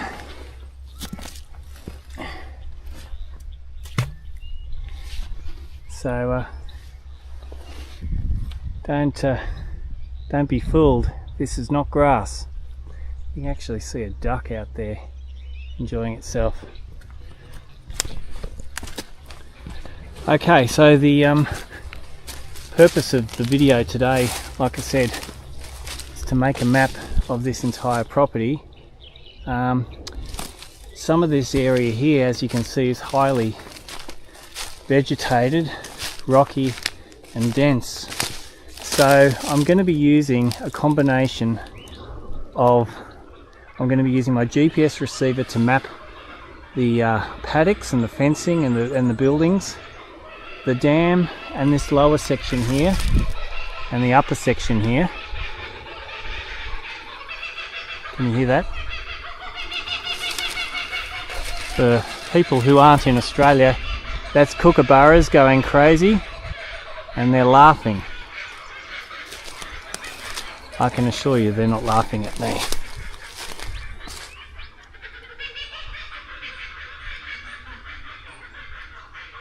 Good old kookaburras.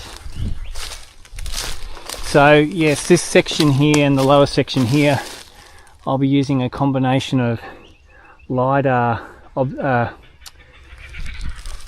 data that's been obtained already, and I can use that with a program called QGIS to create some contours and spot heights through this area. Save me having to map, and look how many trees there are. We're not going to be mapping those trees today. I better get to work. Okay, well, I'm actually got quite a lot to map today, but I thought I'd just come for a bit of a walk to the back corner of this property, because I believe there is a survey mark at the corner, a reference mark, and maybe even a rock mark over here. Check out this area here. We've got some stringy bark. We have some angophras. They're the pinky coloured ones. Some turpentine. There's an angophora. Angophora or apple tree. See the colour? It's got a bit of a pinky haze to it. So I haven't been up here yet. Don't really know what I'm likely to find.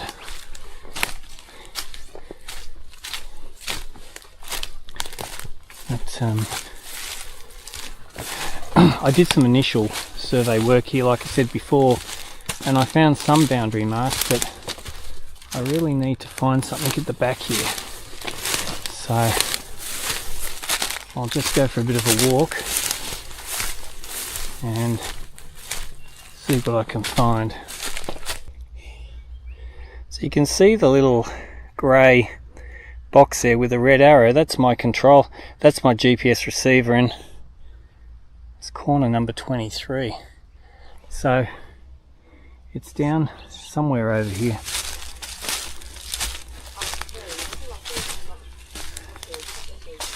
It really is a great job surveying. I mean, yes, you're in the field, then yes, you're in the office drawing plans, but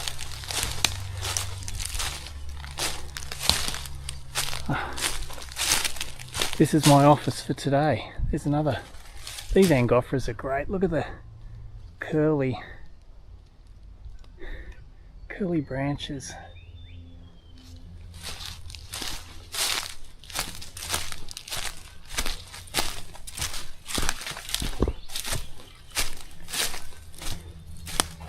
So we're heading over here. I can see some sort of star picket with a sign here. I don't really know what that's all about. I'm getting close, so I think there's something over here. Now again, I'm not using my GPS to actually physically stake this out. I'm going to, but what are all these rocks? There's some rocks here. I think it might be time to stake something out. You can see we're right on the spot here, so it's quite possible that there's a mark here. I'm going to stake out and see what I find. Okay, so it says 3.5 meters. I'm in tilt compensation mode, so it's a little bit tricky to film this one today, so bear with me. Get this. There we go. What have we got? About 1.8 meters.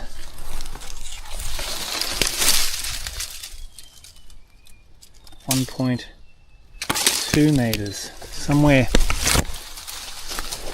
typical that we've got a fence corner here. That's promising. But typical that there'd be a fallen tree right on the place where you want them on a survey. 0.6 of a metre. I think somewhere in amongst here. I'm going to go have a look now. Unfortunately, not much luck here. Having a bit of a scratch around for a peg that was potentially placed in the 1950s, and I did mention that there was a reference mark here, but who knows? I can't find anything here, so I'll give this one a miss and go look for potentially a rock mark. Private property, don't enter. Well, I've got to go find something. I'm hoping there's a rock mark somewhere down here, maybe on the edge of this little cliff. I'm going to go have a look right now. Go into measure to line, zap measure to line, create a quick line. 23 was my corner, 26 is a mark that I've got down there, a point. So this program here creates a line to walk along, a reference line. Currently I'm 826 mils off the boundary, so the boundary, now I'm about 50 millimeters off the boundary, so I'm standing on the boundary here, which is very similar to, very close to where that sign is. And again, you've got to be real careful walking around here. Sticks and rocks, and want to make sure you've got good footwear. And here's a rock, big rock here, which looks quite promising. Just want to put this GPS down here. It says we're 700 millimeters off the line, so that's 190 off the line.